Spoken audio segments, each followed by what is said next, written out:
Animals, Disability, and the End of Capitalism. Voices from the Eco-Ability Movement. Edited by Anthony J. Nocella II, Amber E. George, and John Lupanaxi. Forward.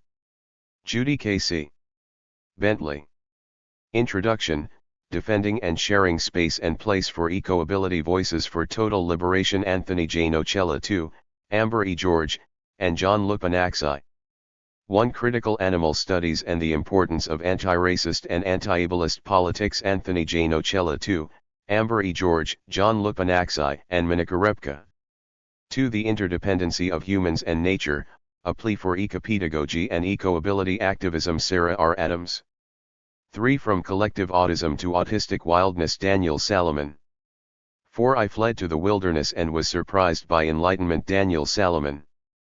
5. Post-Structural Analyses of Conformity and Oppression, A Discussion of Critical Animal Studies and Neurodiversity. Hannah Monroe. 6. Giving a Face to the Nameless Numbers. Mary Fantask. 7. Reframing Companion Animal Disability Using the Social Model, Removing Barriers and Facilitating Care. Nicole R. Pilata. 8. Seeding Ableism. Ava Haberkern-Hom. 9. Dealing with Trauma Holistically. Introducing Eco-Ability Liberatory Therapy. Marissa Anderson. Forward. Judy K.C. Bentley. Introduction, Defending and Sharing Space and Place for Eco-Ability Voices for Total Liberation. Anthony J. Nocella II, Amber E. George, and John Lupanaxi. 1. Critical Animal Studies and the Importance of Anti-Racist and Anti-Ableist Politics. Anthony J. Nocella II, Amber E. George, John Lupanaxi, and Monika Repka. 2. The Interdependency of Humans and Nature, A Plea for Ecopedagogy and Eco-Ability Activism. Sarah R. Adams. 3. From Collective Autism to Autistic Wildness. Daniel Salomon. 4. I Fled to the Wilderness and Was Surprised by Enlightenment. Daniel Salomon. 5. Post-Structural Analyses of Conformity and Oppression, A Discussion of Critical Animal Studies and Neurodiversity. Hannah Monroe. 6. Giving a Face to the Nameless Numbers. Mary Fantask. 7. Reframing Companion Animal Disability Using the Social Model, Removing Barriers and Facilitating Care. Nicole R. Pilata. 8. Seeding Ableism. Ava Haberkern-Hom. 9. Dealing with Trauma Holistically. Introducing Eco-Ability Liberatory Therapy. Marissa Anderson. Forward. Judy K.C. Bentley. The academic discipline of disability studies in education began with a critical analysis of traditional special education, fueled by emotional confrontation and courageous scrutiny of so-called inclusive practices in our public schools. After a decade of exposing and actively contesting the resegregation of students with disabilities by labeling, low expectations, and special segregated classes, disability studies scholar activists have established a liberatory movement that is changing the way we teach and learn. While we need further exploration of the likely influence of disability studies on changes in attitude, understanding, and quest for true belonging of students with other discriminated differences in our education system, and while their belonging is currently challenged even more in the current push for school choice, the movement and its goals are strong and effective. The Eco-Ability movement began with a conversation I had with Anthony Nocella about disability studies in education, and how its context had sometimes been misinterpreted to resegregate and reoppress the individuals it was meant to empower. Various academic departments and professional conferences seemed at that time to specialize in disability, and attempt to own it, so that it was deemed inappropriate for other departments to study and share knowledge about disability as a lived experience. Disability studies faculty were often called on merely to supply the disability angle in a conversation, presentation, or manuscript. With a desire to communicate the real mission and vision of disability studies in education, we agreed that the word ability was more descriptive of the ability studies movement, free from the existential and semantic dis that held it down. Deficit labeling, low expectations, segregation, and the damage they can do are not unique to disability. The same misguided and oppressive leftward arrow 1112 rightward arrow constructs affect all human and non-human animals, and the environment as well. This perspective led us to apply the concept of intersectionality, the idea that oppressive paradigms are interrelated, and must not be analyzed apart from one another.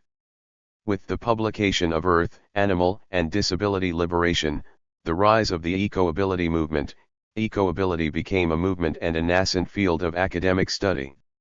New voices and new disciplines were invited to collaborate in an intersectional exchange of information and experience and a call for social justice.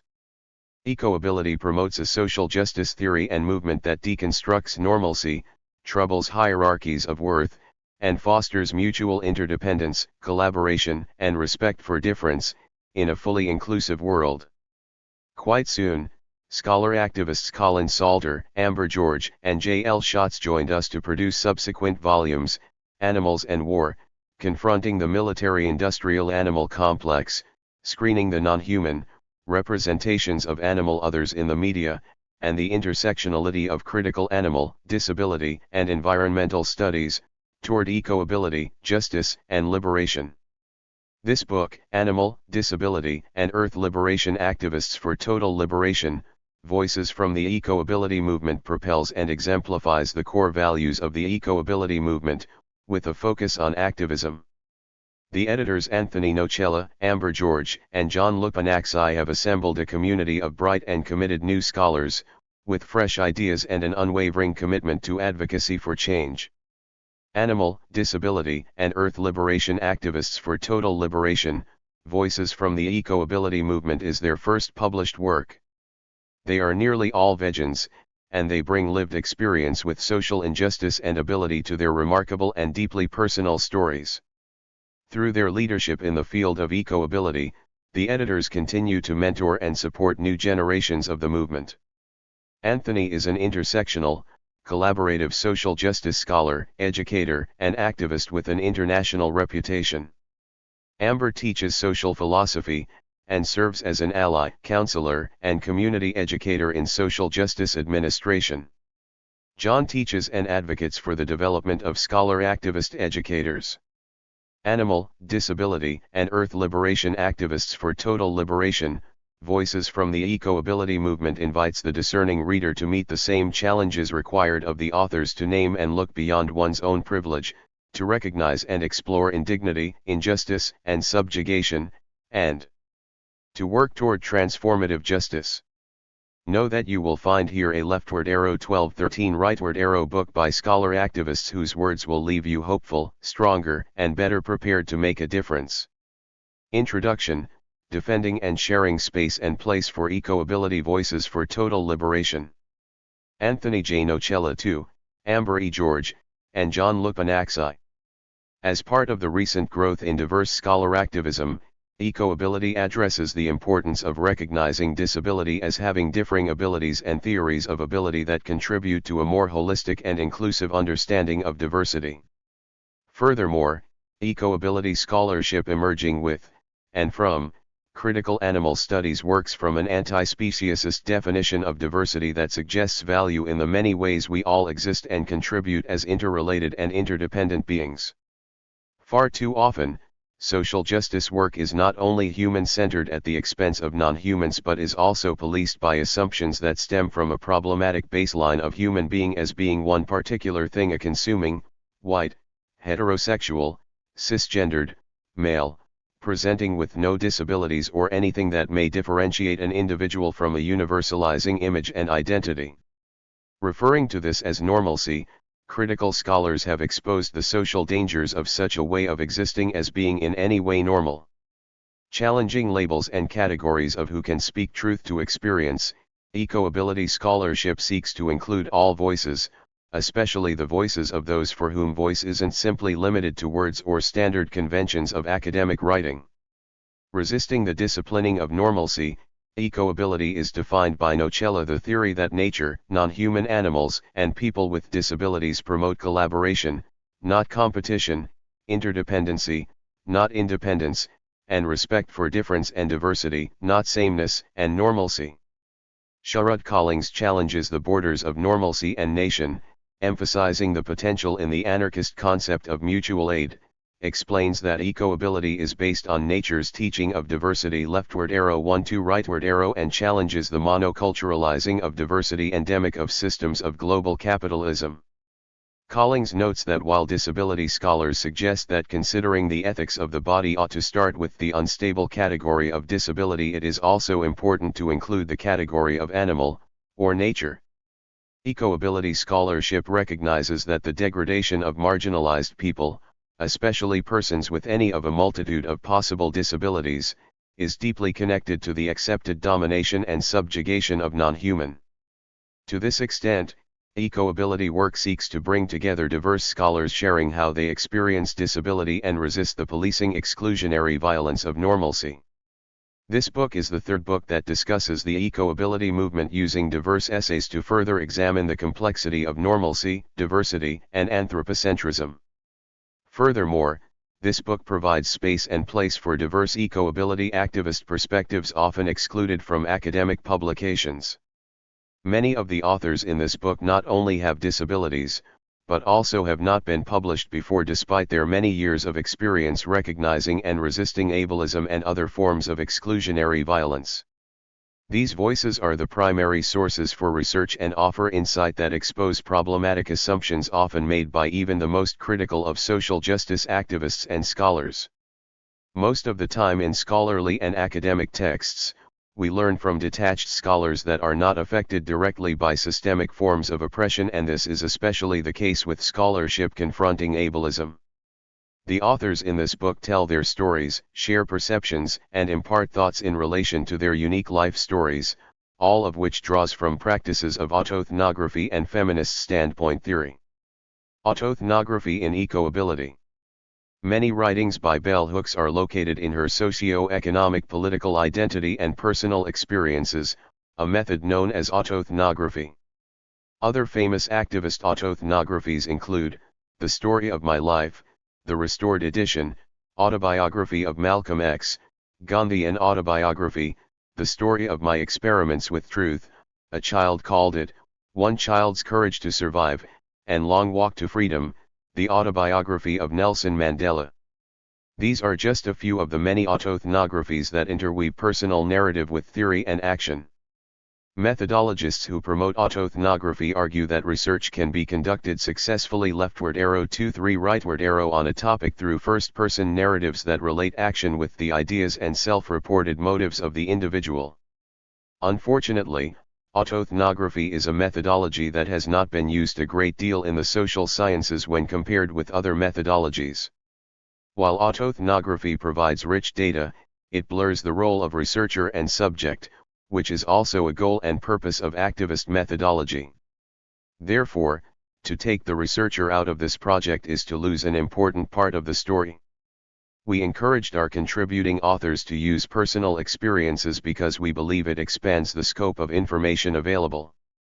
Thus, this collection includes autobiographies, poems, personal storytelling, narratives, testimony, and other forms of communication that examine the experience of the researcher/author. We feel this type of scholarship is integral to being inclusive and disruptive to the status quo, particularly when it comes to disability perspectives. In the case of people with disabilities, narratives of illness have the power to transform both the author and the audience. They serve to both inform the public about illness phenomenon and clarify and affirm the experience for the person who experiences it. In the field of psychiatric research, consumer narratives are increasingly recognized as an invaluable resource for understanding the perspectives of people who have experienced mental illness firsthand or in their immediate families, and for raising consciousness about appropriate forms of treatment. Autoethnography differs from the recognition of personality in research because the researcher's personal experiences as expressed in a variety of ways serve as a key data set for analysis. Feminist standpoint theory.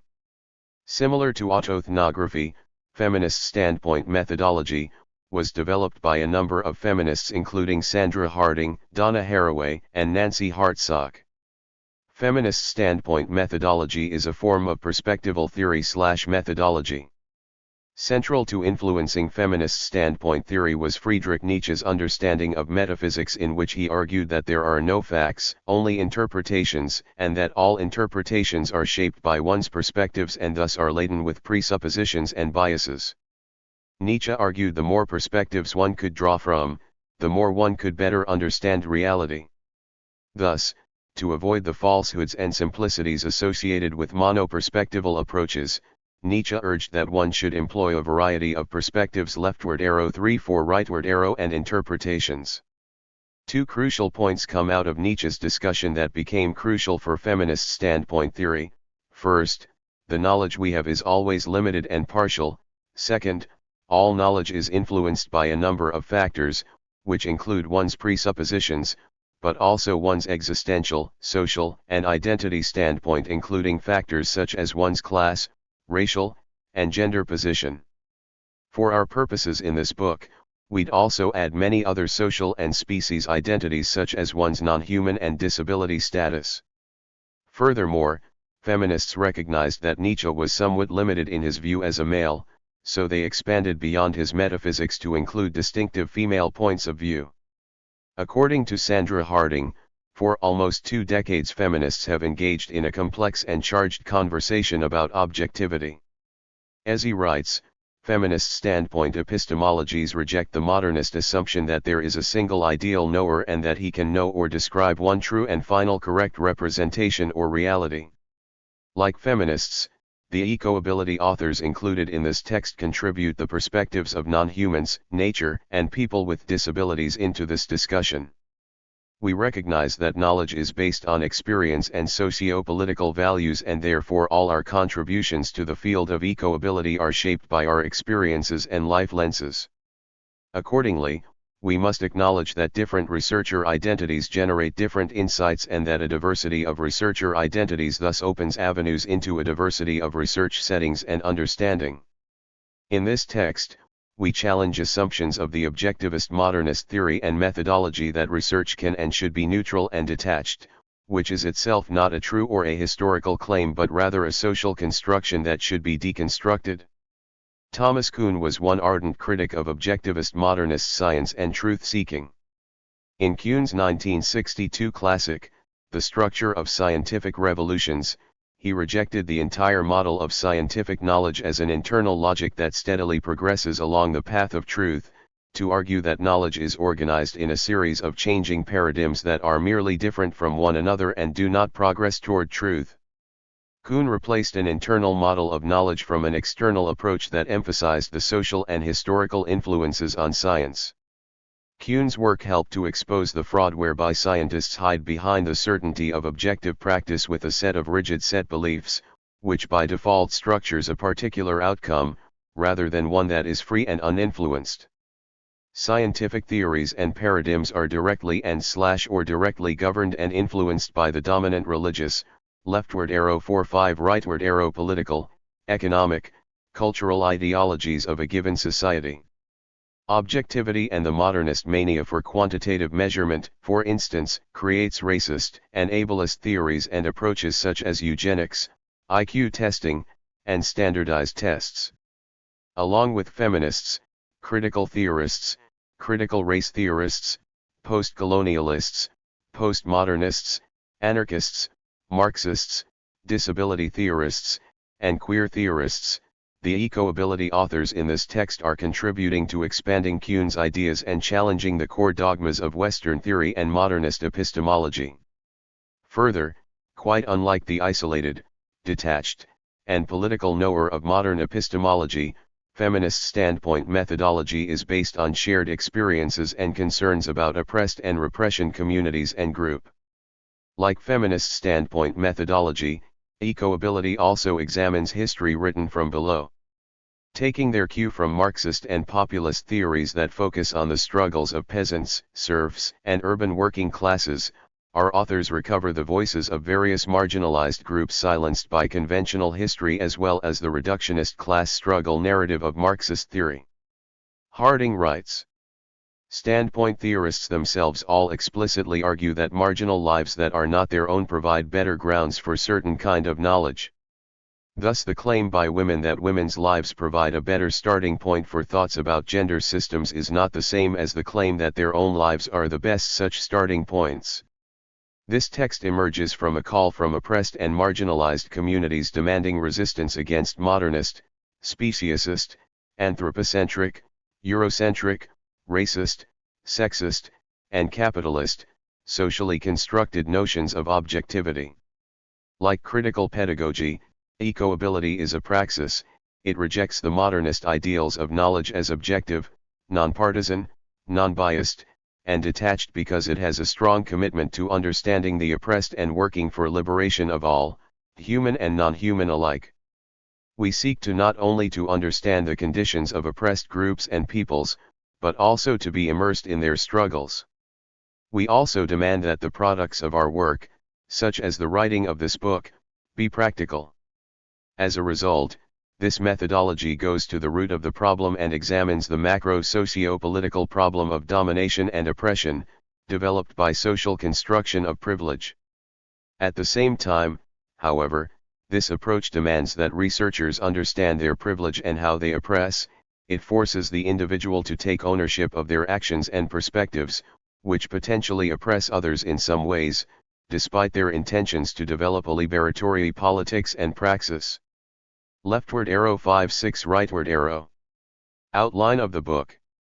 In Chapter 1, Critical Animal Studies and the Importance of Anti-Racist and Anti-Ableist Politics, Anthony J. Nocella II, Amber E. George, John Lupanaxi and Monika Repka give an overview of the close relationship between the personal and political dimensions and tensions of working together in an activist network focused on addressing and better understanding the relationship between species, racism, and ableism.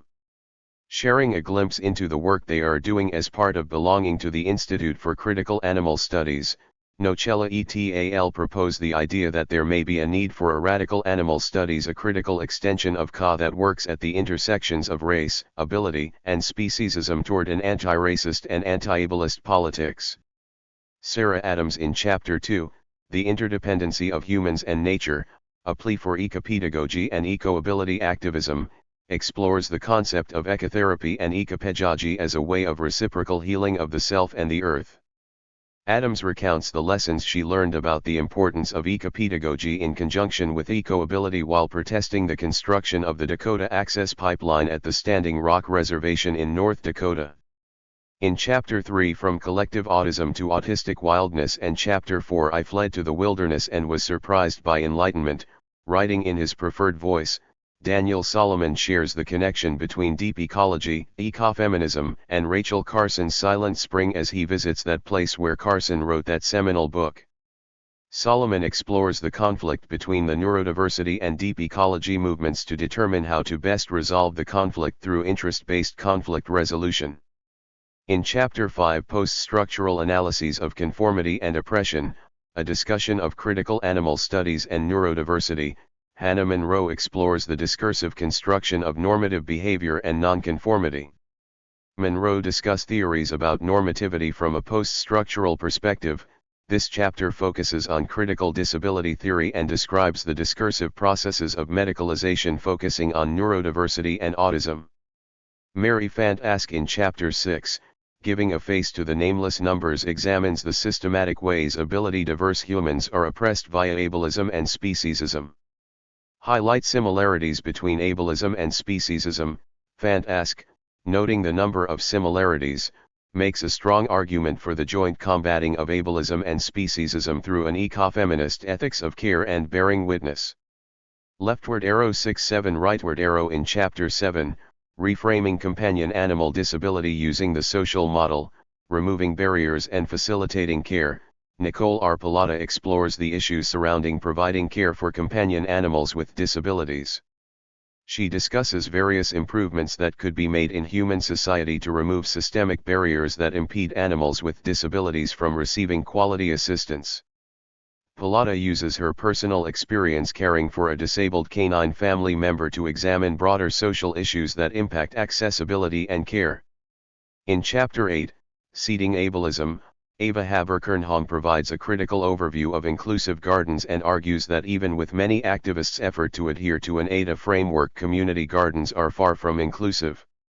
Touching on important intersections between access to healthy food and one's right to being part of the production, preparation, and consumption of food, Haber-Kernholm invites gardeners and activists to commit to inclusive community gardens and shares suggestions for doing so. In Chapter 9, Marissa Anderson's essay, Dealing with Trauma Holistically, Introducing Eco-Ability Liberatory Therapy explores how an eco-ability-focused treatment plan can help liberate people with disabilities while at the same time fostering a respect for nature. Using various aspects of her intersectional identity as a feminist with disabilities, a vegan, an anarchist, a hip-hop activist, and a defender of the earth and all its inhabitants, she discusses how liberation for and by the environment is a key component to her life. Operating with a far broader concept of knowledge than allowed by positivist science or philosophy, eco-ability fosters and supports narratives and storytelling.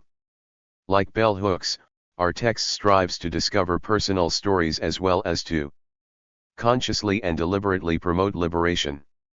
Eco-ability is based on shared experiences and concerns about oppressed and repression communities and group and promotes a diversity of voices. 1. Critical animal studies and the importance of anti-racist and anti-ableist politics. Anthony J. Nocella 2, Amber E. George, John Lupanaxi, and Monika Repka. Locating ourselves. As scholar activists committed to critical animal studies, we are working collaboratively on diverse fronts to radically transform the dominant systems that undermine social justice and sustainability. In keeping with feminist standpoint theory, we would like to introduce ourselves as we refer to individual experiences and wish to provide context for our perspectives. Anthony, a professor with a doctorate from the U.S., identifies as a white, able-bodied man, with disabilities and queer. An active participant and founder of the Institute for Critical Studies, he is also a coordinator with Save the Kids, a national U.S. fully volunteer grassroots group with over 11 chapters that work to end police brutality. He is also involved with Black Lives Matter, ending the incarceration of youth, prison abolition, the school-to-prison pipeline, and hip-hop activism through sit-ins, die-ins, rallies, workshops, teach-ins, community circles, protests, and highway and street takeovers. Johnny, a professor with a doctorate in education, identifies as a scholar activist educator working at the intersections of social and ecological justice while recognizing his privileges as a white male heterosexual relatively able-bodied human working to interrupt the social reproduction of oppression and suffering in schools. Amber, a professor and administrator with a doctorate in philosophy, is a white, heterosexual woman, with disability, and an English-speaking U.S. citizen who conducts workshops, dialogues, conference presentations, and protests for non-human and human liberation. Monika, with a doctorate in education, is a college instructor, high school teacher and activist, and identifies leftward arrow 910 rightward arrow as a brown, Canadian, cisgender, heterosexual woman who, like Johnny, is working to challenge and resist the implicit and explicit inequities that are present in educational spaces. In this chapter, we share our perspectives on the importance of anti-ableist and anti-racist politics in partnership and solidarity with CA. What is critical animal studies? The best place to find the most detailed history of CA is in the introduction of Defining Critical Animals, an intersectional social justice approach for liberation. According to the Institute for Critical Animal Studies, which aided in co-founding the field, CA is rooted in animal liberation and anarchism, is an intersectional transformative holistic theory-to-action activist-led based movement and field of study to unapologetically examine, explain, be in solidarity with, and be part of radical and revolutionary actions, theories, groups, and movements for total liberation and to dismantle all systems of domination and oppression, in hopes for a just, equitable, inclusive, and peaceful world. Furthermore, CA scholar activists published in 2007 the 10 Principles of Critical Animal Studies, which they created together as members of ICAS to articulate the principles of CA. To clarify CA, we provide an explanation of each principle.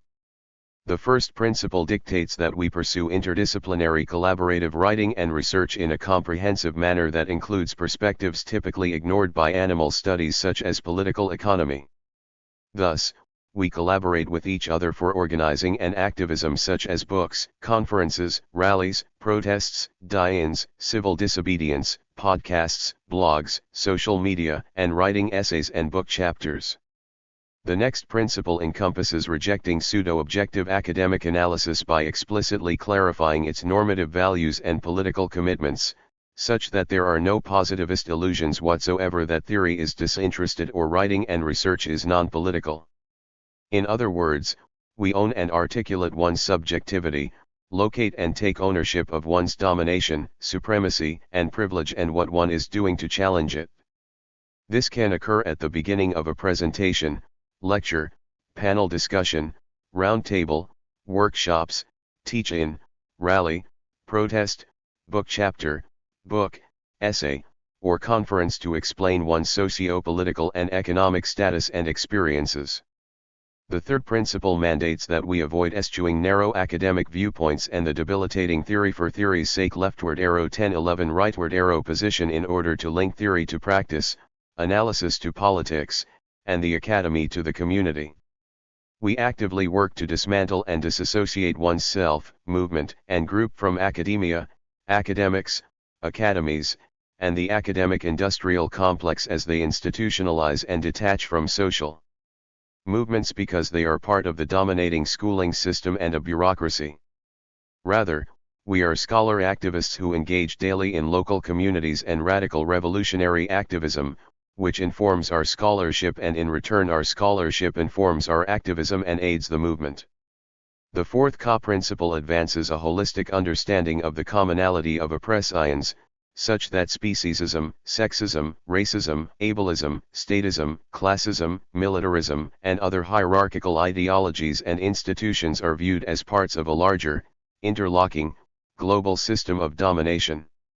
We provide ample support for community circles and transformative justice on addressing conflict and see conflict as an opportunity to learn about others, oneself, and socio-political and economic issues, rather than a negative situation. Furthermore, our fifth directive rejects apolitical, conservative, and liberal positions to advance an anti-capitalist and, more generally, a radical anti-hierarchical politics. This orientation seeks to dismantle all structures of exploitation, domination, oppression, torture, killing, and power for decentralizing and democratizing society at all levels and on a global basis. Our supporters advocate for anarchism and is an anarchist beyond simply lifestyle, but for socio-political and economic reasons. The sixth decree rejects reformist, single-issue, nation-based, legislative, strictly animal interest politics for alliance politics and solidarity with other struggles against oppression and hierarchy. We support and engage through activism intersectionality by being in solidarity and alliances with other movements. We understand that people, groups, and communities have multiple invisible and visible identities stemming from socio-political and economics constructions. The seventh delegation champions a politics of total liberation which grasps the need for, and the inseparability of, human, non-human animal, and earth liberation and freedom for all in one comprehensive, though diverse, struggle. To quote Martin Luther King Jr., "Injustice anywhere is a threat to justice everywhere." To participate in total liberation, we engage in other revolutionary radical activism and movements and do not identify as one type of activist over another or an activist promoting a particular issue over another or at other movement events. The eighth principle of CAR requires deconstructing the socially constructed binary oppositions between human and non-human animals, a move basic to mainstream animal studies, but also looks to illuminate related dichotomies between culture and nature, civilization and wilderness and leftward arrow 1112 rightward arrow other dominator hierarchies to emphasize the historical boundaries placed upon humanity, non-human animals, cultural/political norms, and the liberation of nature as part of a transformative project that seeks to transcend these limits towards greater freedom, peace, and ecological harmony. The ninth principle requires openly examining controversial radical politics and strategies used in all kinds of social justice movements, such as those that involve economic sabotage from boycotts to direct action toward the goal of peace. This includes supporting, by any means necessary, revolutionary radical action that breaks the law such the above-ground civil disobedience such as home demos and sit-ins, underground groups such as the Animal Liberation Front, and armed struggles such as the Zapatistas and the former Black Panther Party. And finally, the 10th principle of Ka seeks to create openings for constructive critical dialogue on issues relevant to Ka across a wide range of academic groups, citizens and grassroots activists, the staffs of policy and social service organizations, and people in private, public, and non-profit sectors.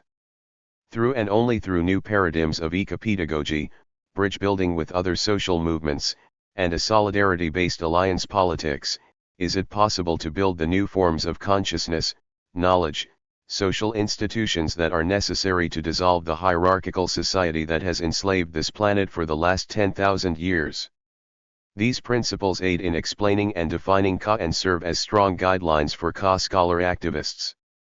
As educators, we want our students and newcomers to ICAS to clearly understand these points. Combating ableism and racism. We believe the two fastest growing issues within the intersectional movement and field of Ka are challenging racism and ableism in connection with the liberation of animals. We believe that all Ka scholars ought to be fully committed to the intersectional complexities of oppression and work toward total liberation. Our message is that none of us can speak for other species, people of color, or persons that identify as having a disability or as being perceived as disabled. Nor can we do adequate justice to any perspective other than that of four privileged scholar activists who admit they benefit from human white supremacy and relatively temporarily able-bodied. Rather, we are committed to not exploiting those privileges, and we work each day to not only address them but both do everything we can to alleviate and eliminate the inequity of those privileges. Leftward arrow 1213 rightward arrow. As Ka does, eco-ability and critical disability scholars focus on the interconnected ways in which discourses of modernity such as Cartesian dualism impacts perceptions of ability. Nocella, Bentley, and Duncan, emphasizing the importance of connecting ableism and speciesism as social constructions interwoven into society, promoting civilization, normalcy, and intellectualism grounded in modernity, defines eco-ability as the theory that nature, non-human animals, and people with disabilities promote collaboration, not competition, interdependency, not independence, and respect for difference and diversity, not sameness and normalcy. The eco-ability movement, which intersects with critical disability studies and Ka, focuses on how dominant assumptions of Western industrial culture have created the very socio-cultural conditions for ableist conceptions of personhood to exist as a constructed normalcy. This hinges on a particular language and cultural practices to maintain a system of exploitation, necessitating a closer look at anthropocentrism, the belief system that situates humans at the center of everything and hierarchically superior to all otherized beings.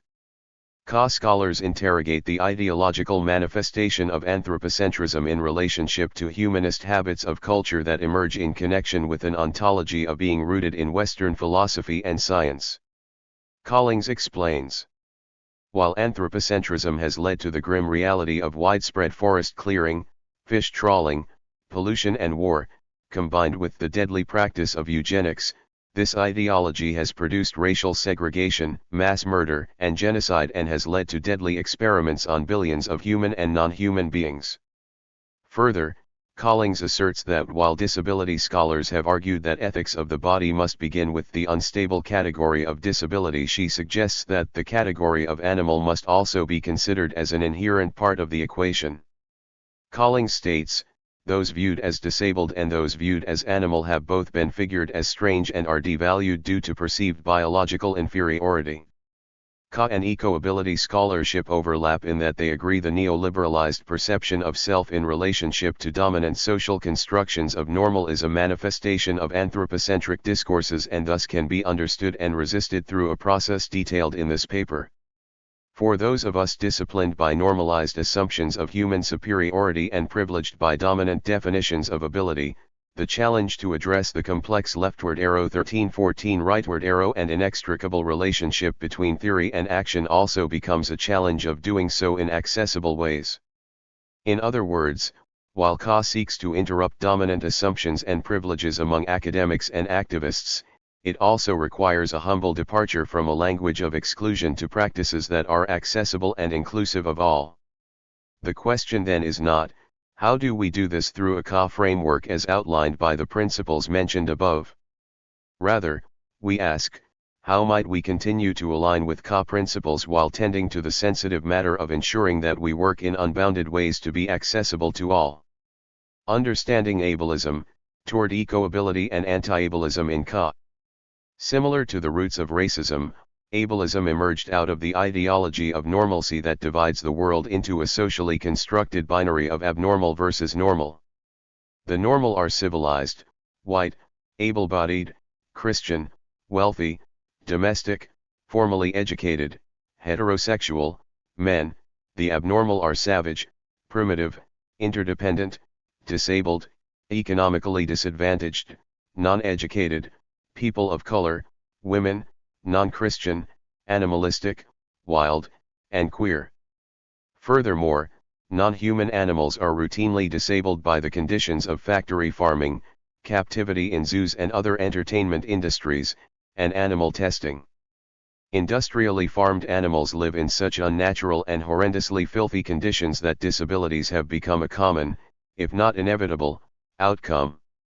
The first phase of marginalizing a group into the abnormal category is by stigmatizing them.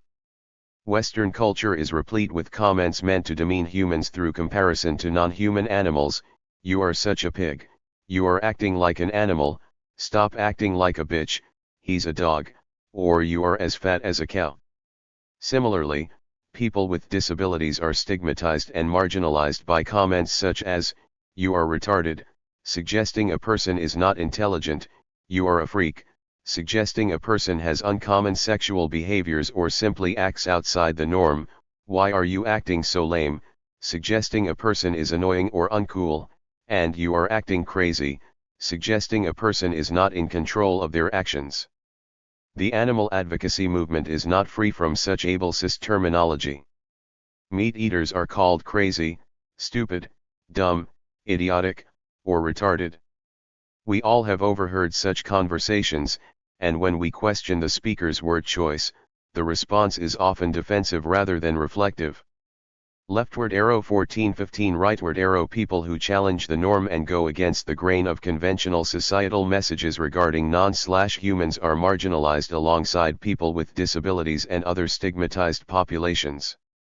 For instance, Diane Beers writes in, For the Prevention of Cruelty, The History and Legacy of Animal Rights Activism in the United States, several late 19th century physicians concocted a diagnosable form of mental illness to explain an overconcern for animal welfare.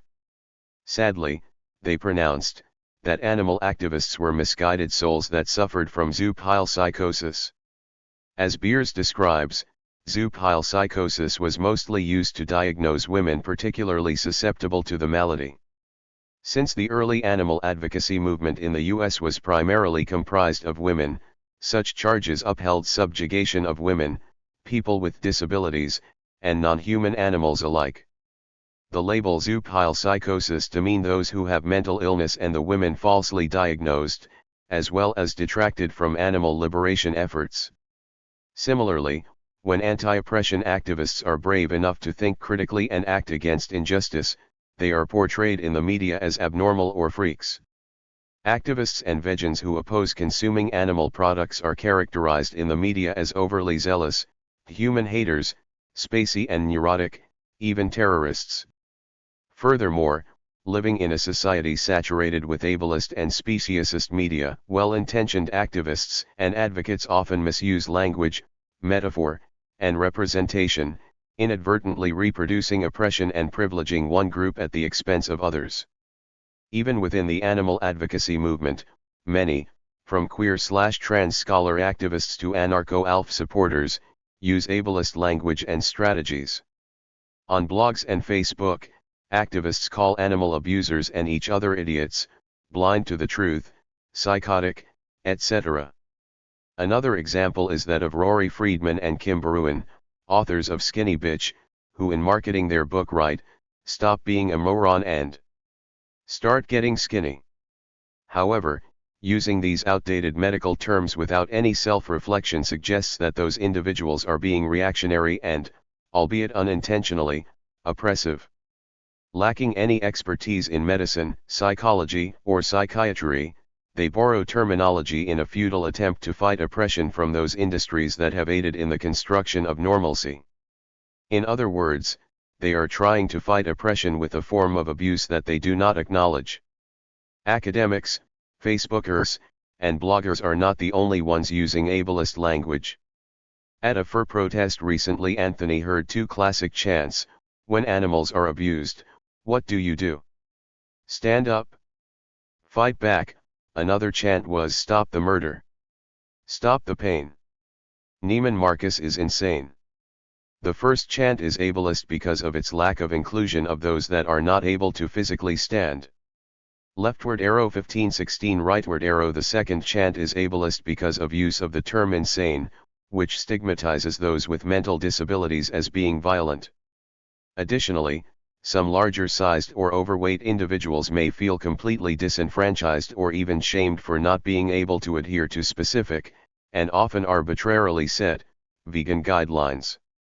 When vegans proclaim a regimen of eating healthiest or most sustainable, they overlook the fact that all bodies are different.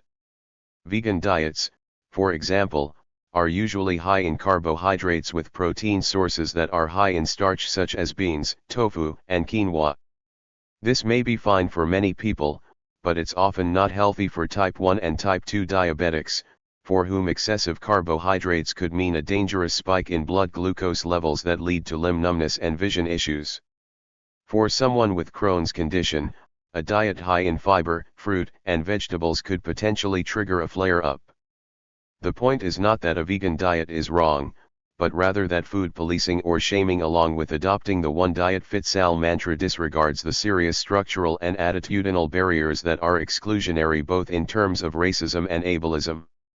Ecoability is an emerging movement whose approach to dealing with these issues is to inspire greater collaboration. The movement combines disability studies, environmental studies, and These fields form a philosophical framework that rewebs the isolated strands of environmental, disability, and non-human animal activism into a more potent and resilient movement.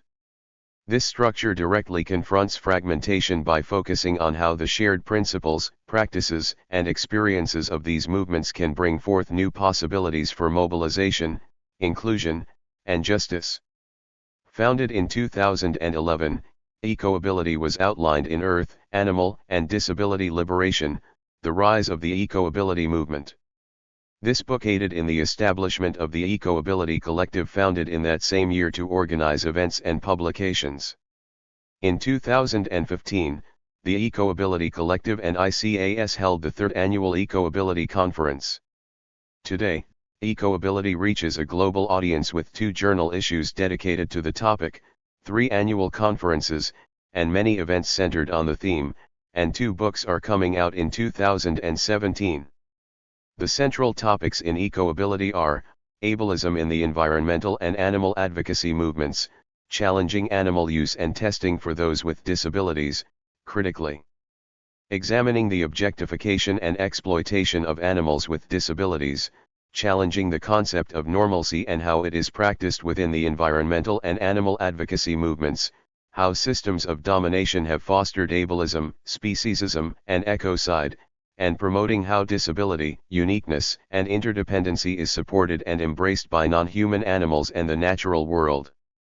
Leftward arrow 1617 rightward arrow. Anthony has created 8 values of ecoability: difference and diversity, holistic transformation through dialogue and education, inclusive social justice and a total liberation movement, intersectional, solidarity, and alliance politics, being against all forms of oppression and domination, engagement in critical theory and practice, techno-digital justice, and a collaborative and interdependent web of life. Challenging racism within Ecoability draws from collaboratively diverse fronts to radically transform, respond to, and reframe dominant systems that undermine social justice and sustainability. Anti-racist politics are crucial in this framework to fight against normalcy and Western Eurocentric culture that enacts violence every day. Racism and colonialism are entrenched within the animal advocacy movement. Since animal advocacy is a Western philosophy emerging out of white society, one could argue it is rooted in both.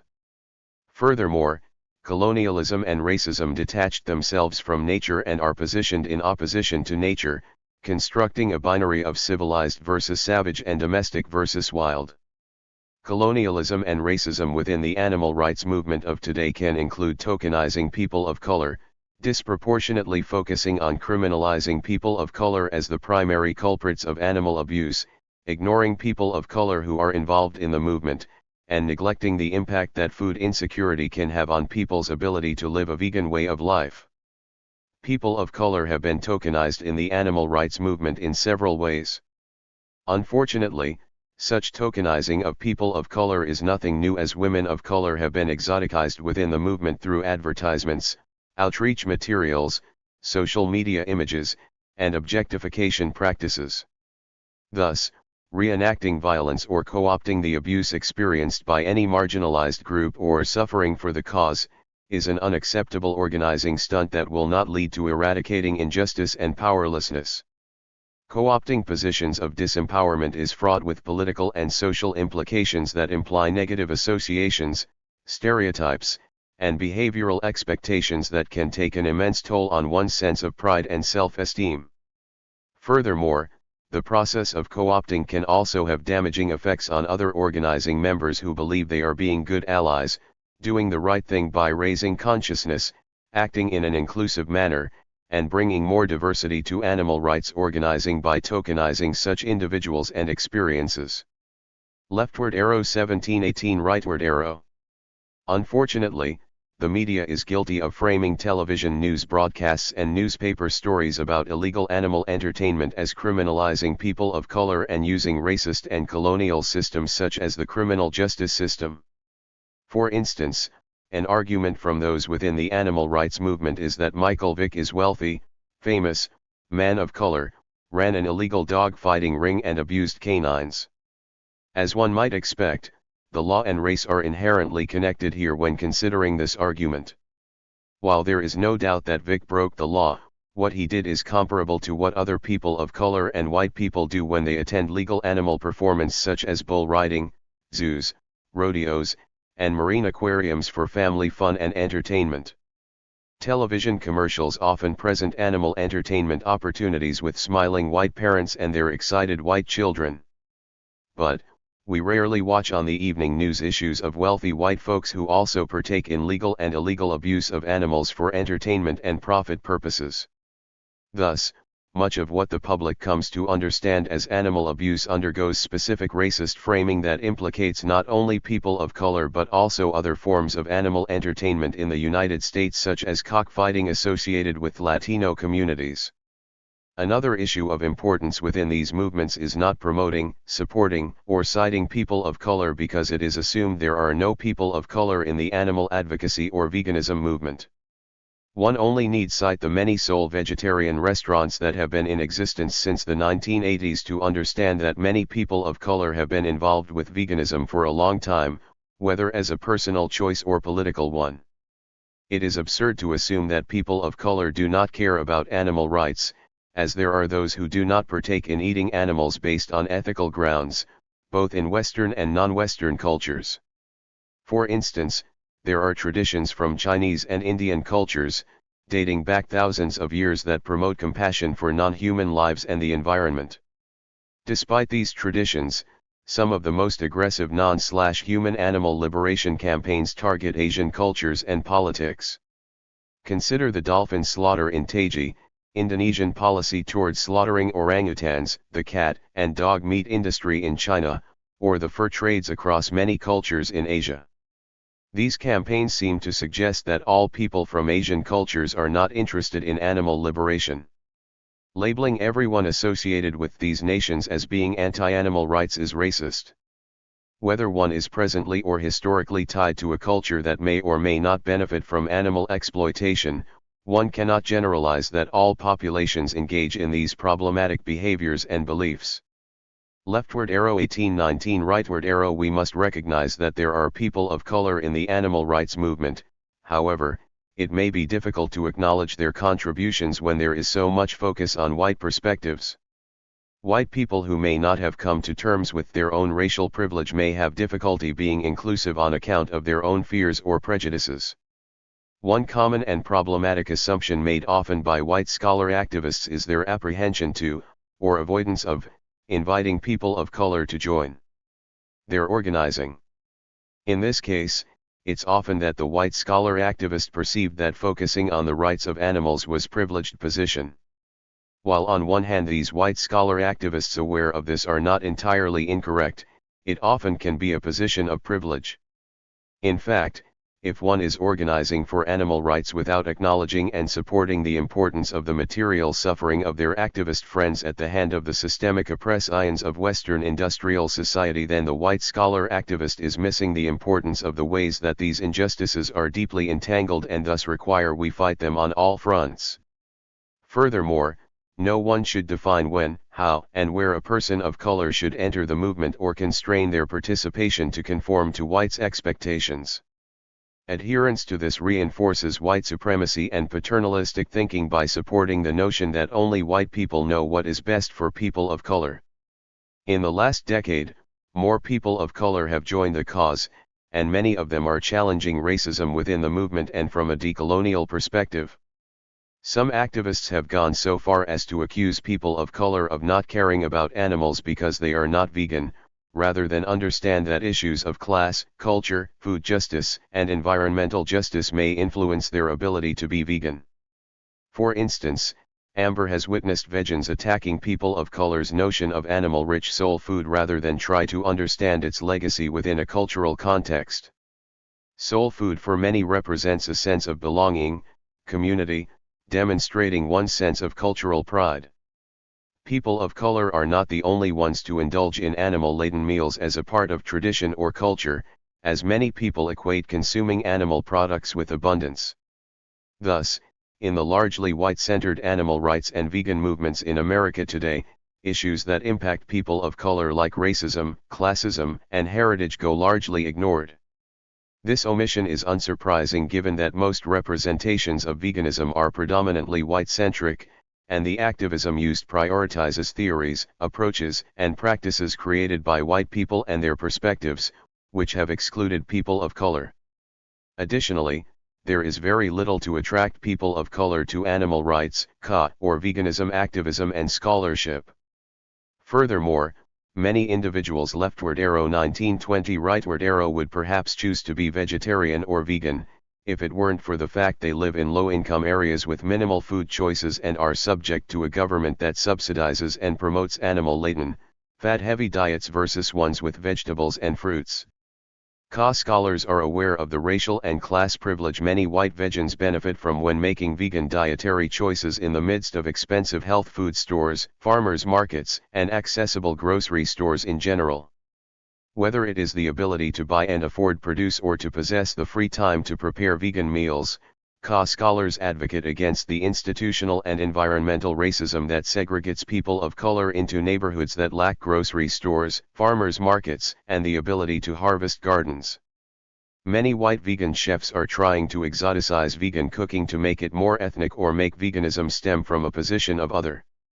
Equating veganism with exotic is not desirable if we seek to emancipate everyone and all from the damaging clutches of colonialism and imperialism. Case in point, the cookbook Skinny Bitch in the Kitch suggests that many ethnic or international cuisines are already vegan, so white people can pretend to be cooler and more worldly if they just make one of the global goodies listed in the book, such as falafel, pad thai, or veggie enchiladas. By making these foods exotic or emphasizing their ethnic nature implies they are there to be mastered, conquered, or accommodate the white Western desire to experience other cultures, without, of course, actually interacting with the other. And digital activism/justice. Early scholarship has primarily focused on bridging the academy with the street, using an intersectional, anti-capitalist framework. In addition to these important links, scholar activists can also interrogate the digital realm as an extension of knowledge production and reproduction. Earlier in this chapter, Anthony and Amber alluded to the ways in which social media can provide a space for both positive, transformational work, but simultaneously reproduce and magnify racist and ableist messages. The examination of social media platforms is of relevance to CA scholars because understanding the narratives that are perpetuated and distributed on a massive scale provides insight into what is working effectively in our movement. Digital activism, through such online platforms as Instagram, Facebook, YouTube, and Twitter has worked effectively as a tool for uniting activists, mobilizing activists, and spreading awareness about important issues. Our leftward arrow 2021 rightward arrow collaboration as authors in this chapter, for instance, was made possible through our digital connections. As well, we use social media to augment the reach and publicity of grassroots activism. As evidenced by the Black Lives Matter movement, and #MMIW to investigate Canada's missing and murdered Indigenous women, social media can be used on a large scale to demand that injustices cannot be ignored. The vegan movement has a solid presence in online domains, but the digitizing of activism means that a great deal of work remains for CA scholar activists. On a recent Facebook post, a vegan posted a photo comparing images of slavery to factory farming. When Monica commented about the problematic nature of these images, she was told multiple times that she was wrong, and at one point was even told that her opinion was not relevant, reinforcing the notion of public spaces as white spaces. Photographs of black and brown bodies are also used in vegan poverty porn to support the argument that grain used to feed non-humans could be used to eradicate world hunger. Aside from the logistical conundrum of why capitalist systems would continue to produce grain. If demand for food animals no longer existed, these images promote the interests of veganism while ignoring the many complex food justice problems that exist for people of color. It is also popular for vegan social media images to utilize the hashtag cruelty-free. This term positions vegans as highly privileged and either unaware of or indifferent to the human cruelties involved in capitalist systems of food production, to which vegan foods are not immune. To make veganism an accessible and inclusive movement, those of us in the vegan community ought to discuss and work to address the complications that are tied to justice. The online assumptions that global veganism will resolve the world's problems, and that veganism is the end point of learning, and personal development should be a starting point for a stronger CA perspective in online communities. CA is and should continue to use digital platforms pedagogically to dismantle social power dynamics that are mirrored on social media. In addition to engaging in meaningful discussions about the intersections of veganism, racism, and ableism, CA scholar activists can work towards digitally reproducing scholarship and information to fit the flavor of social media. As an example, this may include infographics that are visually appealing and contain very little text, but continue to retain the integrity of good scholarship. By linking CA principles with digital activism, as a companion to street activism, CA can challenge the perpetuation of racist and ableist narratives in the online world. Leftward arrow 2122 rightward arrow. Strategies to fight ableism and racism. To challenge racism, colonialism, and ableism within and outside of the animal advocacy movement, we must first take accountability and responsibility for the historical and modern theories and practices that are perpetrated therein. Next, we must genuinely, with no hidden agenda, listen to those with disabilities and people of color and also become involved in their movements. Being involved, however, does not mean joining a cause to promote veganism or animal advocacy, but to listen to others' stories and to become involved in another cause. In working together, everyone must have an equal part in the learning and teaching of each other's movements and struggles. This pedagogical and organizational strategy is known as co-learning and can be summarized as follows. It refers to a mutual learning process exemplified by the phrase, "I am one of the teachers and one of the learners in this movement." It is collaborative, we create a community of cooperation, have conversations with centers not sides, and move away from competition and exclusion toward increased partnership. In conclusion, one must be willing to become an ally, and that means being ready to be challenged and challenge others, rather than waiting for a person with disabilities or a person of color to address racism and ableism. Activists and scholars need to build an understanding of, and empathy for, the narratives of others in the group, not only the positions or opinions expressed, but also the underlying assumptions, values, needs and fears. In the process, they need to build a clearer understanding of their assumptions, values, needs and concerns, as well as their personal relationship to the issues being explored. We have demonstrated some strategies for becoming an effective ally in this essay. We have invited not only scholars and activists of color but also people with disabilities and those who support people with disabilities to expand upon co-scholarship and eco-ability theoretical frameworks. The authors of this essay have also taken personal and political accountability of their privilege and supremacy by reflecting on the real ways our identities and experiences are shaped by our particular social positioning. We have put forth our commitment and passion for social justice because we understand that some of our privileges provide us with social mobility and cultural capital often not afforded to other humans and non-humans alike. Part of our social consciousness is directly influenced by our willingness to be responsible for the direct and indirect ways we benefit from systems of oppression. Furthermore, we have shed light on those entities that perpetuate the tokenization, patronization, and appropriation of those who occupy statuses of non-white, non-human, disabled, and othering statuses to dismantle covert acts of oppression. Leftward arrow 22-23 rightward arrow. 2. The interdependency of humans and nature, a plea for eco-pedagogy and eco-ability activism. Sarah R. Adams. The split between humans and nature. In our colonized and patriarchal society, we are often faced with many subconscious traumas that typically surface as negative psychological functioning. On top of that, we also live in a capitalistic world that feeds off of people's materialism, causing us to be massively consumed in personal gain, also known as being overly occupied with the ego.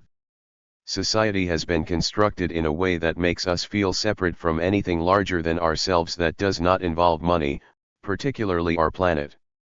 Being disconnected from the environment perpetuates the greatest illusion of separation, leaving us fluctuating between binaries. However, in the field of environmental psychology, it has been discovered that when an individual is submerged into nature and is forced to be harmonious with it, there are positive psychological effects.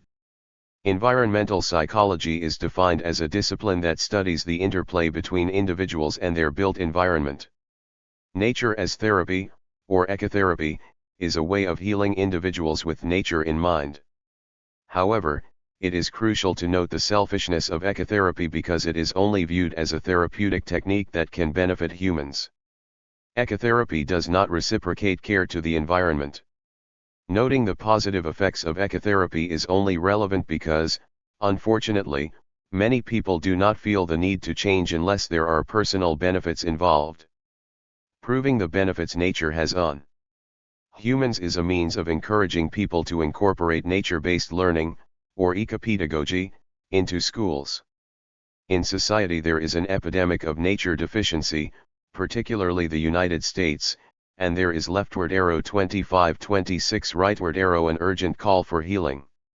Nature deficiency is referring to the consequences of the divorce between humans and nature. Littering, non-human animal and environment exploitation, non-human animal cruelty, and pollution epidemics are a few examples of the consequences of nature deficiency. Since ecotherapy can heal individuals, this concept should be expanded to eco-pedagogy or nature-based learning in order to heal the collective and reciprocate care to the planet. In this chapter, I recount the lessons learned about the importance of eco-pedagogy in conjunction with eco-ability while protesting the construction of the Dakota Access Pipeline at the Standing Rock Reservation in North Dakota. I stress the importance of eco-based learning in conjunction with eco-ability activism for creating public awareness in order to heal the collective issues that are harming the planet, people with disabilities, and non-human animals. The resistance in Standing Rock. I recently went to Standing Rock, North Dakota where, while participating in eco-ability activism, I learned my limitations and how I had to risk more, challenge my privileges and question internal supremacy toward others. With that being said, I strive not to participate in native traditions as I am not native, and did not want to disrespect or appropriate other cultures. Although I work in social justice, I do aid in perpetuating oppression by being ethnically white, having my own apartment with my own room, attending a public liberal arts college in a predominantly white town, speaking English, and being able-bodied. Moreover, I am a yoga practitioner and instructor, which is not historically from my ethnic culture. However, I strive to challenge myself and others about cultural appropriation and commodification for understanding the difference between being part of a culture and appreciating and being in solidarity with that culture. Standing Rock's resistance to the Dakota Access Pipeline is about protecting land and water from the petroleum and gas industry drilling and laying a pipeline that can cause mass pollution. Thousands of people from all over the world join the Sioux in solidarity in order to protect Earth's resources from exploitation and to restore mindfulness towards sacred lands. Despite all of the mistreatment towards water protectors and the lack of media coverage, we organized and demonstrated with the intention of raising awareness of the Earth's interests, which ultimately rejects the cruel forces that perpetuate materialism in the society in which we live.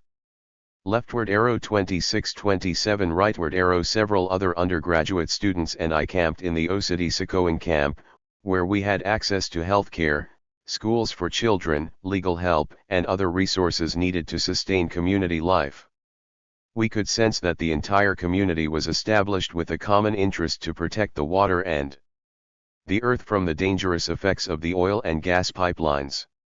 The atmosphere was truly ecocentric in that the community radiated care and compassion toward everyone, and all were respected and treated fairly no matter age, race, sexuality, gender, ability, or ethnicity. I experienced an entirely different dimension of community than I had ever experienced before. It was truly a pleasure to be a part of it. I'm not suggesting that individuals should go hang out with natives for some sense of spiritual revitalization, rather, the community experience at Standing Rock can explain the inherent value of the earth. When the earth is recognized and respected as the number one and primary provider for the entire ecosystem, humanity included, egoist consciousness dwindles, and a compassionate atmosphere flourishes.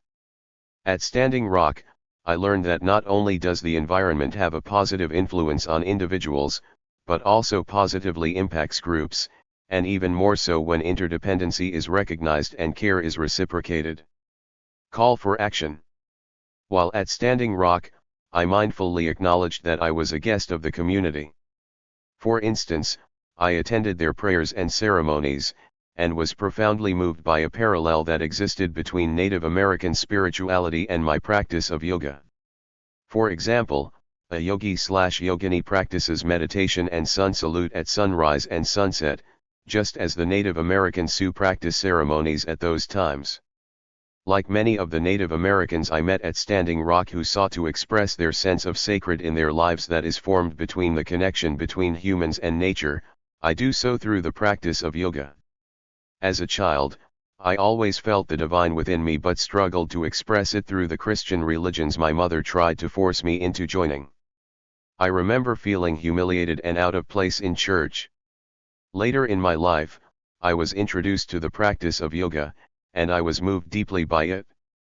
I began studying yoga philosophy until I was totally immersed in the practice and became a yoga devotee. Among the many spiritual parallels between Native American spirituality and yoga that exist, there unfortunately is a negative one too. They have both been westernized and commodified.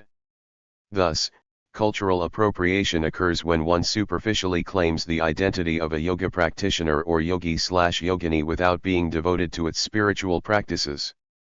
Similarly, it is also leftward arrow 2728 rightward arrow superficial and an act of cultural appropriation to wear Native American items or practice Native American rituals without understanding and being aligned with its meanings and intentions.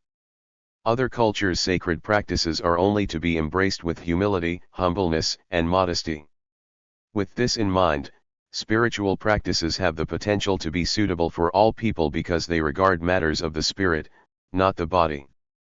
Through yoga, I have become spiritually fulfilled because I've learned how to meditate and discover truths within myself, which is eternally fruitful. Practicing certain yoga techniques have also increased My awareness of Earth's intentions. In yoga, certain energy practices require non-possessiveness and connectedness with the earth and body in order to obtain higher levels of awareness.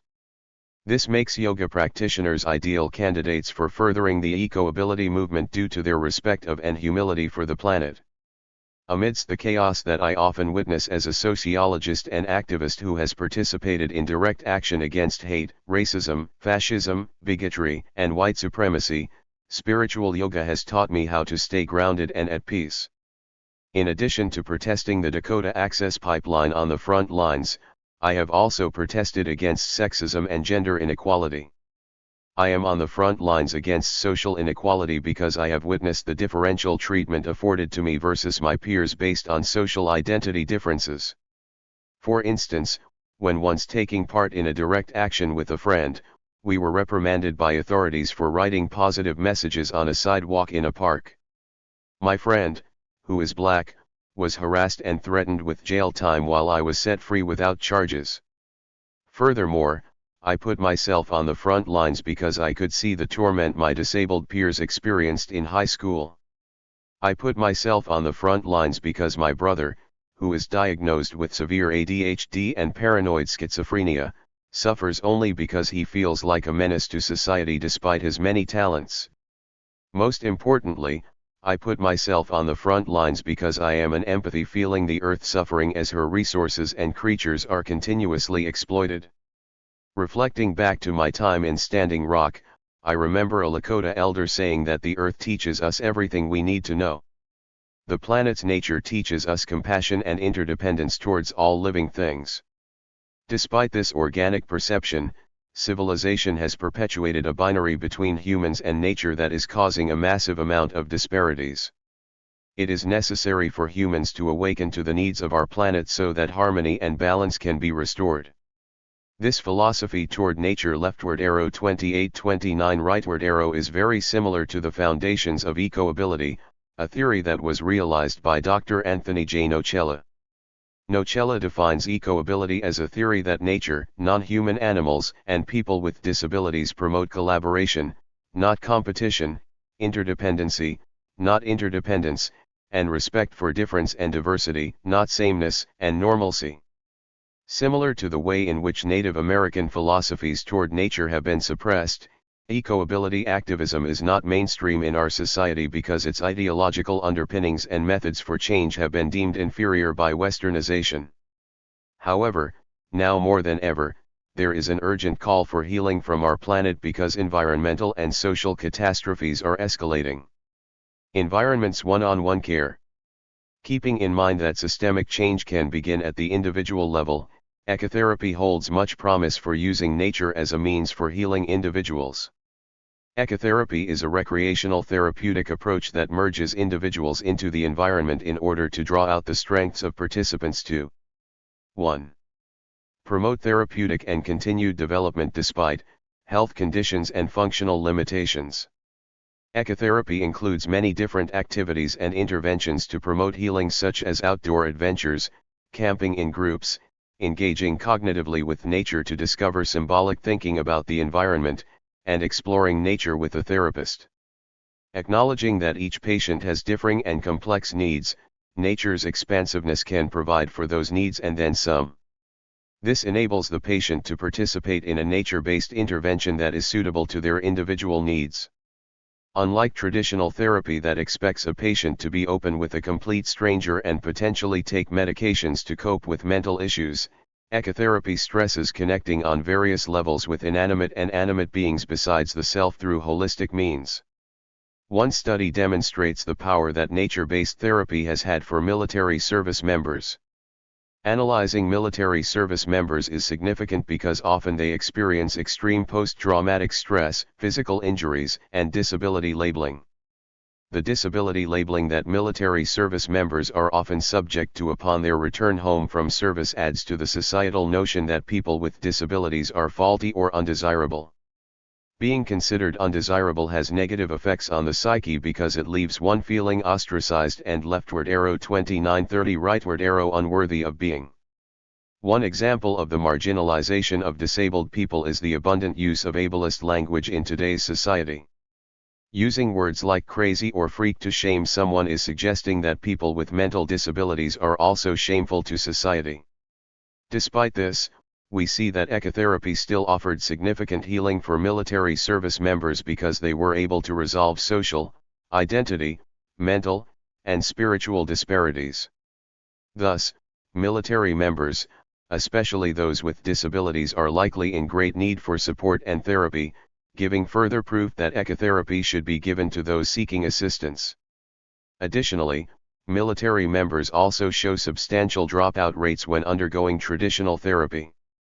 Since many military service members have clearly been unsuccessful in traditional therapy because of their conditions, it is significant to analyze their response to nature-based therapy because it reveals the legitimate healing power that ecotherapy offers.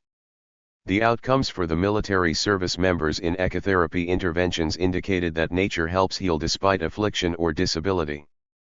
Positive outcomes included improvements in social, cognitive, and spiritual domains, as well as outcomes pertaining to identity, purpose, and overall recovery from life changes. Emphasis should be placed on these particular improvements because there is a link between them and spirituality, mindfulness, and community building. Moreover, it is apparent that connecting to the environment not only helps psychologically and physically, but also collectively because patients feel a revitalized sense of belonging within their community. In a society that often criticizes people with disabilities, a revitalized sense of community is significant to note. The Earth appears to be directly related to the health of our species. The inclusion of this analysis is to serve as evidence of the healing power that the Earth possesses for our species. Unfortunately, not all ecotherapy is collaborative, which defeats the message of the eco-ability movement. Although ecotherapy has proven to revitalize patients' understanding of connectedness and sense of community, it is still exploitative to the environment if care is not reciprocated.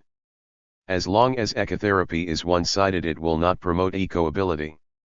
The ideas and techniques of ecotherapy do, however, have the potential to translate into eco-pedagogy, which could foster eco-ability activism in future generations. If it was mandatory for tenets of ecotherapy to reciprocate care to the environment, eco-ability activism would be the ideal response. Even if patients of ecotherapy had never been previously interested in conserving the earth or nature, it is evident that they finish their interventions with a new and profound sense of interconnectedness. This new leftward arrow 3031 rightward arrow state of awareness could potentially foster a group of eco-ability activists who return care and solidarity to the earth because nature helped them address their issues. Collective despair. Living in a society that is based on capitalism, it is no surprise that there is a disconnection from nature. A capitalistic system perpetuates greed, separating people from interconnectedness, and when we take too much for ourselves, we take from someone else. The someone else is typically the larger ecosystem, which is comprised of species and nature. This disconnection has also perpetuated social afflictions within the human race, such as marginalization of certain groups. Nocella explains that in Western civilization, the marginalization of those who are different was first fostered and reinforced by the concept of civilization and its divide between nature and humans. There has been a failure to recognize that humans as a species are a part of the animal kingdom and nature, rather than separate and dominant. The perception of being dominant over nature has led to greed, capitalistic mentality, and egocentrism. Ian E. Smith explains in an eco-ability conference that civilization itself acts as a destabilizing force, and it allows us to not care for others who may need assistance. This is blatantly obvious when observing the exploitation of the Earth's resources, deforestation, climate change, environmental terrorism, factory farming, animal cruelty, and many other issues that are leaving our planet in distress. Similar to the stigmatization that disabled people experience, non-human animals are subject to oppression as well, because non-humans and people with disabilities share much in common. Using speciesist language, similar to ableist shaming language, such as "you're such a dog" or "you're a pig" to shame others, suggests that animals are undesirable because it is being compared to behavior that has been disapproved by the speaker. To add on to the blatant cruelty towards animals, dominant Western language continues to humiliate them. The tendency to overconsume continues to plague our species and is one of the major forces blocking our ability to be interdependent with each other within the ecosystem. In the article The Human Glance, The Experience of Environmental Distress and the Affordance of Nature, it is stated that humanity is using 50% more resources than Earth can provide. We overconsume products, non-human animals, and each other through exploitation in various settings. Take for example, the leftward arrow 31-32 rightward arrow exploitation of animals trapped in factory farming and slaughterhouses. In factory farms, the actions performed on non-human animals such as cutting chicks' beaks so they won't peck each other due to overcrowding suggests that the humans responsible for such cruelty have no empathy towards other forms of life. The perpetrators clearly have been led to believe they are separate and superior to non-human animals. Furthermore, the laborers who work in factory farming and slaughterhouses are often subjected to subpar working conditions, poor wages, instability, and illness. Besides, it is no coincidence that the exploitation of animals and resulting byproducts of factory farms and slaughterhouses have become one of the leading causes of climate change. This is one of the clearest examples of interconnectivity and interdependence. As long as humans feel separate from the environment, we will continue to behave in a harmful way against the planet, which affects all life. Non-human animals are considered property by the mainstream collective, and not too long ago, so were people with disabilities. They were used as property to explore and exploit for labor and use and burdens when they seem no longer productive. This connection is another reason why eco-ability activism is crucial for social progression, because as long as humans are treated as objects to be exploited for personal gain, non-human animals will be too. Eco-ability is a movement that demands the abolition of cruel forces such as civilization, capitalism, and colonialism that perpetuate the disparities that have arisen from nature deficiency. The root of nature deficiency. In a book titled A New Earth, Awakening Your Life Purpose, the author Eckhart Tolle dissects the ego and examines a collective dysfunction within our species. Tolle explains that if the history of humanity were the clinical case of a single human being, the diagnoses would have to be chronic paranoia, delusions, a pathological propensity to commit murder and acts of extreme violence, and cruelty against his perceived enemies. These collective tribulations are evident throughout the history of capitalistic colonizers. Tolle also explains, we need only to watch the daily news on television to realize that the madness has not abated, that is continuing into the 21st century. Another aspect of the collective dysfunction of the human mind is unprecedented violence that leftward arrow 32-33 rightward arrow humans are inflicting on other life forms and the planet itself. The destruction of oxygen-producing forests and other plant and animal life, ill treatment of animals in factory farms, and poisoning of rivers, oceans, and air. Driven by greed, ignorant of their connectedness to the whole, humans persist in behavior that, if continued unchecked, can only result in their own destruction.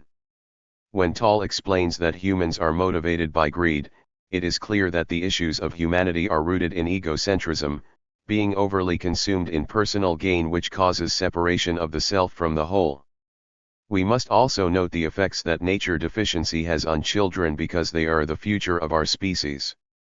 It would be preferable if a connection to nature was nurtured at an early age, since nature-based interventions can provide revitalization regarding identity, social, mental, psychical, and spiritual realms.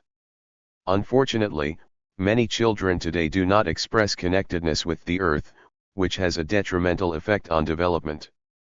Being sheltered from the environment could very well develop into negative cognitive functioning that could perpetuate negative environmental behavior. Eco-ability and eco-pedagogy. The eco-ability movement requires healing that which divides our ability to be a collective. As a way to heal the collective dysfunction, we must go to the root of the issue, the illusion of separation and greed. Since ecotherapy nurtures community development, it is likely to help young people learn how to be harmonious with the environment and establish an organic awareness of connectivity. Through an awareness of connectedness to all life, pro-environmental behaviors become the natural way to behave, and eco-ability activism is emboldened. This philosophy of learning was encouraged by the elders and camp leaders in the resistance camps in Standing Rock. The alert awareness of environmental rights that collectively existed and was encouraged in Standing Rock enlivened the community of water protectors. Richard Kahn stated that, if education for sustainable development is utilized strategically to advance the sort of radical ecopedagogy, it could be a much-needed boost to social movements that are desperately attempting to respond to the cataclysmic challenges posed by unprecedented planetary ecocrisis. Kahn suggests that the integration of ecopedagogy into education will inspire activism regarding the ecocrisis eco-ability to be more prevalent. Unlike ecotherapy, ecopedagogy is not a single-focused technique that is solely for leftward arrow 33-34 rightward arrow the benefit of humans. Ecopedagogy does reciprocate care to the environment because it boosts eco-ability activism. Ecopedagogy addresses the ecocrisis and prompts direct action to counteract it. The ecocrisis is urgent and any way to impede it should be welcomed by all educators. Teachers play a crucial role in the implication of eco-ability in ecopedagogy because they communicate strong and clear messages, and their influence has a lasting effect on their student adolescents. In classrooms and educational settings, teachers project their emotions and beliefs, and students will behave in a manner that mirrors what they read. It is evident that despite whatever circumstances a student may be experiencing at home, school generates strong social norms that students will adapt to regardless. If teachers project eco-ability onto the students through the utilization of ecopedagogy, we could begin to see generations that are directly involved in radical activism regarding the liberation of Earth, non-human animals, and people with disabilities that counteract the ecological crisis. Although ecopedagogy is sometimes deemed as radical by some conservatives, nature-based learning is not an abstract idea. In fact, there have been many schools that have used this technique, and luckily, it has been studied and documented. One such study described by authors Ibrahim Akar and Julia Torquatai, examine a school that uses techniques such as nature walks, group meetings in outdoor spaces, interactions with plants and animals, and many others to provide children a nature-based education. They suggest children may learn concern, care, and empathy for living things through interactions and relationships with both human and non-human living things. Cooperation, teamwork, and empathy are important qualities that manifest from a nature-based education, not greed, not isolation, not egocentrism. So from this observation, it is clear that nature can be used as a collective therapy if utilized correctly in schools. Schools are responsible for training humans on how to be harmonious with the world, but without nature-based learning, this cannot be possible.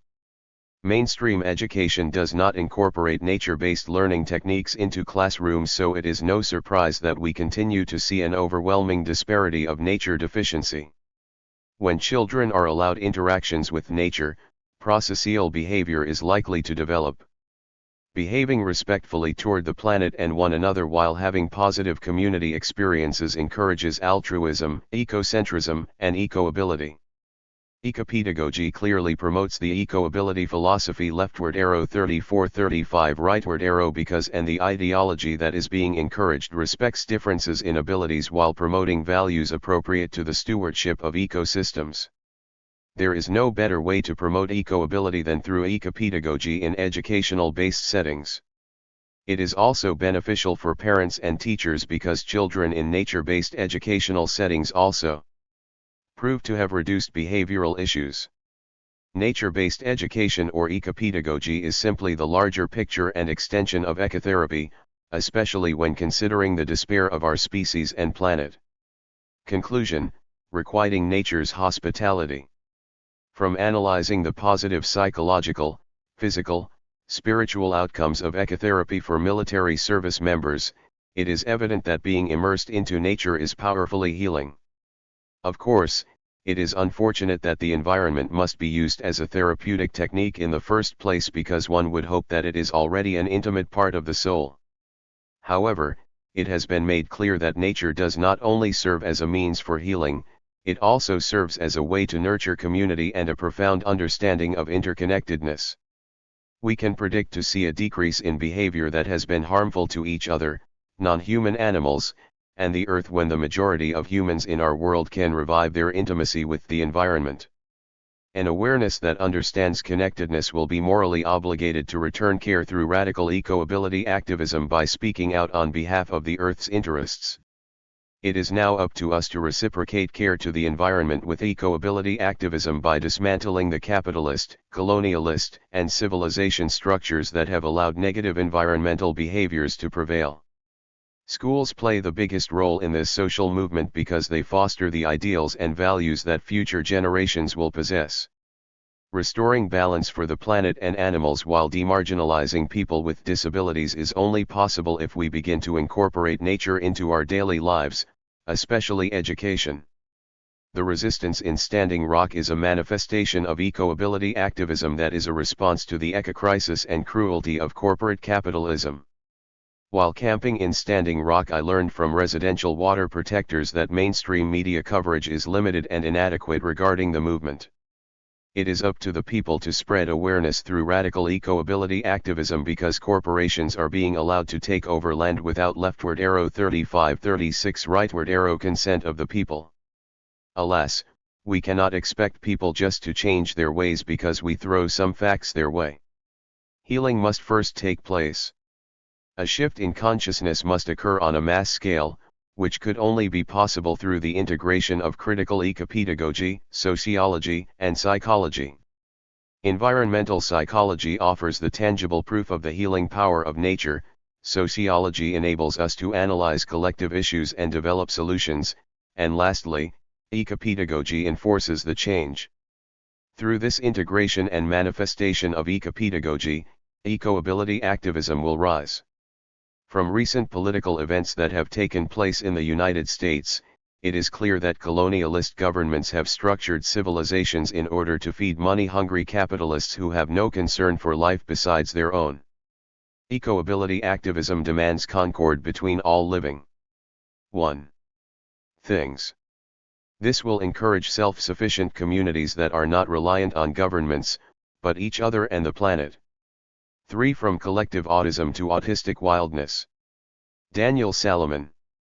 I draw from my experiences being an ASPI, a published environmental writer and political activist, to demonstrate why there is a conflict of interest between the neurodiversity and deep ecology movements and how this conflict could be resolved through interest-based conflict resolution.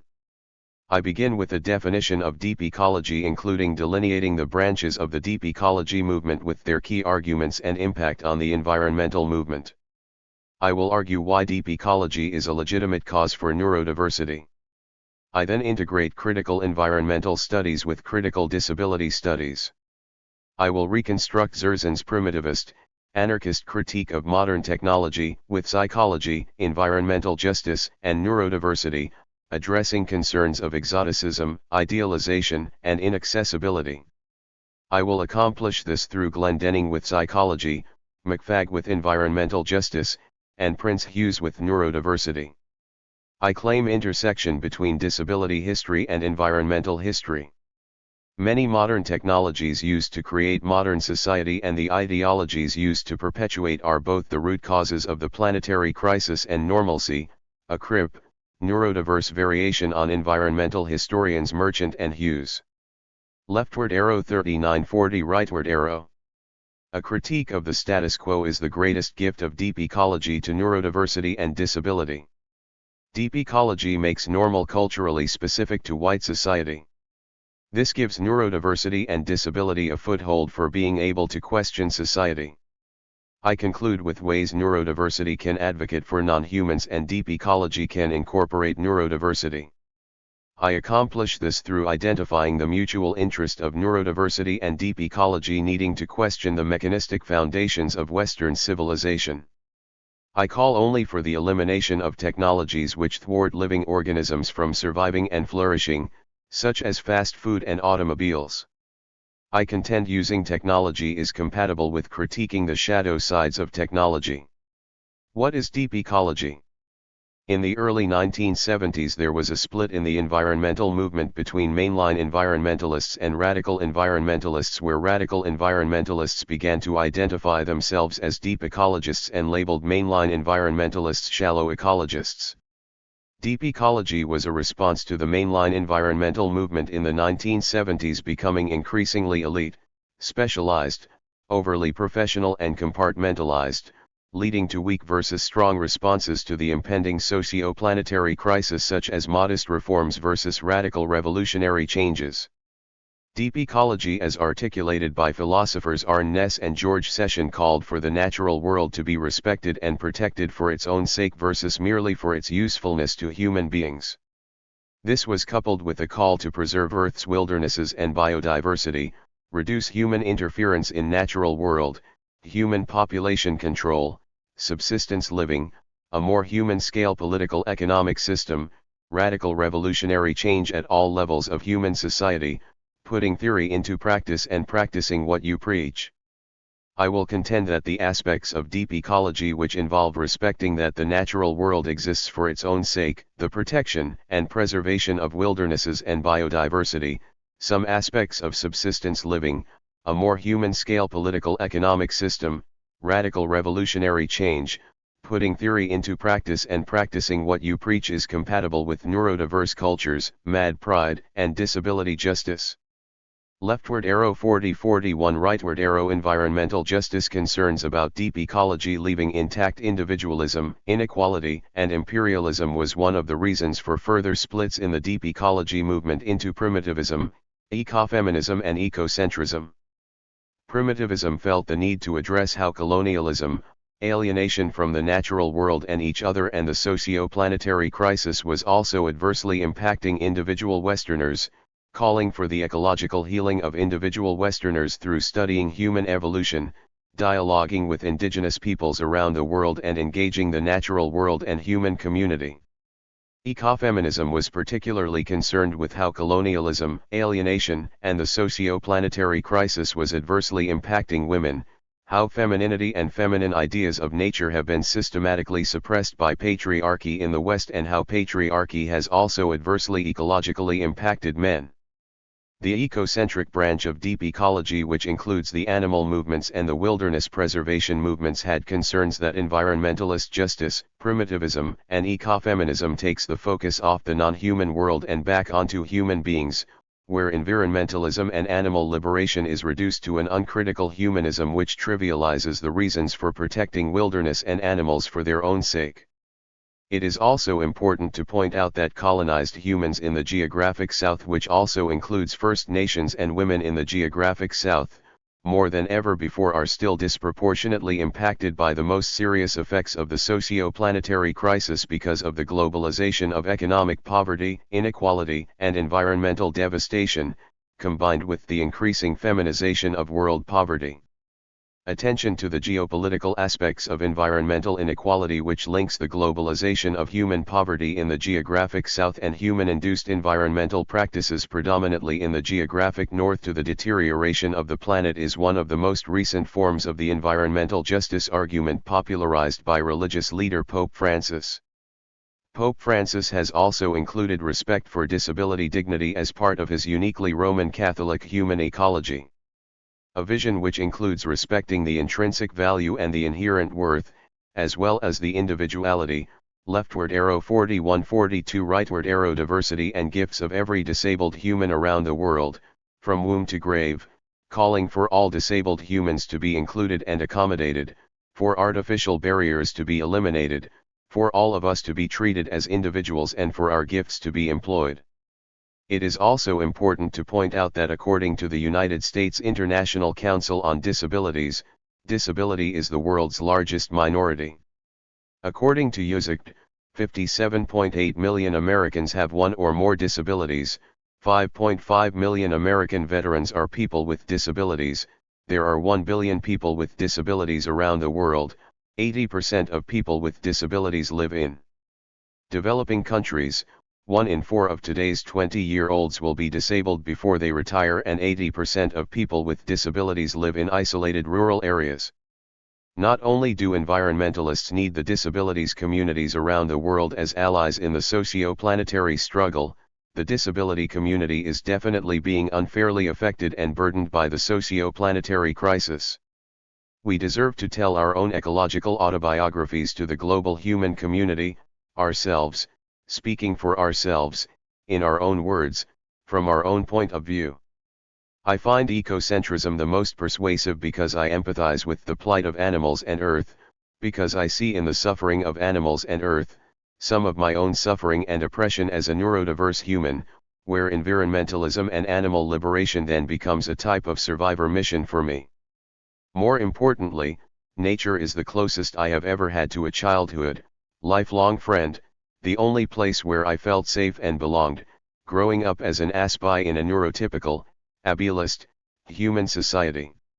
Nature has been there for me, when humans have not. As a result, I have a sense of camaraderie, loyalty, even solidarity with all nature.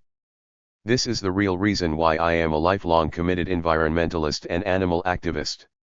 I have found primitivism, ecofeminism and environmental justice very helpful in preventing my human dignity from completely dissolving into all nature through corroborating my aspie experiences and maturing my eco-abilities, allowing me to reconnect with my human community, while preserving my unique aspie ecological identity. For example, primitivism has helped me reclaim my childhood experiences of ecstasy in nature, preserving my sense of wonder, in the process, making it easier to more positively connect with other humans. Ecofeminism, especially holistic cosmology, has validated my autistic propensity to personify inanimate objects, and inability to tune out my environment, which I was persecuted for as a child, youth, and young adult. Leftward arrow 42-43 rightward arrow. Ecofeminism has also taught me respect for my own body, which inspired me to take better care of my own physical and mental well-being. All of this has helped me connect with movements addressing my neurodiverse self-understandings of Earth and the socio-planetary crisis, which has led me to green communities which are equipped to utilize my eco-abilities. I am also now a citizen scientist, a lecturer, and private tour guide for the Hoyt Arboretum in Portland, Oregon. Neurodiversity is also now being addressed as a global climate change issue by the newly formed International Transformative Resilience Coalition, a revitalization of the earlier ecopsychology movement, still another split of the deep ecology movement. The ITRC is advocating for neurodiverse humans around the world as well as other oppressed minority groups, to educate both experts and the public alike, to the sobering reality that global climate change is creating the greatest mental health crisis in human history. Among other demands, the ITRC is calling for climate activists and policy makers to make provisions for us neurodiverse humanity when developing and implanting solutions to the global climate crisis, including sensitivity to language about fear in environmental rhetoric. Yet, we the neurodiverse, as well as disability communities around the world, still need to be playing a more active role in shaping, forming, implementing, and realizing the goals of the socio-planetary agenda. Putting critical disability studies into dialogue with critical environmental studies. Critical disability studies must be in dialogue with critical environmental studies. This is because critical environmental studies is helping to put the logic in place for our deconstruction of normalcy and ableism through making what is normal culturally specific to white society, through defining normal as Eurocentrism, imperialism, modernism, individualism, classism, and the socio-planetary crisis. In other words, normal is the status quo, a status quo which is not working for anyone. Critical environmental studies is also helping us reconstruct and recover neurodiverse cultures through linking neurodiverse intelligences, consciousness, and abilities to the ways of indigenous and traditional societies around the world. In fact, we can now make a very strong critical environmental studies argument that we, the neurodiverse, have been colonized by the same forces leftward arrow 43-44 rightward arrow which have colonized other minority groups and planet Earth, helping to move autistic discourse from reductionism and deviance to human dignity, even social justice. Making critical environmental studies accessible to critical disability studies. Zerzan offers a primitivist, anarchist critique of modern technology, claiming that the root cause of the socio-planetary crisis is a period in history, 10,000 BC, when many societies around the world, especially in Eurasia, made the transition from being hunters/gatherers to farmers/herders to city-states. This shift in human-Earth relationships from mutuality to colonization inspired humanity to construct anti-ecological ideologies to justify imperialistic relationships with the natural world and each other. This put the logic in place during the European Enlightenment for today's anti-ecological practices, causing our very serious socio-planetary crisis in the process. The proposed solution then is for all humanity to go back to being hunters/gatherers. This is accomplished through studying the story of human evolution, employing modern science and salvaging ecologically helpful elements of Western civilization. Learning the ways of colonized peoples around the world who are still living as hunters/gatherers like the Native Americans, coupled with directly engaging wild nature unmediated through wilderness experiences and becoming hunters/gatherers. This is also accomplished through human population control, divesting from modern technologies, voluntary simplicity, and community building through religious rituals, and developing more human-scale, sustainable and just ideologies, crafts, lifestyles, and social institutions. There is a sympathetic mainline environmentalist, environmental justice, animal liberationist critique of Zerzan's primitivist anarchy.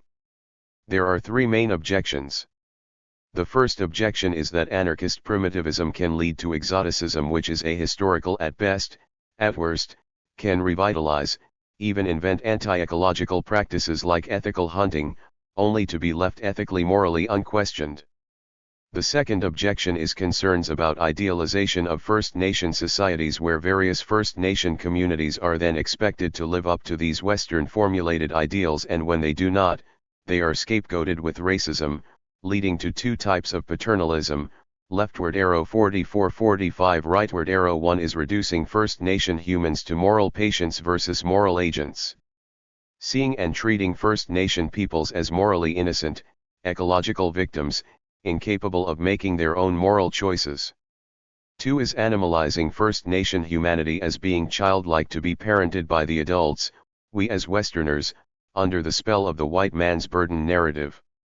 The final objection to anarchist primitivism is that the standard is so high and pure, it makes environmentalism inaccessible to most ordinary humans, so ordinary humans end up doing nothing at all. Some ecofeminists have attempted to revitalize anarchist primitivism through consciously integrating anarchist primitivism with Western ideals, developing what is now known as communitarianism. I have identified their different forms of communitarianism. Trauma therapist/addiction specialist Glenn Denning has cross-pollinated anarchist primitivism with modern psychology through the archetype of the wounded healer. Addressing how the socio-planetary crisis has adversely impacted the individual psyches of Westerners. Coupled with how individual Westerners can heal from the adverse effects of colonization through being attentive to their environment and engaging in political activism, cross-pollinated with conventional psychology and medicine. The wounded healer is the universal human experience of a human with a disability developing the ability to heal others as a result. Glenn Denning contends that a disproportionate amount of Westerners have been disabled by modern technology and have developed the ability to heal others and help heal the planet through being able to have altered consciousnesses, which allows us to live more sanely and sustainability on this earth. Glenn Denning's goal is not to cure us or make us normal, the opposite. Defining healing as decolonialization, Glenn Denning is calling us to take back our identities and our lives from toxic narratives and technologies and to reconnect with all aspects of our society, including our relationship with the natural world. Glenn Denning contends the personal is planetary, the planetary personal. Glenn Denning's work implies that the social construction of disability and disability culture are compatible with one another, even through disability culture is not natural, because disability culture humanizes the technocratic aspects of modern life. Feminist Christian ecot theologian Sally McFadden cross-pollinates anarchist primitivism with environmental justice through linking consumerism in North America to anthropocentrism, environmental injustices in the leftward arrow 45-46 rightward arrow geographic south, and the socio-planetary crisis. Calling all North Americans to reduce overconsumption and become more communitarian, McFag also recognizes that many North Americans, including disability and neurodiversity, do not fit into conventional society, and calls North American minorities to see our strengths of not fitting in as our wild space, which we can use to critique the anti-ecological foundations of our society. In my books and papers, I identify my neurodiversity wild space as a challenge to anthropocentrism, speciesism, mechanization and compartmentalization. This is because I personify inanimate objects and cannot tune out my environment, meaning I have a species-inclusive, holistic mindset which gravitates towards reverence for life, interconnectiveness, integration, and wholeness. ASPI primatologist Don Prince Hughes, like myself, also reported a similar experience. When she integrated anarchist primitivism and ecofeminist communitarianism cross-pollinated with her ASPI identity, Prince Hughes experienced personal and professional liberation which she would not have experienced otherwise. Mainly, Prince Hughes needed community to discover the strengths of autism and her eco-abilities. What is normal? The socio-planetary crisis. Disability history is linked to environmental history through the war on nature in early modernity, orchestrated by the Enlightenment, the age of imperialism and the Industrial Revolution. There are two intersections between disability and environmental history. The first intersection is that the various disability and neurodiversity communities were all swept up in the European war on nature in colonial times. This was accomplished through the establishment of the modern mental institution to separate Western discontents from our own communities, where we were forced against our will to reject our own nature-based, land-based and animal-based inclinations through violent socialization, forcing us to conform to and assimilate into urbanization, industrialization, secularism, individualism, consumerism, and middle-class morality. Leftward arrow 46-47 rightward arrow. All of this did not happen just in the distant past. In fact, even in my own lifetime, even into adulthood, I am now 37 years old, I was threatened with institutionalization even after graduating cum laude from the university, and therapists attempted behavior modification and psychiatrists experimented with dangerous medication regimes through graduate school. Even till this day, many professionals and parent groups still subscribe to applied behavioral analysis, and I have been given emotional scars for life. The second intersection most directly impacts the 21st century. Critical environmental studies is in a consensus that the status quo is causing the socio-planetary crisis, threatening human and planetary survival, is not working for anyone, especially oppressed minority groups around the world, and we are currently calling for systematic, structural, cultural changes in human society as the only viable solution for saving humanity and Earth. This means that normal and morality is not the same thing. What we, the neurodiverse, then are being called to conform to is not only neurotypical insanity, we are also being pressured by the mental establishment to conform to the very system which is destroying all life on Earth. This has led to our own addictive overconsumption, self-absorption, and implication in global oppression, giving us a contaminated self, in the process. As a result, we too need to go into recovery from Western civilization through embracing the socio-planetary agenda and taking back our identities. Subverting the machine, the gift of neurodiversity. Yet, by neurodiversity daring to question normalcy, while also helping to keep alive the pre-modern Western consciousness which has helped humans live sustainably with Earth for tens of thousands of years, coupled with some of us advocating for animals and Earth at great pains to ourselves, we are offering a gift to life on Earth. In other words, we have one of the ecological visions necessary for building a sustainable future for us all. When we cannot make all technology go away, some of us have found ways to subvert existing harmful technologies into being in service of all life, surviving, reproducing and flourishing, subverting these technologies away from being used toward planetary annihilation. Leftward arrow 47-48 rightward arrow. When we neurodiverse individuals of goodwill cannot make these technologies benign, we then spit up on questioning these technologies, for that is how technological innovations happen. Innovations happen through questioning. meaning it is in fact morally consistent to both question a particular technology and use that technology in your everyday life. This is what it means to live in a democracy. You speak your mind, you vote your conscience, and you cope with the collective outcome.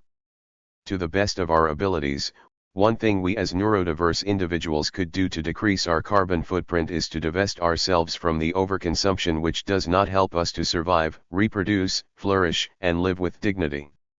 We as individuals will need to discern for ourselves as individuals, how exactly we are to reduce our overconsumption.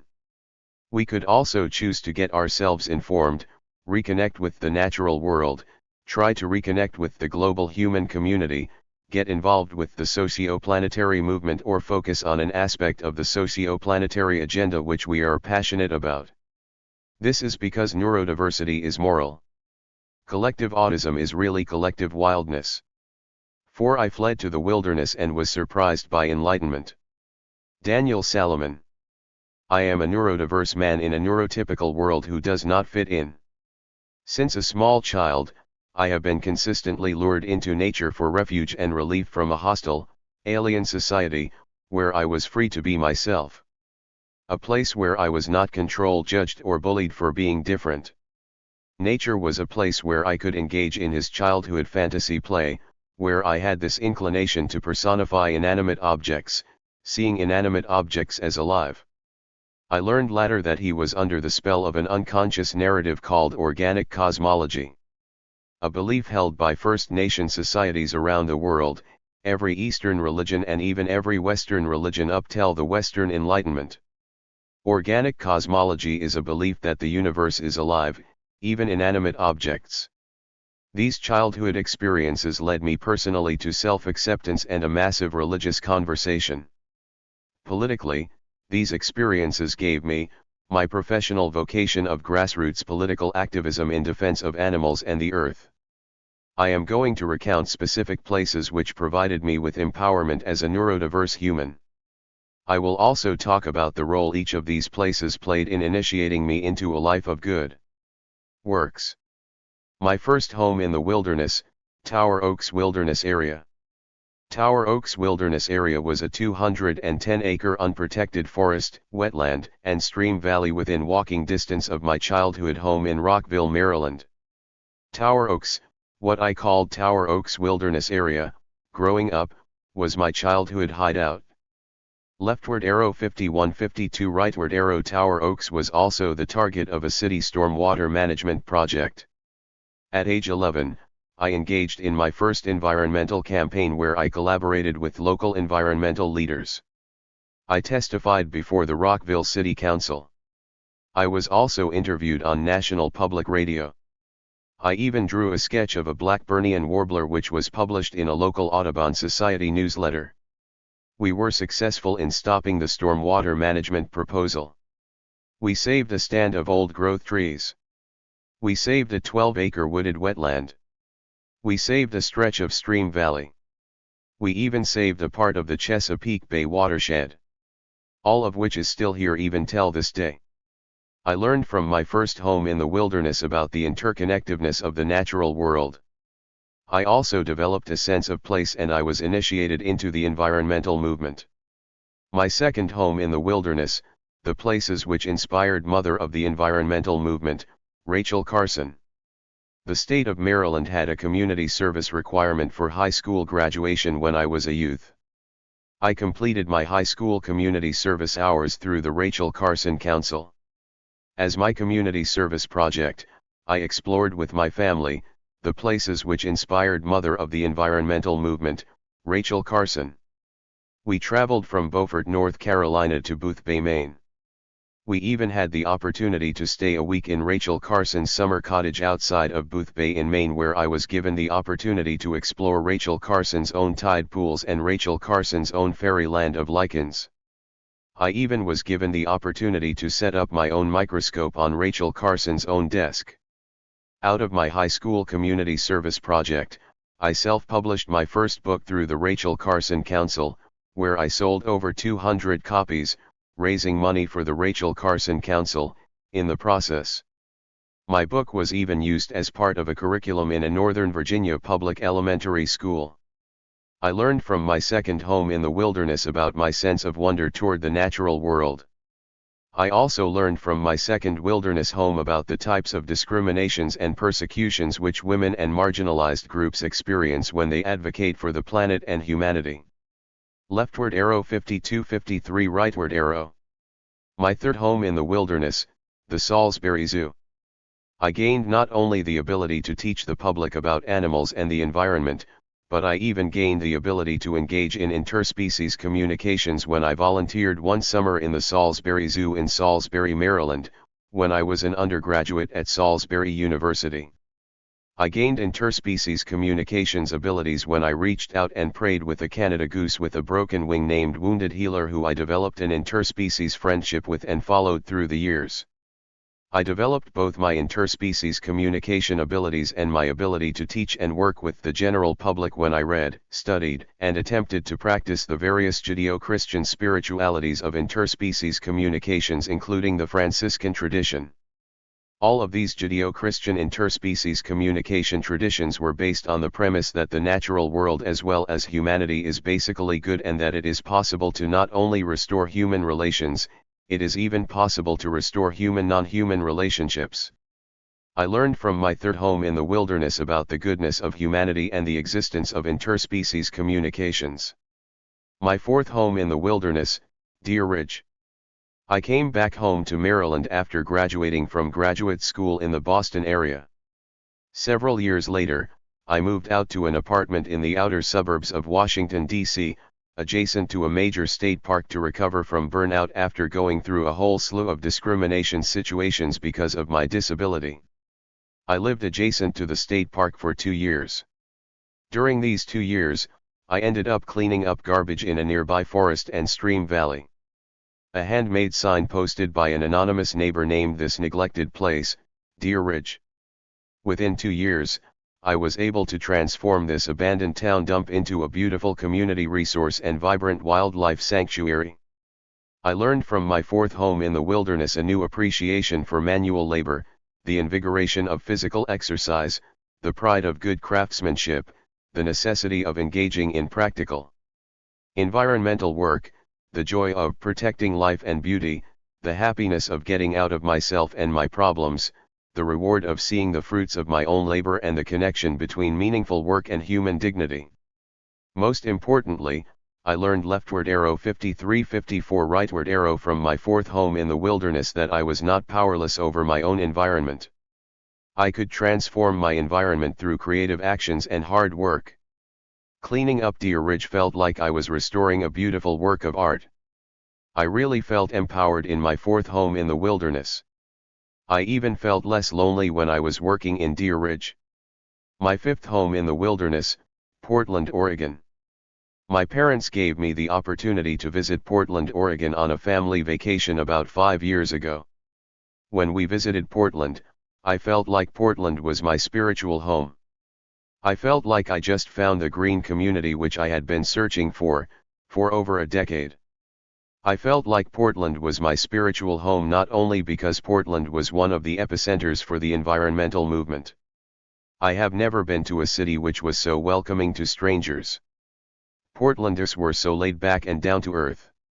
I wanted to move to Portland. 2 years later, I was able to relocate to Portland with my parents. I now live in Portland. I am now a Portlander.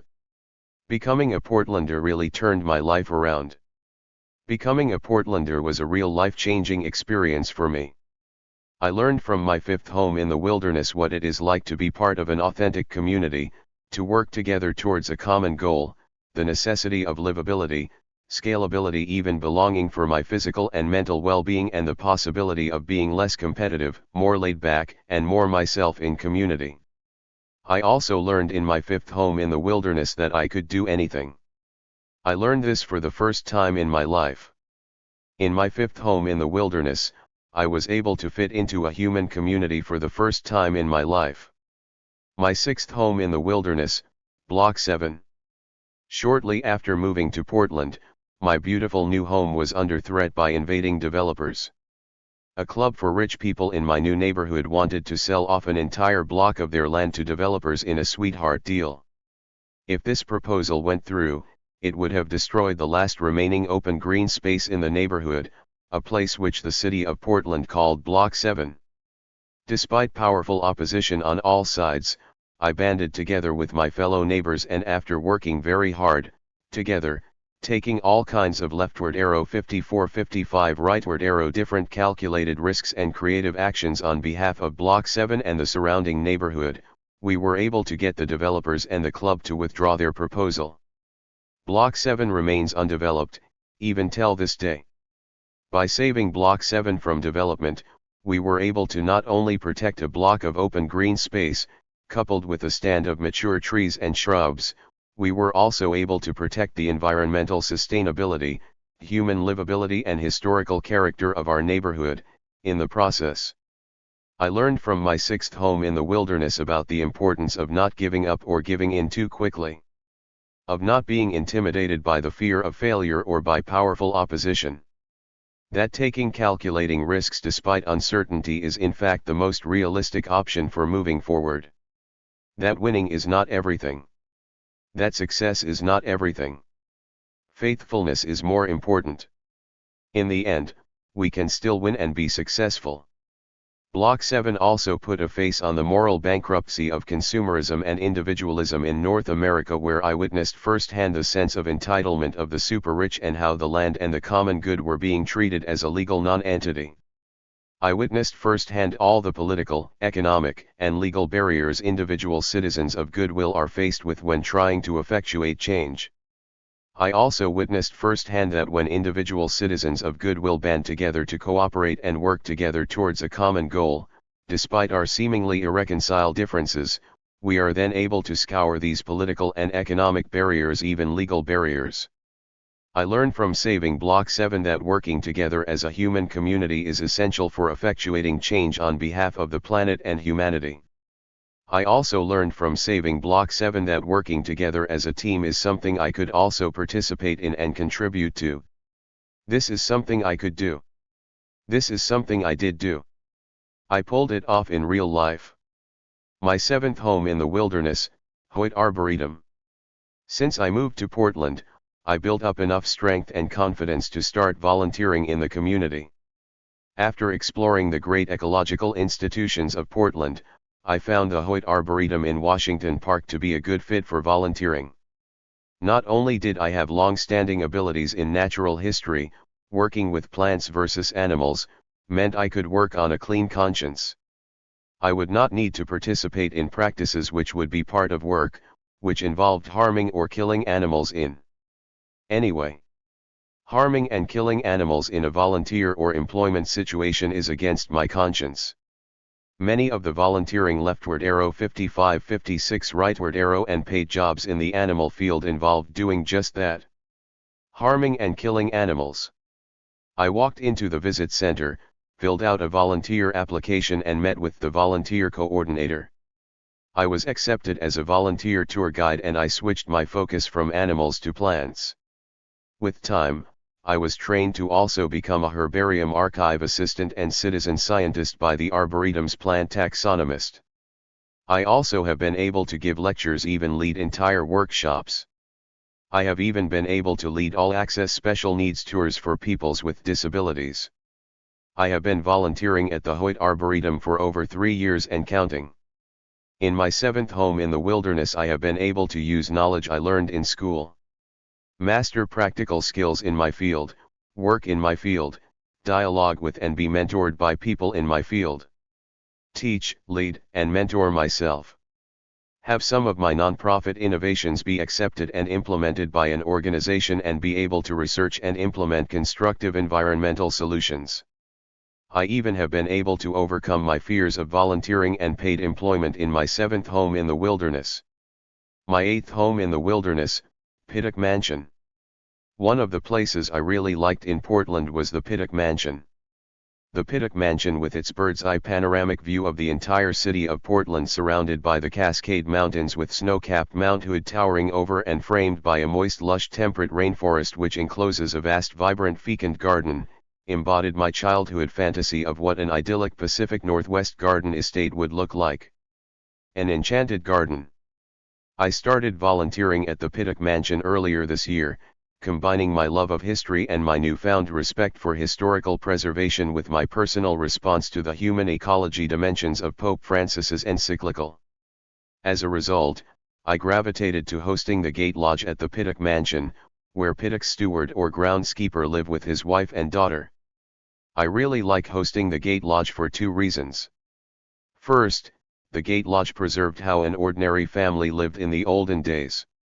Second, Pittock's steward embodied the archetype, the common human experience, of caring for creation, which has been adopted by the Christian religion as an alternative interpretation to dominion, meaning domination in the Old Testament.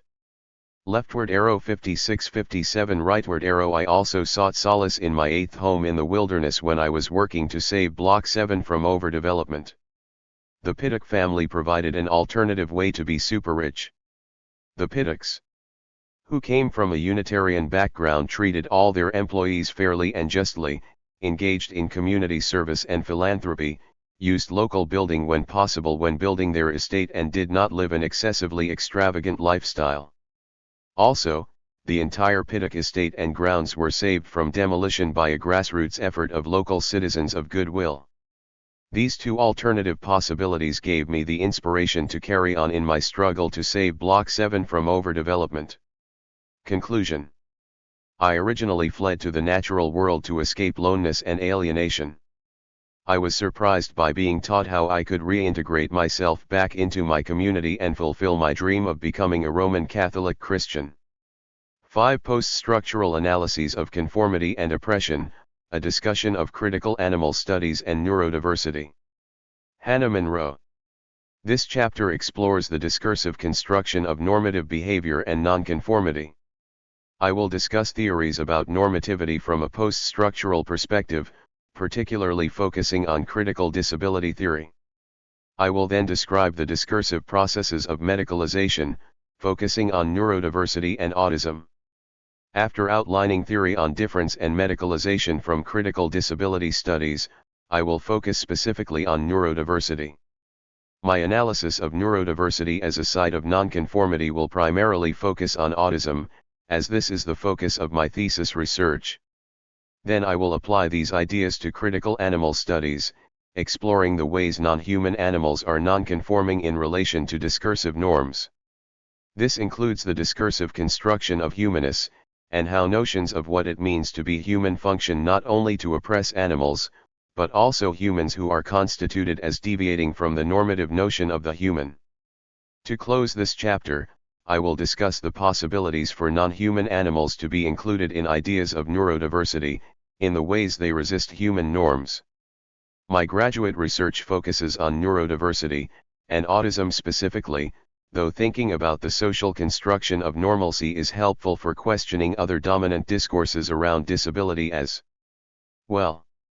I want to explore what questioning normalcy is like in LGBTQ and disability rights activism. Furthermore, this view of questioning normalcy can be helpful in thinking about non-human animals and their agency. Thus, this chapter will discuss a post-structural view of nonconformity from both neurodiverse and critical animal studies perspectives. Normalcy and nonconformity have been leftward arrow 5960 rightward arrow concepts that interested me for most of my life. Throughout my undergraduate academic work, I focused on gender expression and performance. However, in studying gender norms, I was always aware that there was something else beyond gender that I was drawn to exploring. Beyond my interest in gender was an interest in understanding the oppression and experience of nonconformity. This realization, in combination with an internship I did in disability rights, brought me to critical disability studies and specifically neurodiversity. This chapter draws connections between neurodiversity and ecoability, which is a field of study at the intersection of critical animal, environmental, and disability studies that was created by Anthony J. Nocella II. This chapter follows previous literature on ecoability, which includes the anthology Earth, Animal, and Disability Liberation, the rise of the ecoability movement, and 3 special journal issues. Post-structural theory and discourse. In disability studies, an interdisciplinary introduction, Goodley defines discourses as regulated systems of statements, ideas, and practices, providing ways of representing particular forms of knowledge, which we use to shape the subjective sense of who we and others are. Discourses produce binaries, constructing one category as the opposite of the other, with each supporting the discursive positioning of the other. Goodley writes that the normative identity is privileged, with disabled identities otherized in comparison to the norm. Neurotypicality is normalized through the pathologizing of neurodiversity. People embody discourses, constructing their knowledge of themselves and their behaviors around the ways they are made to feel knowable. In this way, the self is constructed through discourse. People only feel knowable through certain discourses because they are reproduced and pervade our entire lives through medicine, school, work, and many other institutions. This can be observed particularly clearly in discourses surrounding mental and neurological disability through psychiatry and special education perpetuating the view of neurodiverse people as other. Neurodiverse people are taught this perspective as their subjectivities are constituted through discourse by these institutions. This teaching of the dominant discourse is related to notions of power in post-structural leftward arrow. 60-61 rightward arrow theory. In the introduction to Foucault and the Government of Disability, Shelley Tremaine explains Foucault's notions of power as not something that is exchanged, given, or taken back, but rather is exercised and exists only in action. Power exists in society through discourse, through internalizing and performing normativity or through developing counter-discourses to resist norms. Individuals who are constructed as non-normative in multiple ways, such as neurodiverse people of color, often experience more oppression by dominant discourses that privilege neurotypicality and whiteness. People's experiences of disability, as well as any kind of nonconformity to dominant discursive norms, are closely connected to sexuality, gender, race, and class. Anne McGuire writes that ableism affects individuals differently based on intersections of identity and thus disability is socially experienced in different ways. Normalcy. In McGuire's recent book War on Autism, On the Cultural Logic of Normative Violence, she provides an excellent post-structural analysis of the discursive constructions of normalcy regarding autism. McGuire suggests that mainstream advocacy discourse constructs autism as a threat to normative society. She asserts that autism advocacy's role within this narrative is to maintain normalcy, preserving it from the ever-present threat of nonconformity. Autistic nonconformity is constructed as not just an individual issue, but as a threat to capitalism itself. Nocella also asserts that those who are constructed as different, are regarded as a threat that must be controlled, disciplined, and punished. Within the dominant discourse, those outside the norm are thus regarded as threatening to normativity and subjected to forms of control and repression. Interestingly, McGuire tells us that what autism advocacy organizations label as signs of pathology are often behaviors that are both too much and not enough. Thus, people are perceived as deviant when they are performing a normative behavior excessively or too little. This can be observed in how autistic people are often viewed as either too rational or too emotional. They are pathologized for not meeting the specific balance of rationality and emotionality constructed as normal. In Autism as Culture, Joseph N. Strauss makes this observation as well. He asserts that many psychiatric disorders diagnose expressions and behaviors leftward arrow 61-62 rightward arrow that, at certain levels, would be considered normative, but are constructed as deviant when they exceed past this line of normalcy. For example, autistic people are pathologized for being too independent, despite society idealizing a certain level of independence for its citizens. In popular discourses on the neurotypical woman, conformity, authority, and post-war femininities, Nancy Bombassi also argues that the dominant discursive constitution of Asperger's pathologizes people who are independent and demonstrate an aptitude for intellectualism. She argues that this discourse especially pathologizes women for having these characteristics. The pathologizing of nonconforming characteristics of autistic people perpetuates stigma against gender nonconformity. Davidson and Thomas assert that in diagnostic materials, autistic people are often described as deviating from social norms in gendered ways, providing the example of Simon Baron-Cohen's theory of the extreme male brain. This theory claims that autistic people tend to be more masculine, and clearly genders autistic nonconformity. There may be a connection between autism and gender nonconformity because, as Davidson and Thomas describe, in Autism and the Ghost of Gender, autistic people apparently do not fall under gender's spell quite so readily. This is largely because autism is defined by difficulty in understanding social norms, so gender norms are less likely to be understood and followed as well. However, an assumption that gender nonconformity is a symptom of autism pathologizes the gender expression of any autistic person who does not follow gender norms. Discursive constructions of normalcy are often maintained through the medicalization of nonconformity. We can observe the dominance of the medical discourse in the 20th century through the vast amount of social phenomena that have been medicalized as opposed to demedicalized. The belief that people need medical treatment to cure their differences has prevailed in Western culture. Goodley asserts this constructed ideal is based on norms of productivity. As people's abilities have become perceived as unproductive within capitalist society, they have been pathologized to be objects of social control. Citing Foucault, Oliver explains that those characterized as mad have been excluded from normal social life and isolated in a specialist domain. Maguire asserts as well that disability is only intelligible in the dominant discourse as a dangerous deficiency that needs to be protected against. Leftward arrow 62-63 rightward arrow. Neurodiversity. McGee provides a definition of neurodiversity that highlights its counter-discursive potential, writing. The most vocal advocates for neurodiversity have been persons whom the medical, psychiatric, and educational domains would categorize as autistic or on the autism spectrum. But the movement also includes those with neurological differences as varied as ADHD, Alzheimer's disease, bipolar disorder, dyslexia, dyspraxia, depression, epilepsy, Tourette's syndrome, and any number of other psychiatric and neurological classifications.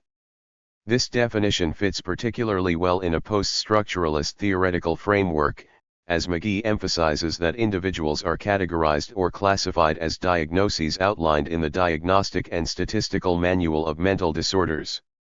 This description of medical, psychiatric, and educational institutions categorizing individuals according to discursively constituted labels is central to a post-structural analysis. Ecoability takes this perspective as well, critiquing discursive categories, especially those around notions of normalcy. It is also important to address the social model of disability, which Maguire asserts is often employed by disability scholars and activists, but has had some critiques. The social model distinguishes between impairment, one's physical differences, and disability, the ways society privileges able-bodied people over disabled people. However, Maguire describes how some people have critiqued the distinction between these two aspects of disabled experience as well as the presentation as objective fact that some bodies are physically different.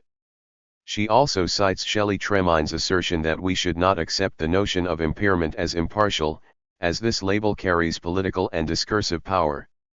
While the intention of the social model's narrative is to counter the medical model of disability, the social model's use of categories and distinctions to describe disabled experiences continues to naturalize binary discourses about disability. It is crucial to question naturalized norms and distinctions such as these, just as we question the idea of the human in critical animal studies. Ecoability works to critique binaries and the discursive categorizing of human and non-human animals into dualistic groups.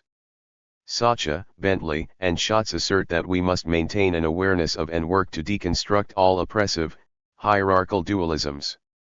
As dualisms so often privilege one side as normal, continuing to think in terms of disabled/non-disabled or neurodiverse/neurotypical risks perpetuating harmful discourses. Furthermore, the ecoability movement seeks to question leftward arrow 63-64 rightward arrow categories that divide us. Thinking of ourselves as existing in distinct categories is neither realistic nor helpful for working towards social justice. Describing being neurodiverse as an identity, even while creating alternative discourse to the dominant discursive categories of mental disability, still represents neurodiverse individuals as different from people considered non-disabled. McGuire takes a specifically post-structural perspective in how she discusses the concept of autism, asserting that it is not a specifically definable category, but is instead always shifting in its culturally constructed meanings. This view of disability and neurodiversity is post-structural, as it highlights the complexity and fluidity of concepts such as disability, difference, normality, and abnormality. The concept of neurodiversity is a helpful way to think about mental difference, as long as it does not rely on a binary of neurodiverse/neurotypical. Discourses of neurodiversity. Neurodiversity is part of a counter-discursive construction of autism, as well as many other mental and neurological differences or disabilities. For the remainder of this discussion of discourse and neurodiversity, I will focus on autism because it seems to be at the center of current discursive conflict in media and culture, and serves as a useful case study. Alicia Broderick and Ari Neyman write that in the early 2000s autism in particular took hold of the public imagination internationally, becoming a popular cultural obsession. It is significant to note that the dominant discourse constituting autism as a disease is primarily rooted in the non-autistic community, whereas the counter-discourse promoting neurodiversity and constituting autism as difference is rooted in the autistic and neurodiverse community. Broderick and Neyman explain that discourse is integral to the production of power/knowledge. They argue this discursive struggle is so critical because the human rights of autistic people are at stake. Dominant discourse of autism. The dominant discursive construction of autism is the focus of McGuire's book, War on Autism. Drawing on Ian Hacking, McGuire writes that as contemporary stories of autism help construct discourse, they are, in other words, functioning to constitute what autism is and can be. The most powerful proponent of the dominant discourse is Autism Speaks, an organization widely criticized by the neurodiverse advocacy and autistic communities. McGuire argues that these stories are all interconnected in contributing to the formation of a historically specific autism discourse. These narratives come together to construct an overarching discourse of autism. Tremaine describes how discursive classifications organize people based on how they exist in relation to constituted norms, and so construct social identity and social organization. This awareness of one's identity in relation to norms is a subject's conscience or self-knowledge. Practices to become more normal are then offered within culture to individuals, as they are encouraged to change themselves to more closely resemble normalcy. People are expected to want to change and to accept these forms of normalization. He describes how people perform what the dominant discourse defines as normativity, policing their thoughts and behaviors. Those who are non-conforming become medicalized within scientific and psychological discourses and have their differences devalued as merely part of a pathological condition. The pathologizing of autistic nonconformity discursively constrains autistic individuals from claiming and embracing autism as part of their identities. People regulate their performance according to social norms in order to be intelligible, or knowable, within dominant cultural discourse. Despite the cultural dominance of thinking about autism this way, many people have criticized this medicalizing normative discourse. Counter-discourse and the neurodiversity movement.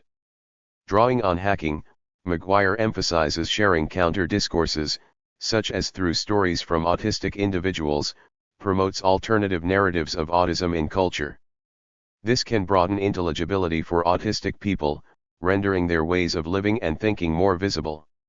However, she reminds us that, while narratives alternative to the dominant stories about autism do exist, dominant narratives are held as objectively true while counter-narratives are often disregarded. The dominant discourse gains its strength in culture from its attachment to science and medicine, which are powerful institutions in our society. Those representing the dominant discourse are legitimized as authority figures, enabling them to devalue the perspectives of autistic individuals and anyone else who questions the dominant narratives of disease and normalcy. Leftward arrow 65-66 rightward arrow. However, McGuire argues that autistic perspectives in disability theory are reconfiguring how autistic difference is perceived and, indeed, how it can be imagined. This ability to contribute counter-discursive perspectives to the cultural conception of disability is a powerful side for resistance.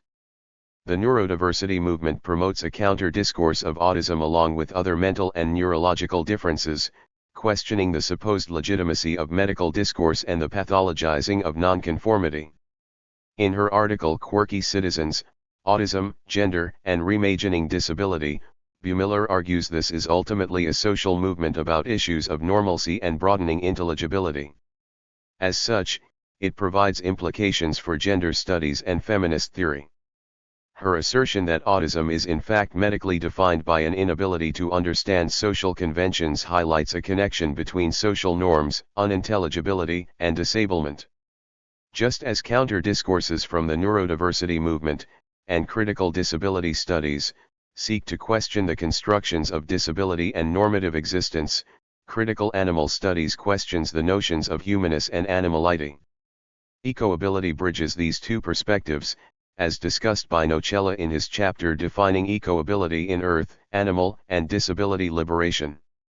Ecoability exists at the intersection of the environmental, animal liberation, and disability rights movements.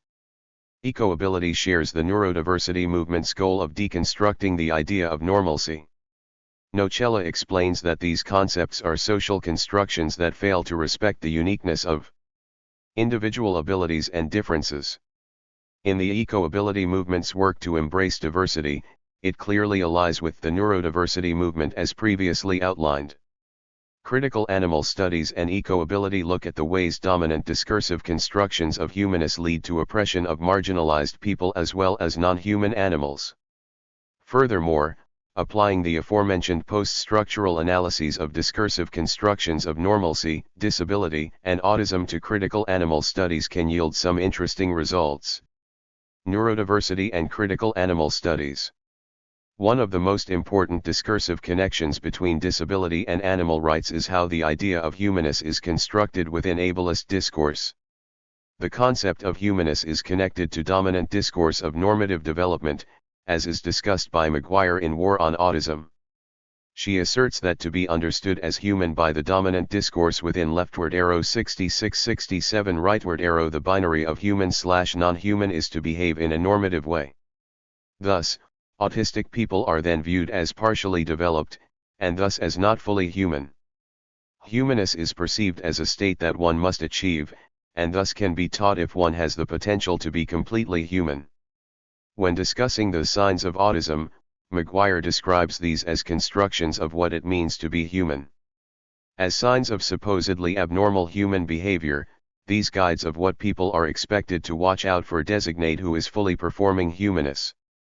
People are then only accepted as fully human when they are no longer expressing any elements of so-called non-normative autism. Bergenmer, Roskvist, and Lindgren also assert that what is considered disabling about autism by the dominant discourse is connected not only to norms around ability, but also to the very idea of humanness. From a broader disability studies perspective, Nocella asserts that many marginalized groups have been compared to animals or disabled people as a form of oppression. This issue of people being oppressed through comparisons to non-human animals demonstrates connections between discrimination against marginalized human groups and the devaluation and oppression of non-human animals, as well as that of disabled people. Another connection between critical animal studies and neurodiversity is the way that people's friendships with non-human animals are perceived as somehow not real and a sign of disability. Although it is a stereotype that autistic people get along well with animals, some people relate to it, and we need to think about why this is regarded as inferior to human friendships. Getting along better with non-human animals than with humans is constructed as not normatively social. We can observe this in how people who live with animals, but don't have family or housemates, are labeled as lonely or as somehow mentally ill. The tendency to value human companionship over living only with non-human animals is a sign of speciesism as well as ableism. Drawing on Dunayer, Nocella defines speciesism as discrimination against non-human animal species by arguing that humans are more important and superior to non-human animals. The devaluation of people's friendships with non-human animals, in comparison to those with humans, is rooted in the belief that we cannot have equally meaningful social interactions with non-human animals, because they are regarded as less socially important. We need to think critically about both the speciesism and ableism embedded in narratives around human and non-human animal friendships. Leftward arrow 67-68 rightward arrow Bergenmer, Roskvist, and Lindgren discuss these friendships and connections between autistic people and non-human animals in Autism and the Question of the Human. They look at several autobiographies of autistic individuals and analyze the way these authors talk about animals. For example, Dawn Prince Hughes, a primatologist, found that gorillas understood her in ways she never felt understood by other humans. Wolf also addresses neurodiversity and identity as it relates to animals, when he describes a few autistic people who say they can relate to animals because of their different abilities, such as Temple Grandin and Monty Roberts.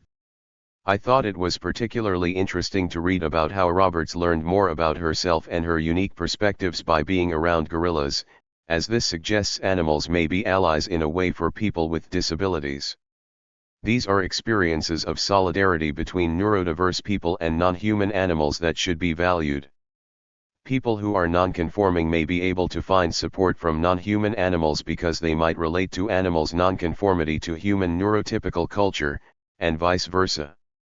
Bergenmer, Roskvist, and Lindgren take a post-humanist approach and look at discourses around autism and the notions of humans and animals. They assert that the autistic people they write about, such as Dawn Prince Hughes, question the dualistic categories of humans and non-human animals by critiquing what it means to follow norms of interaction with others. As some of these individuals comment that they feel close to animals, they also destabilize this dualistic view. These authors argue that in this way both constructions of normalcy as well as of humanness and animalness are called into question. The view of some of these individuals that they may feel more of a connection to animals than other people calls into question what supposedly makes humans different from non-human animals. The last point I would like to make about connections we can draw between critical disability and animal studies is to look at ways non-human animals could be viewed as neurodiverse, in a culture that pathologizes any deviance from human norms. For example, I have been thinking lately about neurodiversity in non-human animals and the ways they don't conform to human social norms. When they do things that humans don't understand, they are often described as cute, while the same behavior would be stigmatized in autistic people. A little while ago I was playing with a cat, who was so happy and excited that she stopped playing and ran around the room. This is a thing that many cats and dogs do, but in thinking about this chapter, leftward arrow 68-69 rightward arrow, it occurred to me that this is also something many autistic people do when happiness from interests or positive thoughts creates a burst of energy. We have all most likely observed cats and other animals stim, forms of movement neurodiverse people use to manage both positive and negative emotional experiences.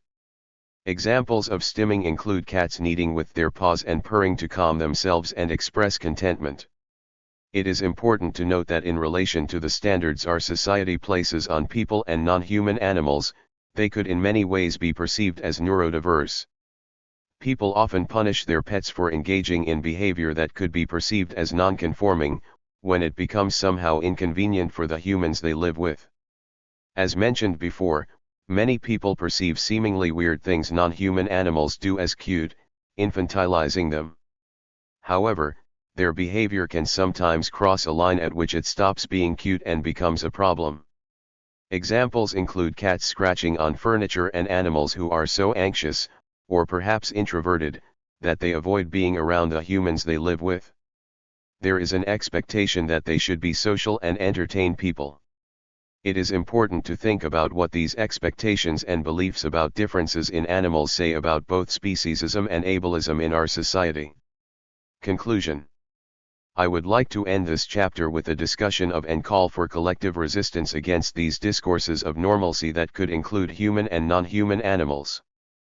Post-structural theory asserts that voicing and spreading counter-discourses is a form of agency and resistance. We need to keep encouraging nonconformity and respect animals when they don't conform. Goodley asserts the goal of post-structuralism is to deconstruct binary discourses and work for discursive resistance through renaming and resignification, as discourse shapes how we think about ourselves and others. By continuing to voice our beliefs in the face of the dominant discourse, I think we can erode the power of oppressive ways of thinking. This is not easy and is not something everyone is able to do, but I really believe that being true to how we want to be in the world can make a difference little by little. We also need to pay attention to the ways that animals resist and respect that they can be part of resistance as well. When we notice animals being non-conforming, we need to support their individuality and agency. Humans and non-human animals can help each other resist these discourses and survive in a society that tells us it is not okay to be who we are. Leftward arrow 6970 rightward arrow. 6. Giving a face to the nameless numbers. Mary Fant asked. As we jogged up to where the truck was parked, the stench of blood, feces, sickness, and death slammed into our respiratory systems, forcing us to cup our hands over our mouths and noses in an effort to prevent gagging. We slowed our pace as we reached the filthy, metal truck, so as to not startle the already terrified persons trapped inside. I stood about a foot from the truck, gently telling them how beautiful they were and how they were loved by those standing there with them. As I observed their responses, I knew it would now be okay to go right up to the truck and put my hands through the holes in the cold, unforgiving metal. They hung there for another few minutes while I continued conversing with those who were being treated like objects, and whose stories had been treated as if they were not only irrelevant, but non-existent. And then one of them, with handsome black hair and dark eyes so gorgeous in their depth that you could find yourself becoming lost in them, moved a little closer and pressed his forehead to my hand.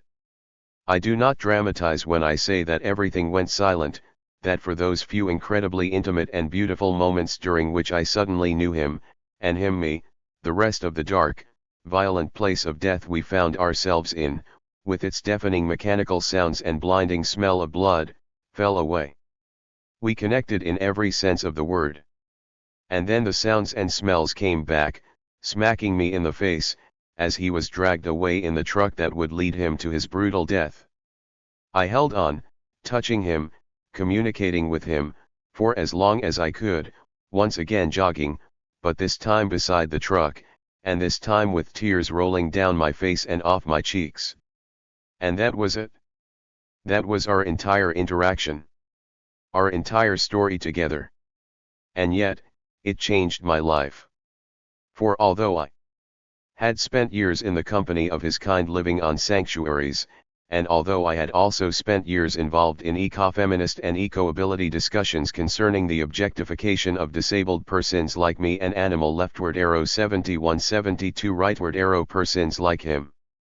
However, until that moment, I had never been face to face with someone who was minutes away from being violently transformed into a literal object, and whose story was moments away from being completely erased. In this chapter, I will argue that the systems which work to oppress ability diverse humans as well as non-human persons, known as ableism and speciesism, are not only similar in their consequences for oppressed individuals, but hold the same problematic beliefs and assumptions as their foundations. For clarification, the letter Y is used instead of E, A or O in words to remove the suffixes men, man, and son, and thus not contribute to the linguistic implication that all beings must be defined by a comparison to the white, abled, cis, heterosexual, rational, human man. With this in mind, I argue that the number of similarities between ableism and speciesism suggests they should be combated together rather than separately. Finally, the concepts of the ecofeminist ethics of care and the act of bearing witness will be explored as forms of subversive eco-ability activism that could play a substantive role in dismantling oppressive systems such as ableism and speciesism. Ableism, loosely defined as the belief that a human person with certain abilities holds more worth than someone who is perceived as not having those abilities, and speciesism, loosely defined as the belief that humans are inherently more valuable than any other species, are systems which are both sociological and psychological in nature. This may seem to be a simple statement, but in order to closely examine and evaluate certain forms of subversive eco-ability action, it is of the utmost importance that we understand the socially constructed nature of these oppressive systems. In Why We Love Dogs, Eat Pigs, and Wear Cows, author Melanie Joy describes the social and psychological features of what she calls carnism, an ideology that allows us to feel indifferent about eating some sentient beings while feeling disgusted by the thought of eating others. The way in which Joy examines carnism is just as insightful when applied to analyzing ableism and speciesism. For Joy, the notion of the psychological schema informs how carnism works on both behavioral and systemic levels. She explains, a schema is a psychological framework that shapes and is shaped by our beliefs, ideas, perceptions, and experiences, and it automatically organizes and interprets incoming information. She proceeds to state that generalizations largely arise from schemas. Generalizations are the result of schemas doing what they're supposed to, sorting through and interpreting the vast number of stimuli we're constantly exposed to and then putting it into general categories. Schemas act as mental classification systems. Although we are not born with the schemas we hold as adults, it is fair to say that the leftward arrow 72-73 rightward arrow tendency to create schemas or the need to classify, is something innate to the human species. Thus we naturally, and without effort, internalize belief systems/ideologies, leading to the formulation of schemas. However, the drive to categorize phenomena is not what is problematic. Indeed, the capability to create schemas allows for the potential of faster thought processes, something which can be of particular benefit when, for example, one is trying to discern whether something should be categorized as a threat.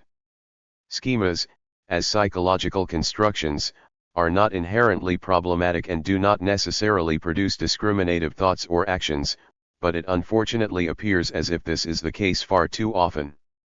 As explained by Joy, our schemas evolve out of highly structured belief systems. These belief systems are sociological in nature, and may or may not be grounded in evidence. Once the schemas have been formed in the minds of those in question, regardless of whether or not they were created by a flawed belief system, it is through these schemas that future information obtained from interactions will be filtered. In this way, not only do our beliefs ultimately lead to our actions, but our actions also reinforce our beliefs. This cycle gives schemas their strength and renders them static rather than fluid in nature. Before I apply Joy's argument to ableism as well as speciesism, I would first like to clarify the definitions of a few critical terms as they pertain to this chapter. The first is the concept of disability, or how one comes to be labeled disabled. If one hears the term disability or disabled person or people with a disability, often two different aspects are covered by the term disability. If one would talk about the body in ability studies language, one could use the term ability diverse or ability deficient. If one talks about the social disablement, the negative social reality, the social discrimination especially socially disadvantaged groups and people face, in ability studies language one could say ability expectation oppressed people or people impacted by ability expectations. While both conceptualizations of disability are necessary in order to understand its complex social and personal undertones along with its visible and invisible aspects, for the purposes of this chapter, the term disabled will be used to refer to those who are seen as lacking in a certain ability. It will not be used to address the social and physical barriers which disable certain persons, unless otherwise stated. Another term which will play a vital role in this discussion is eco-ability. Eco-ability, a movement recently constructed by Anthony J. Nocella II, is akin to the term ecofeminism because it problematizes the concept leftward arrow 73-74 rightward arrow of normalcy by exposing its true nature as a sociological construct. It arose out of the animal advocacy, environmental, and disability rights movements to challenge dominance of normalcy, competition, and individualism. In contrast to the current modern, patriarchal society which highly values individualism in addition to normalcy, those engaged with eco-ability theory cherish, and seek to encourage, the unique and the collective. It is this particular aspect of eco-ability, which promotes difference within interdependency that will be most relevant for this chapter. Lastly, a phrase that is necessary to define is a system of oppression. For Joy, a system can be viewed as oppressive when it, among other things, elicits what she has termed the cognitive trio. For Joy, the cognitive trio involves objectification, de-individualization, and dichotomization. As ecofeminist Carol Adams has stated, objectification is defined as when a person is viewed as a non-sentient object and is treated as such. De-individualization, as defined by Joy, is similar in that the person in question loses their individuality, their identity as a single, unique being, but are still regarded as a living. Although, their lived existence is only really acknowledged insofar as they are part of a group, de-individualization is the process of viewing individuals only in terms of their group identity and as having the same characteristics as everyone else in the group is viewing others only as members of a whole. This is very similar to Adams' concept of the mass term, which she describes as a linguistic dance done around butchered animal flesh. She goes on to say, "We don't say a lamb's leg, we say leg of lamb. We take away the possessive relationship between a lamb and his or her leg. Animals are not mass terms. Water is a mass term." For both Adams and Joy, whether it is the notion of mass terms or de-individualization which is being discussed, the result is that, in becoming a part of a certain group, individuals find themselves losing their individuality. It is at this stage of the cognitive trio, wherein the individual persons are being grouped, that dichotomization plays a role. Dichotomization occurs during the particular form of categorization in which values are assigned, for example, when disabled is categorized as being of less value. It is a very common form of categorization, perhaps the most common form of social categorization, in which strict binaries are created, thus making the line between those who are valued, and those who are not, even thicker. It is these three psychological and social events which Joy claims make up the cognitive trio, which she argues results in the normalized separation between certain groups, and the assumption that this separation is somehow based on naturally assigned values of who matters and who does. Leftward arrow 74-75 rightward arrow not. To put it simply, when a group of unique individuals is being considered with the cognitive trio at work in the mind, though they are individuals, viewed as abstractions as a bunch of things. As a system of oppression, ableism follows the rule, so to speak, of the cognitive trio by promoting the objectification, de-individualization, and dichotomization of disabled persons. This is accomplished through the existence of cultural ability preferences.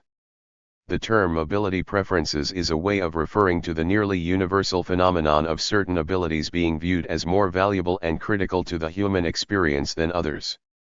Two primary examples of such abilities are the capability to use rational thought and the capability to walk on two legs.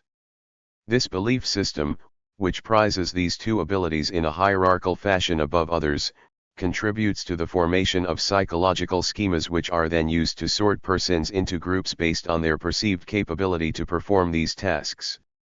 This categorization is not inherently concerning, however. Problems arise when certain categories are viewed as more valuable than others. This leads to the conclusion that the persons belonging to these categories are more valuable than others, thus creating discriminative generalizations and oppressive ideologies. One of these oppressive ideologies is speciesism. The belief system behind speciesism, and the way in which the discrimination towards various species is formulated and justified, is extremely similar to that of ableism. In general, the exploitation of other animals and the justification of their mistreatment not only closely resemble human oppression but are inextricably tied to it.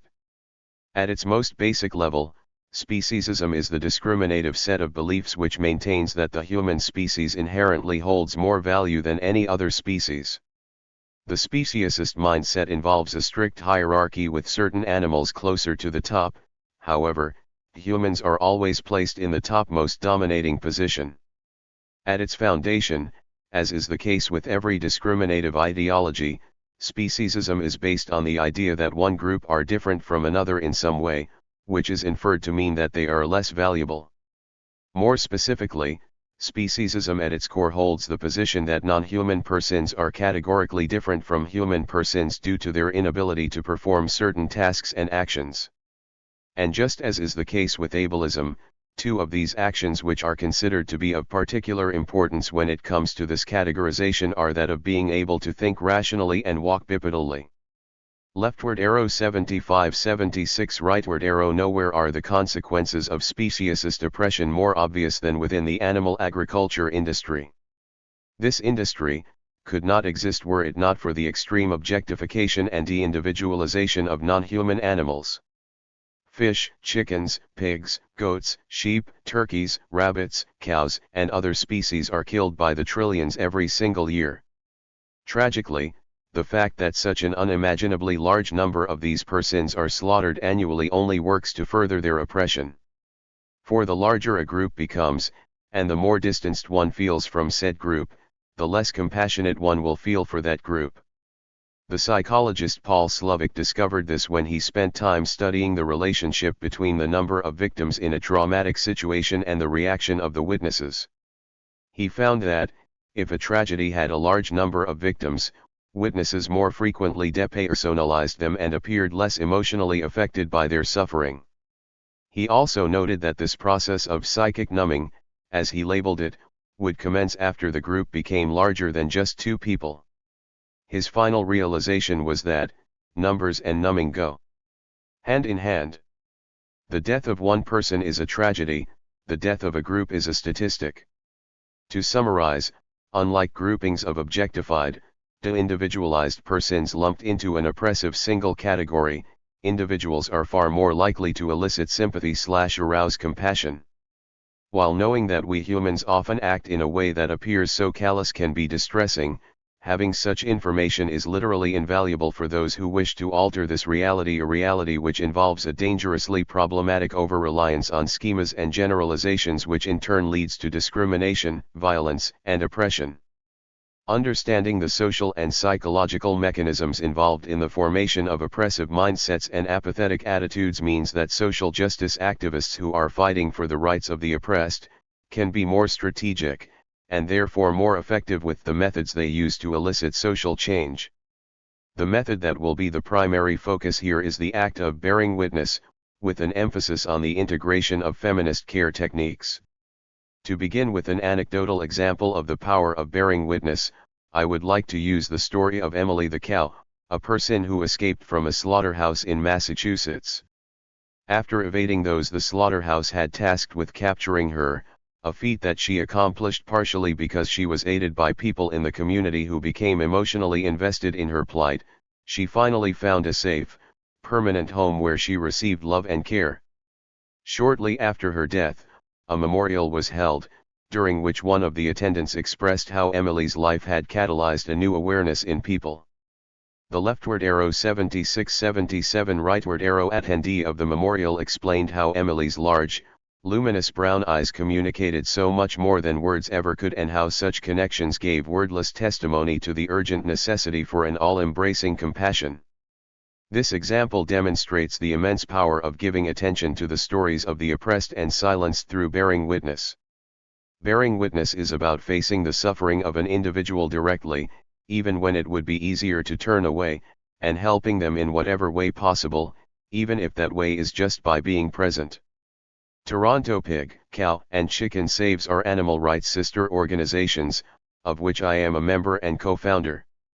They exist under the global umbrella of the SAVE movement, a global activist collective which was created when SAVE groups began being organized in other cities and countries.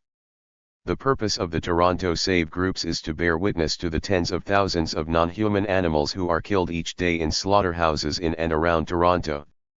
The activists interact with the animals directly as they wait, trapped in filthy, metal transport trucks, to be forcibly unloaded into the place of their violent deaths. These interactions happen during weekly vigils and consist of everything from providing water, to giving a gentle, loving caress.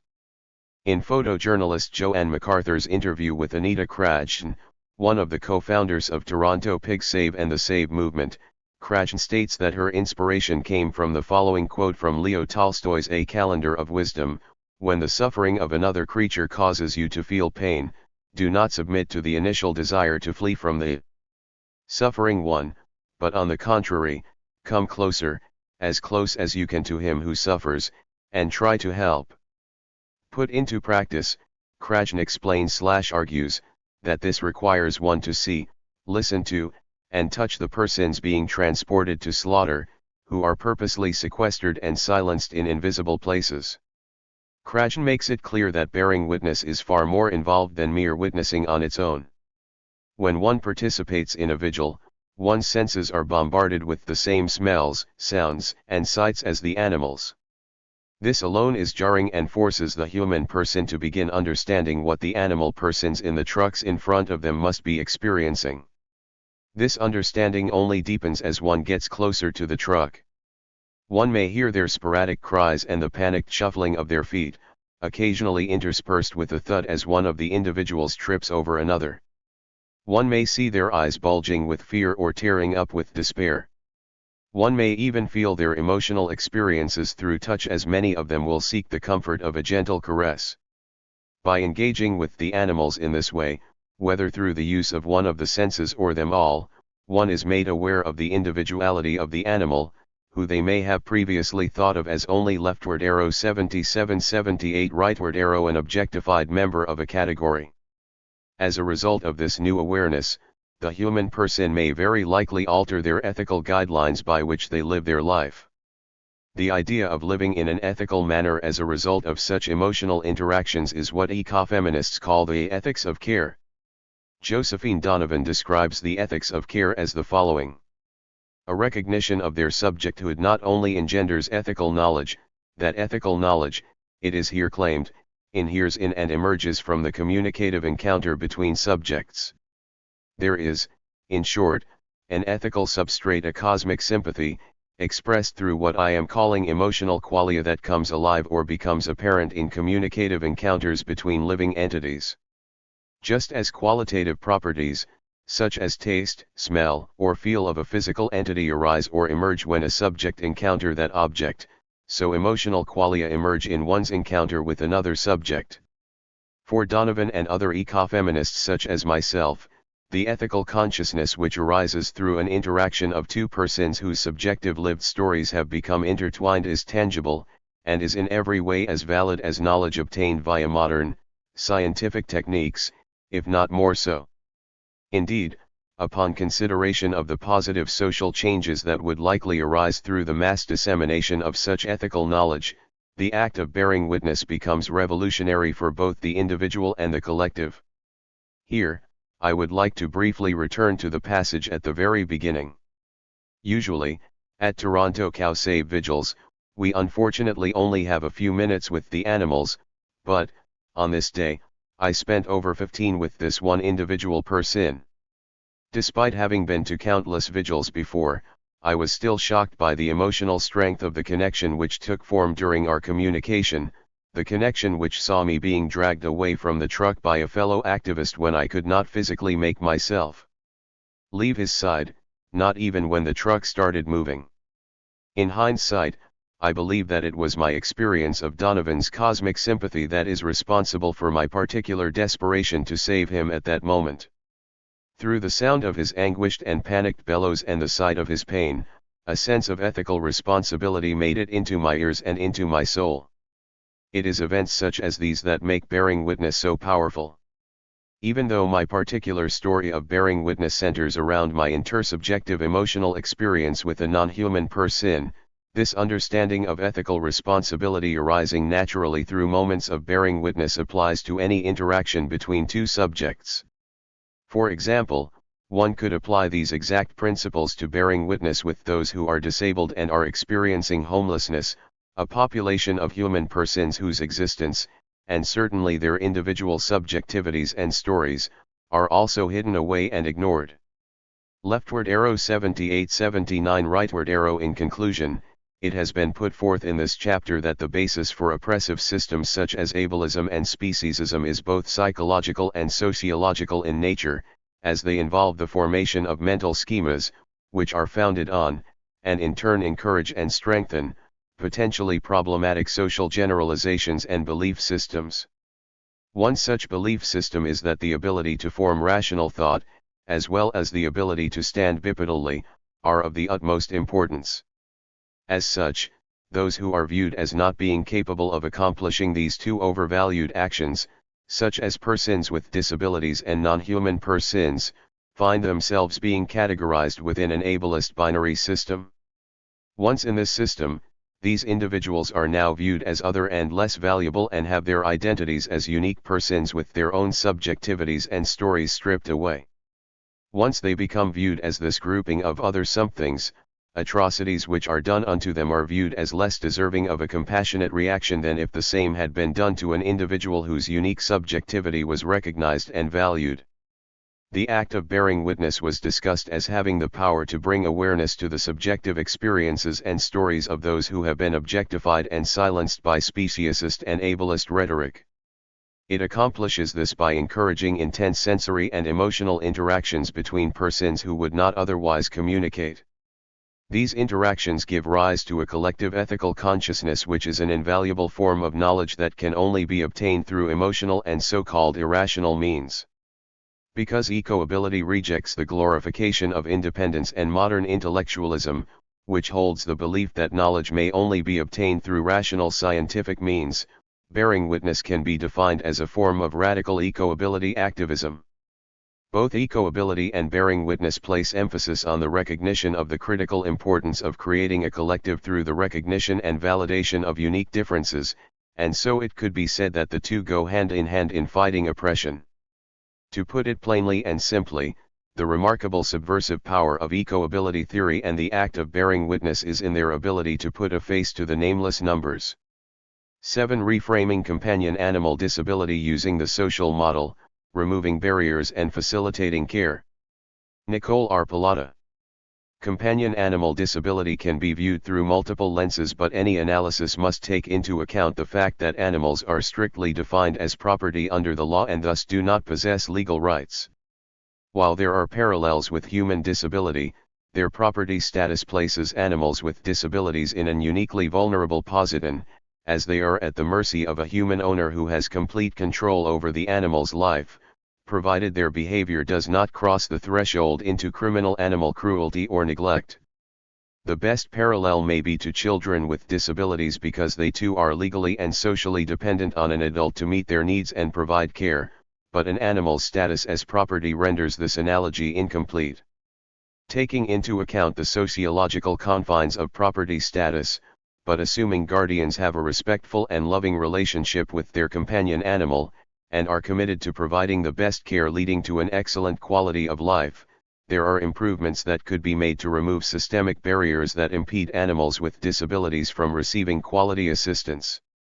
The underpinning of this analysis rests on the framework that companion animals have intrinsic value and an inherent right to life, coupled with adopting the social model of understanding disability.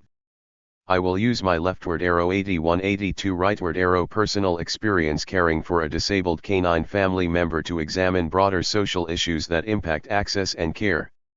Thinking about disability.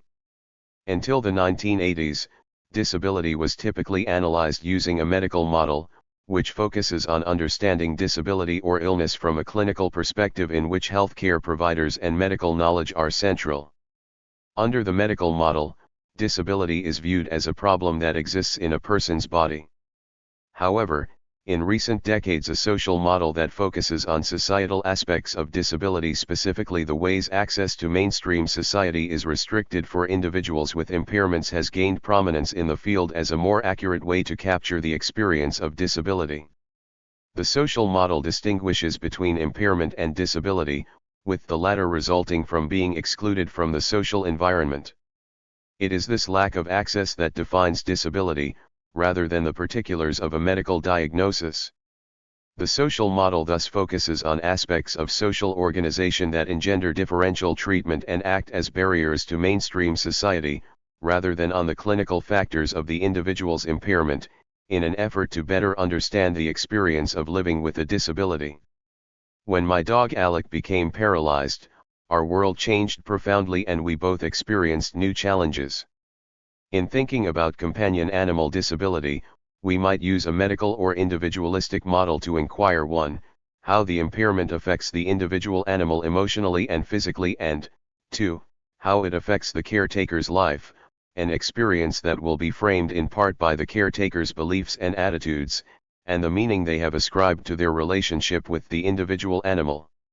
Using the medical model, we might also focus on the veterinary medical establishment and the current state of medicine and clinical knowledge about various disabilities affecting animals, including surgical options, medical and diagnostic procedures, prosthetics, physical therapy, and other therapeutic modalities.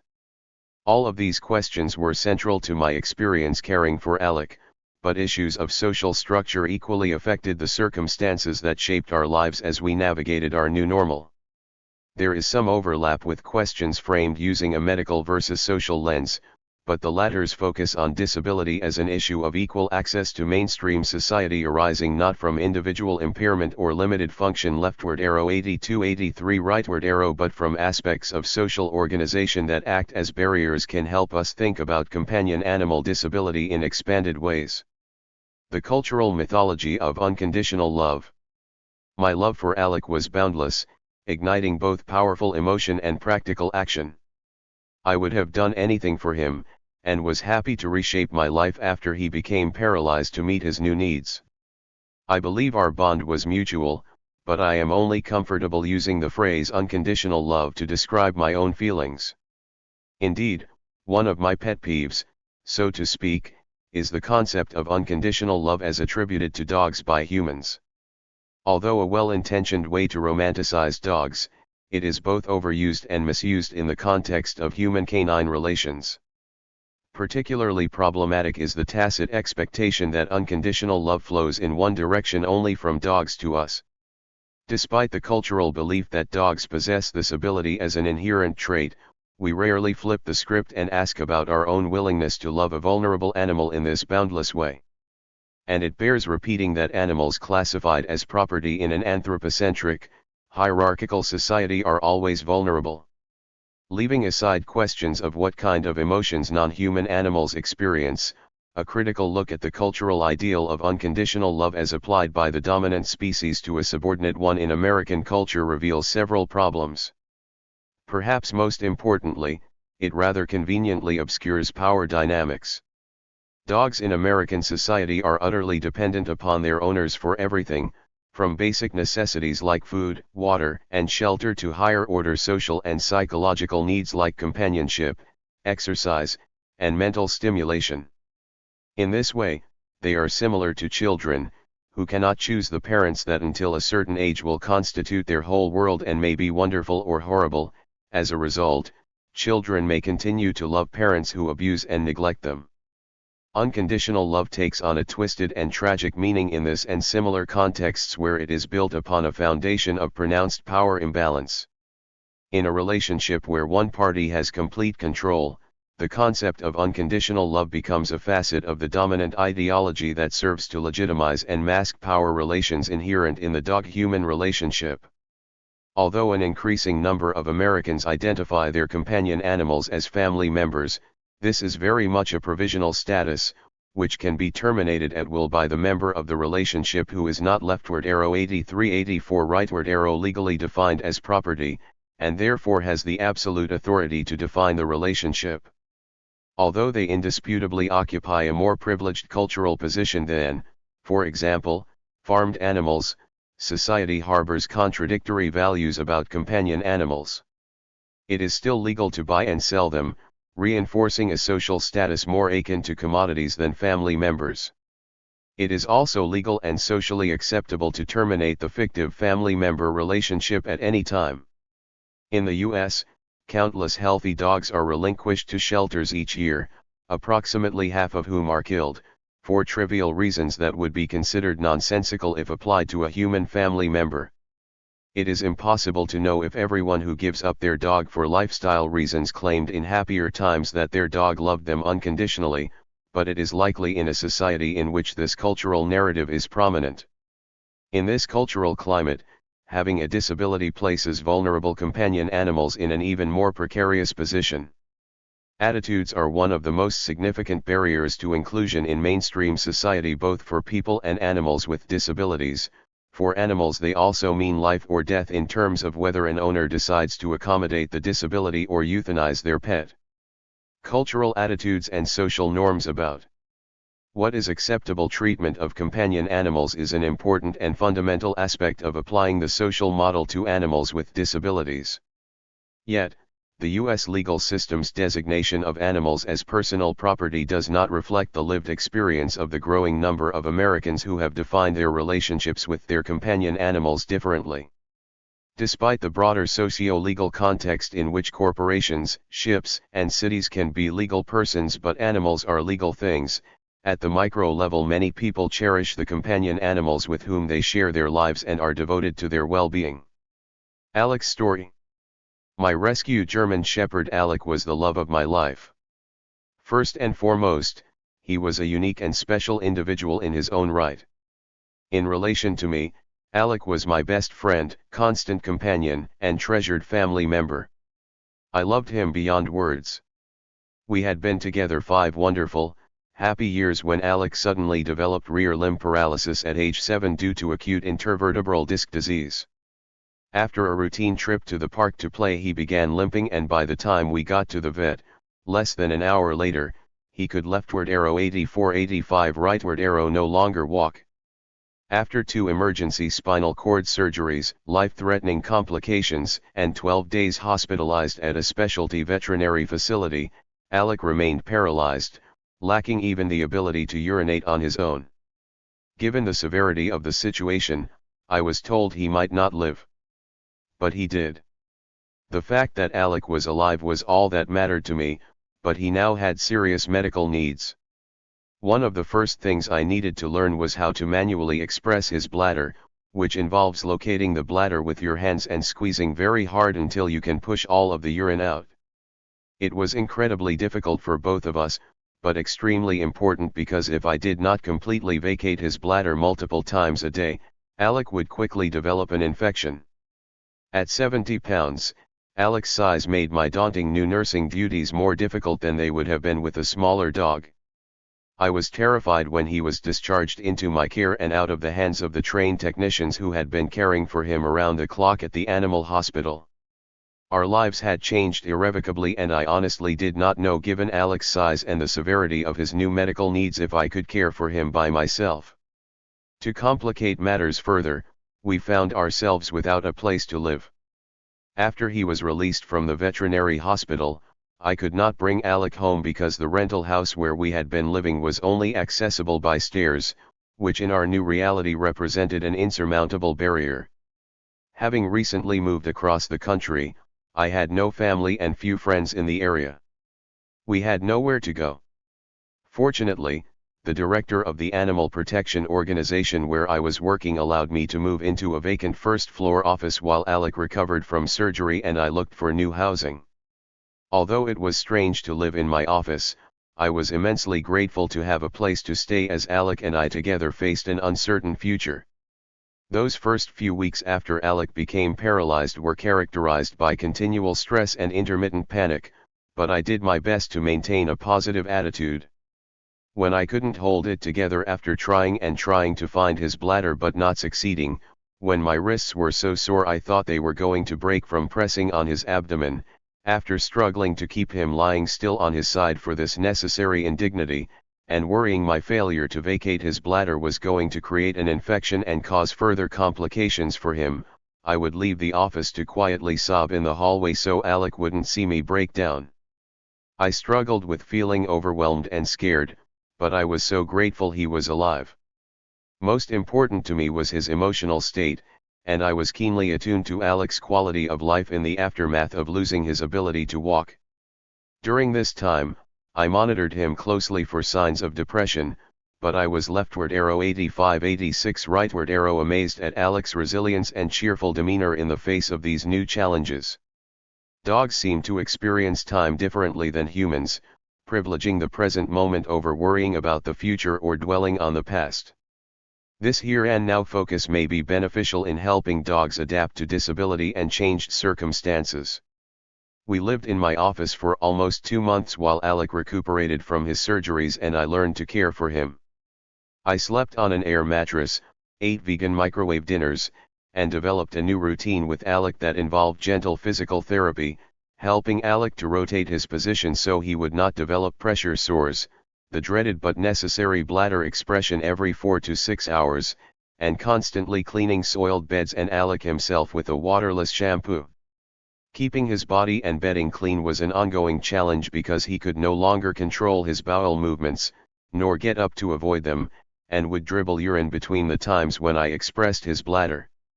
Before moving into our office, I had visited the local thrift store to stock up on pillows, blankets, and sheets, which we went through rapidly. My friends and co-workers hauled large bags full of soiled bedding home with them every other night to launder for me so that Alec would have clean bedding. They also kindly donated packages of wee-wee pads and other necessary supplies, the cost of which quickly added up.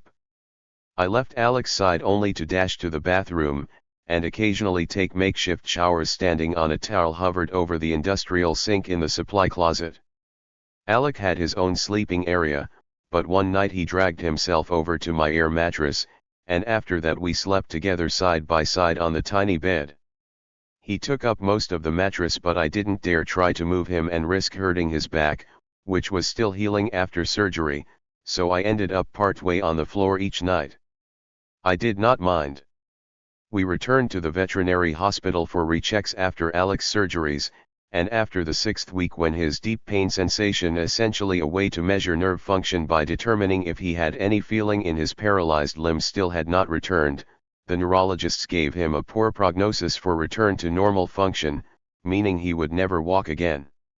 My heart sank as I worried what the future would hold, but Alec was alive, had the same personality, and was happy, which again was all that mattered to me.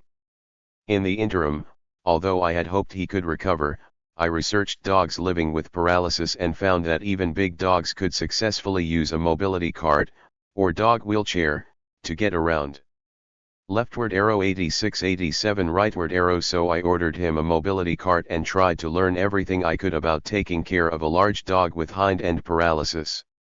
As long as Alec could have a good quality of life using his wheelchair, which I was satisfied he could after doing my research, I would do everything in my power to ensure his happiness, including rearranging my life to accommodate his new medical needs. I was glad to do it, but the fear that I might not be able to physically care for him remained. I started having back problems myself during this time from the strain of handling and lifting him. If my back went out, what would happen to us? But we made it work, with the help of some generous friends and a compassionate local veterinarian who made house calls to my office to check on Alec every couple days to make sure I was emptying his bladder sufficiently. That process was still difficult, but I was getting better at it. After 2 months we moved out of my office and into a new rental home with the help of a friend who built a wonderful hinged ramp for Alec to get in and out of the house, enabling him to pass over the front steps. That first year was an amazing journey filled with unexpected milestones. I continued to perform regular physical therapy with Alec, and despite that poor prognosis, he began to slowly but steadily improve. His bladder function returned first.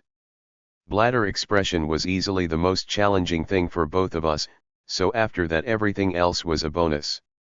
One day I walked into the room and the tip of his tail, which had been paralyzed along with his rear legs, wagged, just for a moment, the way it used to when he saw me. I thought I would never see him wag his tail again, and I rejoiced at this small movement. I bought him a life vest and began taking him to the river for hydrotherapy. To my delight and amazement, his back legs actually moved a little in the water. We also did sessions in an underwater treadmill at a canine rehabilitation center and other forms of physical therapy at home, such as weight-bearing and supported standing. Because of his size and my difficulty holding his weight, the mobility cart aided greatly with these rehab exercises. Alec adjusted easily to his cart and enjoyed being able to go on walks again. When I put him in the cart, I placed his back legs in little suspenders that held his paws off the ground so they wouldn't drag. As we walked, I eventually noticed his back legs moving slightly in the stirrups, just a little movement at first, so small I wasn't sure I was really seeing it, but gradually they were moving more and more. Leftward arrow 87-88, rightward arrow. 5 months after he became paralyzed, Alec stood up on his own for the first time. I walked into my bedroom and saw him standing on the air mattress and shrieked with delight and ran to get my camera. That first time was brief, maybe 10 seconds before he wobbled and fell over, but over time he started to stand for longer periods of time, until he began taking 1 or 2 baby steps. He continued to make slow and steady progress until almost a year later Alec took his first walk around the block without his wheelchair. After this milestone, we still used the mobility cart, but I was able to gradually extend his time outside of it until he no longer needed it. Alec still had distinct needs and a level of disability. Because his right hind leg was not fully functional, he walked with a limp that caused his foot to drag. He had to wear a special shoe to protect his paw on hard surfaces. And because he would always be at risk of rain during his back, he was not supposed to run, jump, or wrestle with other dogs. He would always need to avoid stairs. Life was more complicated, but that was okay. Alec still had a full life. Even though he could no longer run around on land, I was able to make it up to him with regular swimming, where he could engage in his favorite activity in the relative safety of water. Alec loved to swim, and I was grateful for this because swimming became an important physical and psychological outlet given his restrictions on solid ground. I devoted time to searching for accessible swimming spots. We swam in calm rivers, lakes, and indoor pools, and continued our weekly hydrotherapy sessions in an underwater treadmill. I also sought out flat, grassy places where he could walk safely without his shoe. We continued with the physical therapy, not knowing when he would hit a wall in terms of improvement. It wasn't until 2.5 years after his spinal cord operations that Alec finally reached a plateau. Although he had a limp, contrary to the prognosis given to us by the neurologists, he was walking.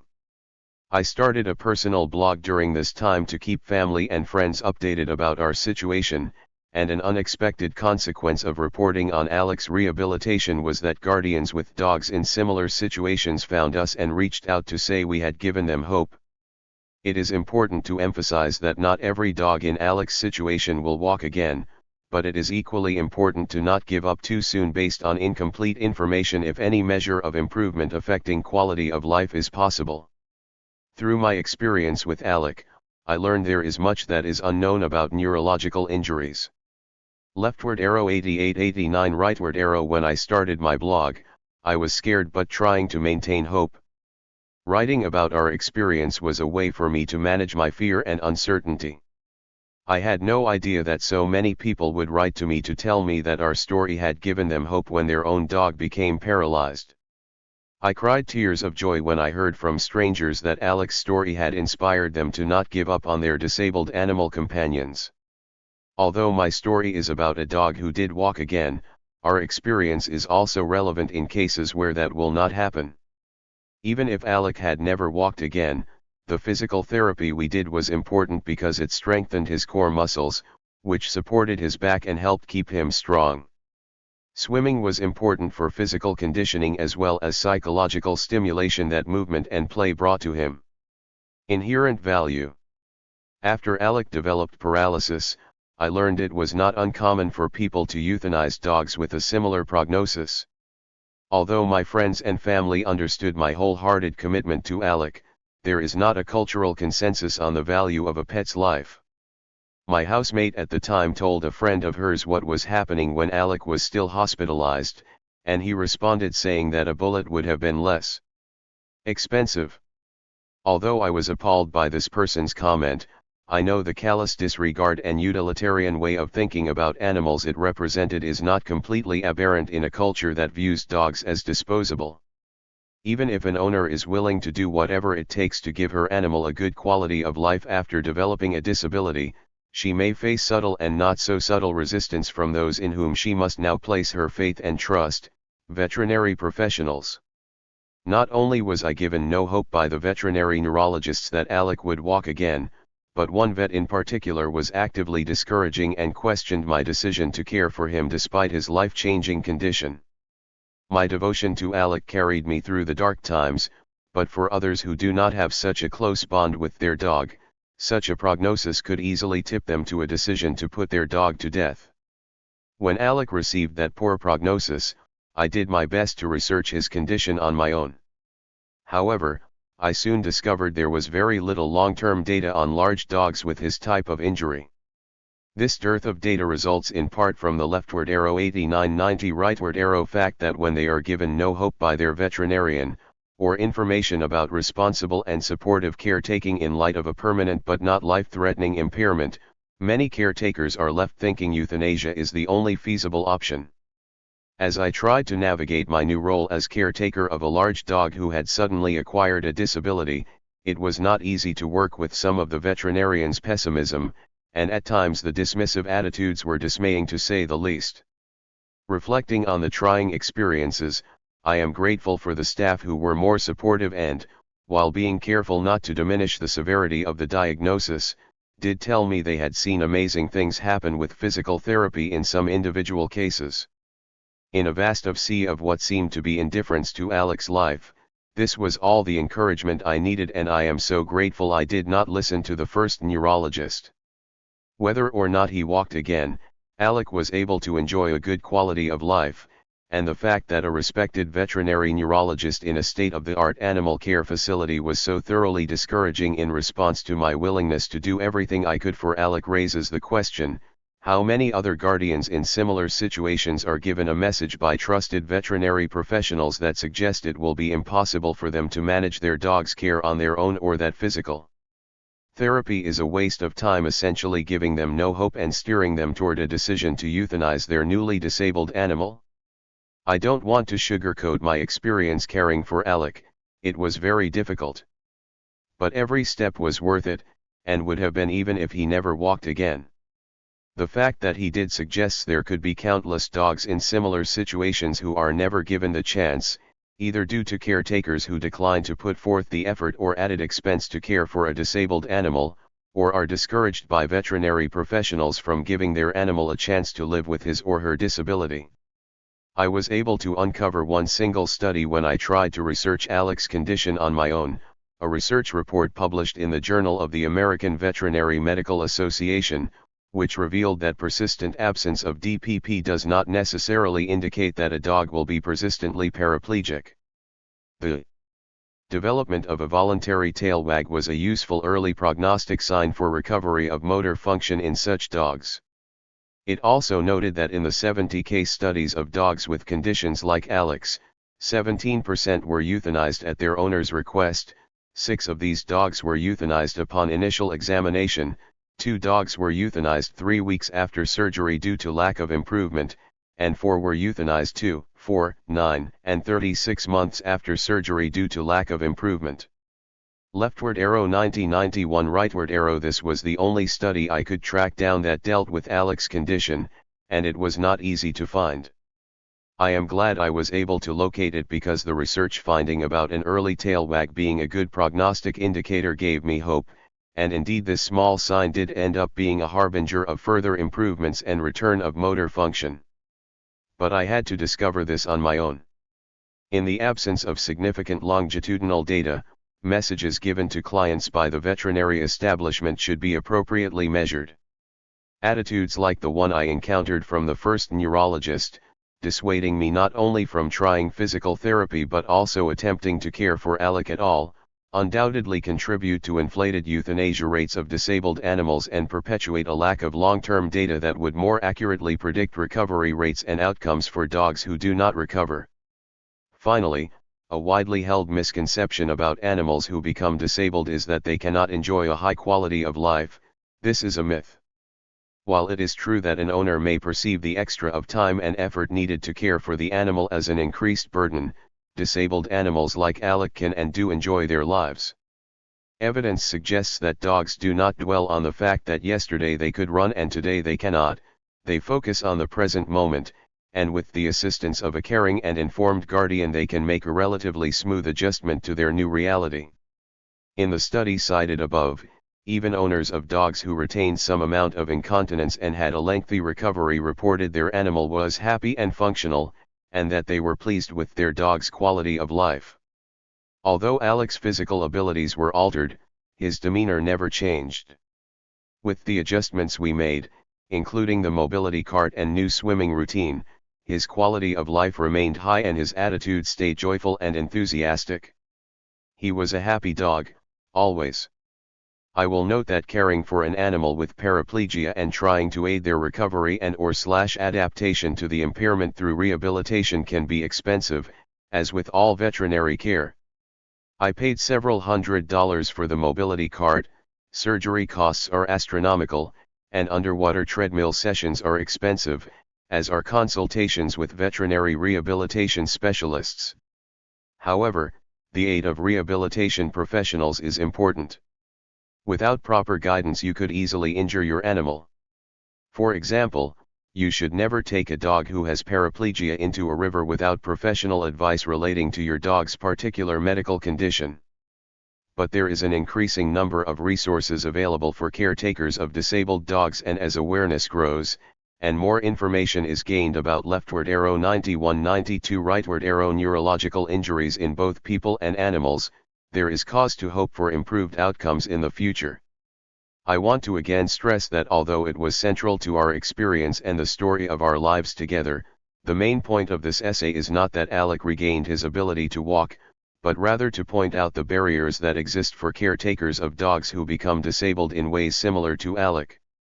Many dogs with acute intervertebral disc disease do walk again, sometimes in a matter of days or weeks, others end up with a permanent impairment. Of course, after being told he would never walk again, I wondered how many other guardians had received erroneous dim prognosis. But the larger point is that animals with disabilities have lives that matter, can enjoy a good quality of life even if their impairment remains unchanged, and deserve support that will enable them to thrive. Removing barriers and facilitating care. The most immediate barrier to a good quality of life for animals with disabilities is at the same time both personal and societal, the owner's devotion and willingness to provide care for their companion animal. While this potential barrier is literally an individual, it is also extra-personal because as a matter of social structure and law the owner is given complete discretion over how to deal with her pet's disability. However, beyond the fixed macro aspects and more fluid micro aspects of the role of the owner, there are additional structural barriers and social constraints that are external to the owner-pet relationship that could be improved with more available resources and social acceptance of disability. Proponents of the social model of disability are critical of the medical model's emphasis on finding a cure or fixing an impaired individual. However, depending on the nature of the disability, it is natural to hope for and exhaust possible options for recovery or return to a previous level of function. This is especially true in the field of veterinary neurology, where information regarding probabilities and outcomes appears to be incomplete, likely in part due to the premature euthanasia of dogs with hind leg paralysis, which thus leads to a reduced sample and skewed data about improvement potentialities and may create a self-perpetuating cycle. It would be disingenuous to claim that a dog would not prefer to be able to walk, run, wag her tail, and control her urination and defecation. Although now prominent in the field of leftward arrow 92-93 rightward arrow disability studies, the social model has been challenged for its single-handed focus on disability as social in nature. Some have argued for a reconnection of the social concept of disability with the medical concept of impairment to reach a more complete and accurate understanding of the lived experience of those with disabilities, who may feel criticized for seeking a cure in cases where one may be possible. When to accept an impairment and stop seeking a medical solution is a highly personal decision that will be navigated differently by each individual in accordance with many factors, including the nature of the impairment and available resources. In the case of an impairment that is permanent or chronic, the social model has much to offer by emphasizing every effort must be made to remove barriers in the social environment that transform an impairment into a disability. For guardians of dogs who have become paralyzed, there are certain facets of social organization that could be improved in order to, 1. Facilitate caretaking and make it less difficult, and 2. maintain and enhance the animal's quality of life. Some of the following recommendations mirror social reforms that could be implemented to support the human companion-animal bond in society generally.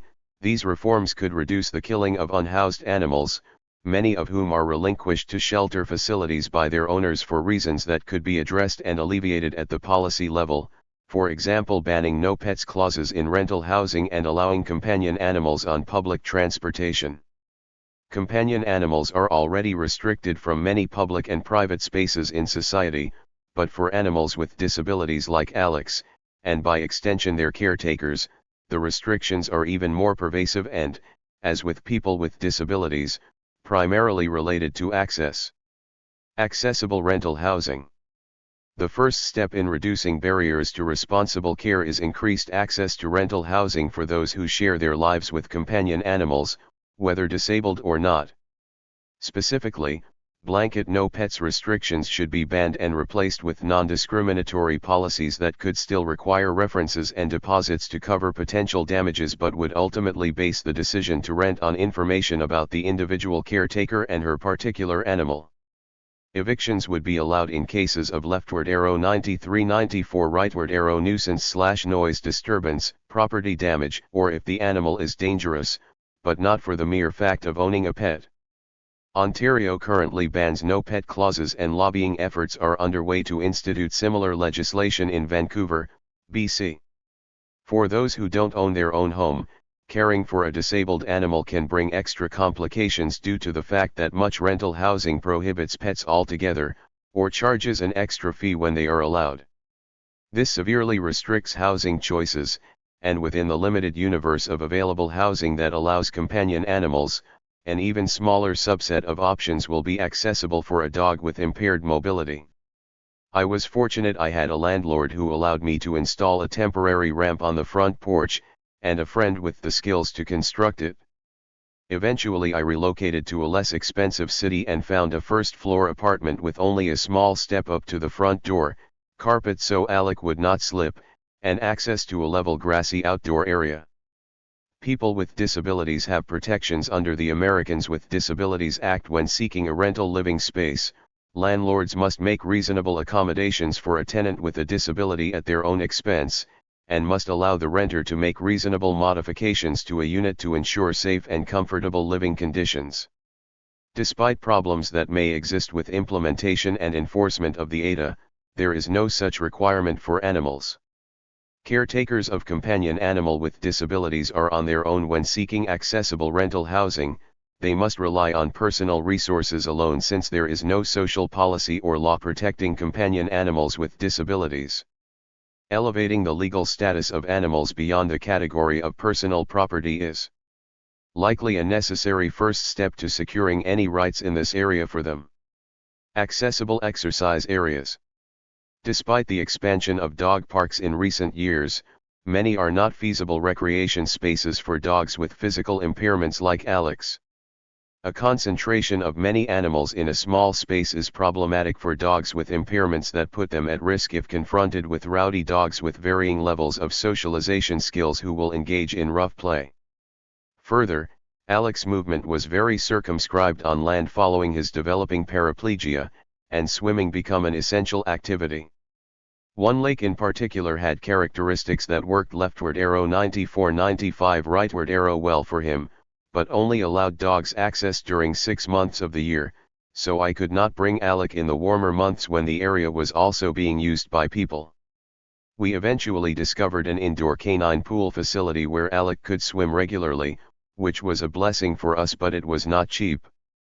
We were fortunate to be given a discount due to the owner's compassion about our situation.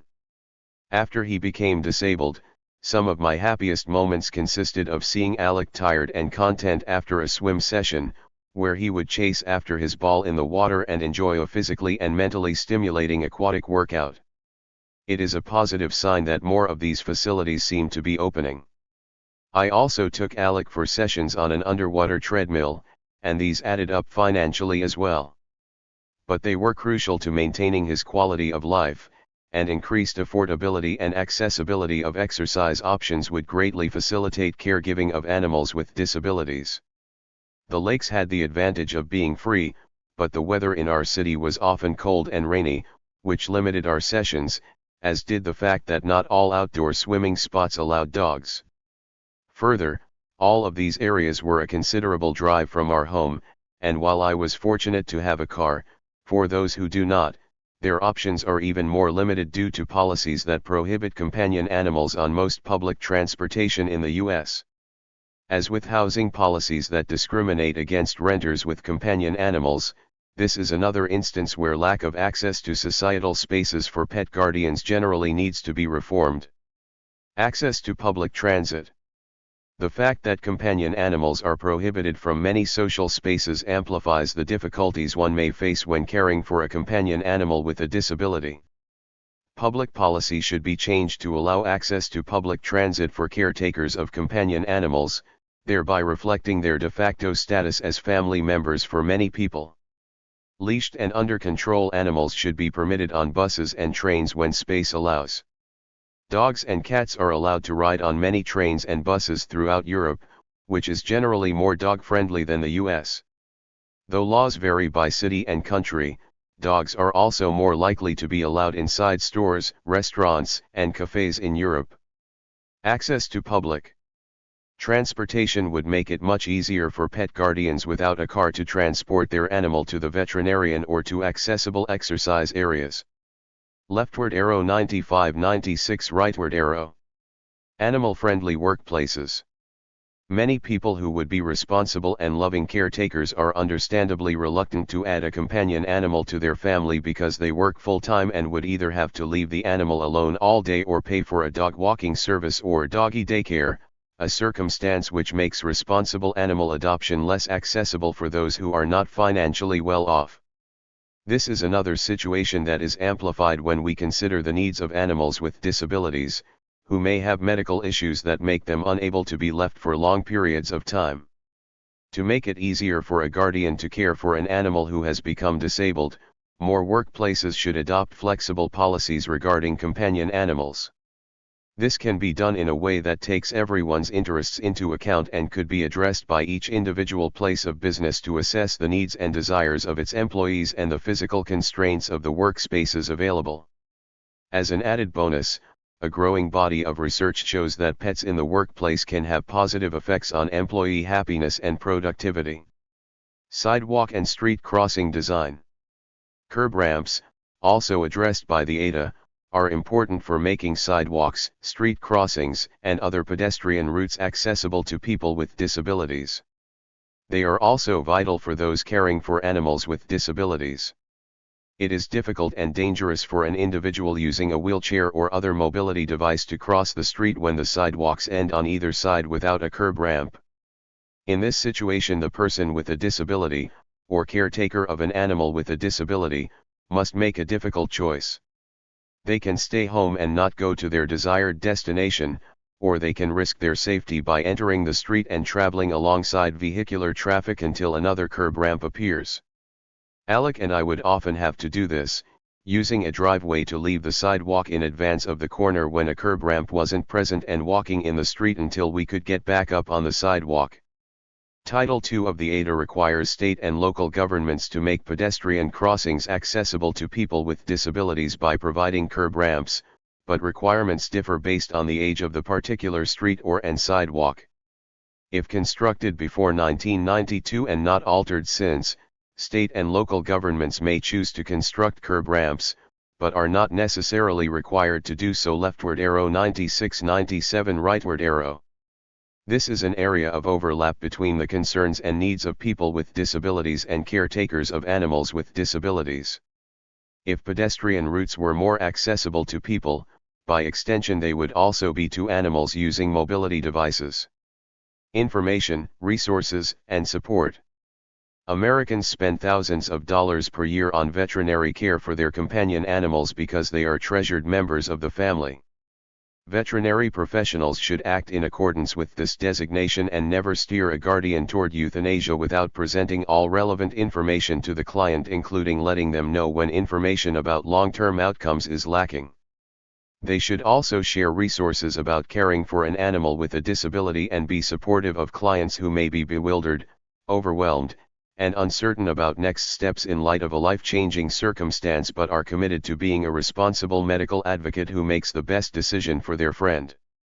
In this delicate and likely emotional time where a guardian may be considering euthanasia for their animal and relying exclusively on the trusted veterinary professional's counsel to decide next steps, it is vital that all options are presented to the caretaker, especially if indeed there is hope for a good quality of life, and that resources are offered to assist the guardian with making necessary lifestyle adjustments. This can be a difficult and confusing time for the client, and care should be taken by veterinarians to present realistic information while not prematurely closing off options due to misunderstandings about disability. In cases where there are relevant studies like the one I cited above, veterinarians should be familiar with this research and offer it to clients who express interest in learning more about their animal's condition. It can be difficult for a layperson to access academic journal articles, which if found are often not available for free download but must be purchased at significant cost. Information and research articles pertaining to companion animals with disabilities, whether relating to outcomes, therapeutic modalities, or something else, should be open access. Affordable veterinary care and pet insurance options. Affordability of veterinary care would facilitate responsible guardianship for all companion animals, but especially those living with disabilities. Improvements in medical care for pets have mirrored advances in human medicine, leftward arrow 97-98 rightward arrow, and with them options and costs have skyrocketed. As with medical care for people, which has its own serious access problems in the US that would likely need to be addressed before turning to veterinary care, no animal should be denied medical treatment or vital support services like physical therapy because it is too costly for his owner. Greater availability and affordability of pet insurance options would also help support responsible and compassionate care for animals who become disabled. A pet owner's financial resources can quickly become depleted when the animal in her care suddenly develops serious medical needs, whether in the form of a physical impairment or chronic illness. Education and cultural norms. Public education campaigns about animal behavior to raise awareness about species-specific physical, social, and psychological needs are crucial to increase animal well-being and prevent neglect. Humane education. Programs to teach children about the responsibility and long-term commitment involved in pet guardianship, as well as respect and appropriate behavior in the company of animals, are also beneficial.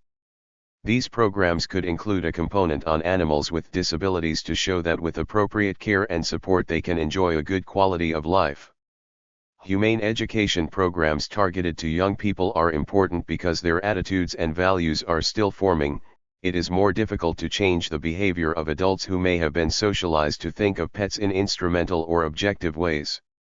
These programs should teach that, like us, animals are subjects of a life and have inherent value.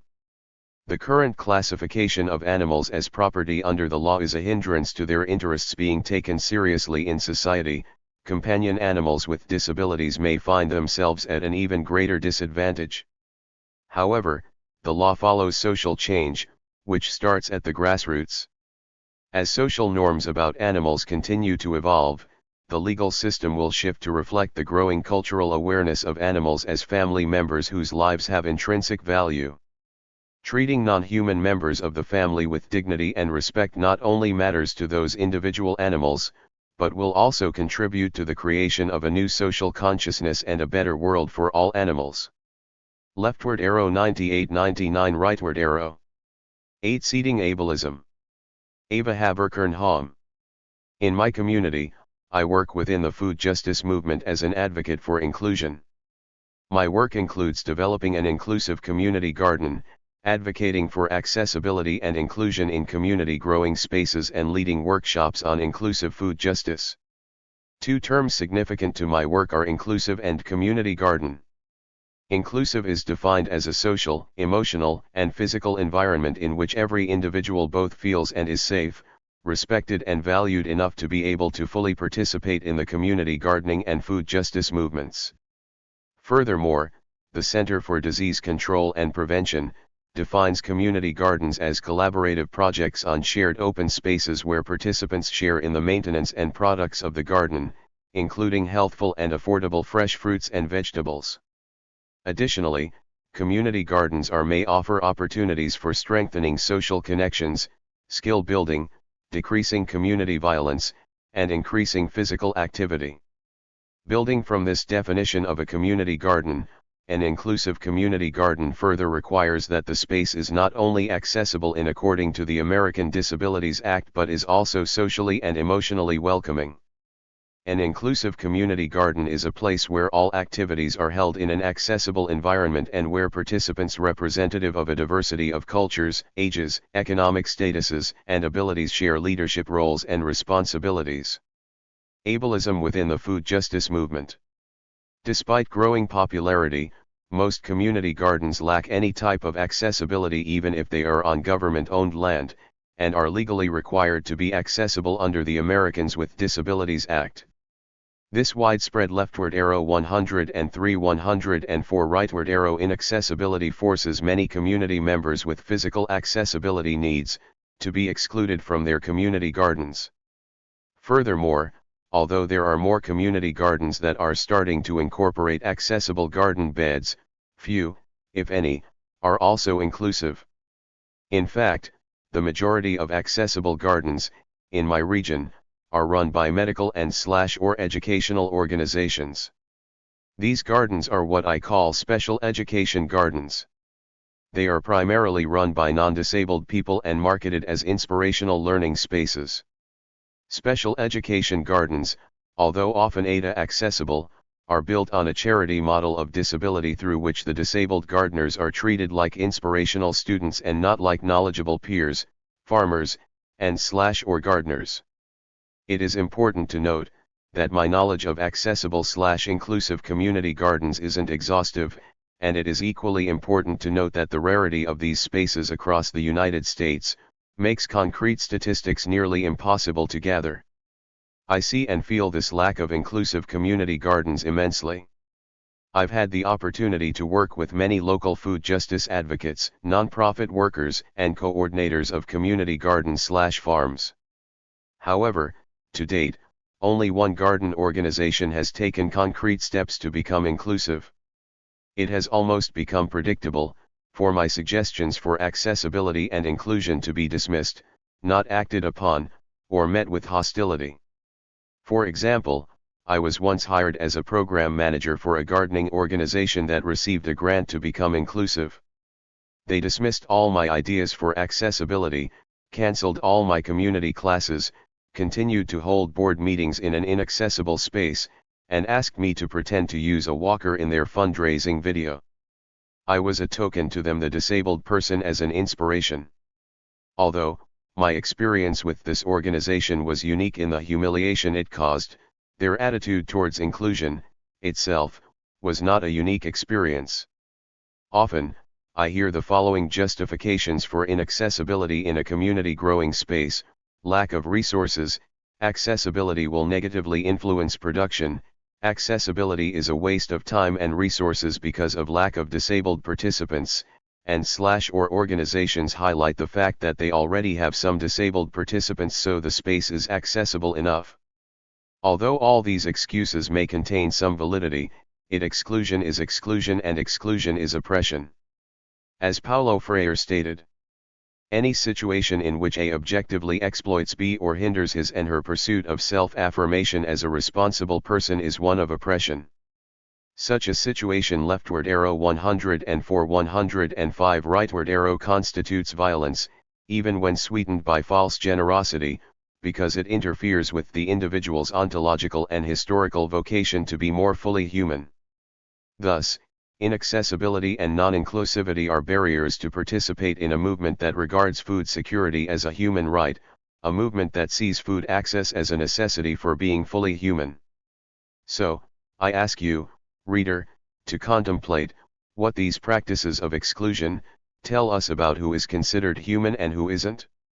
Why are some people welcome to grow their own food in the community, while others can't even access the space?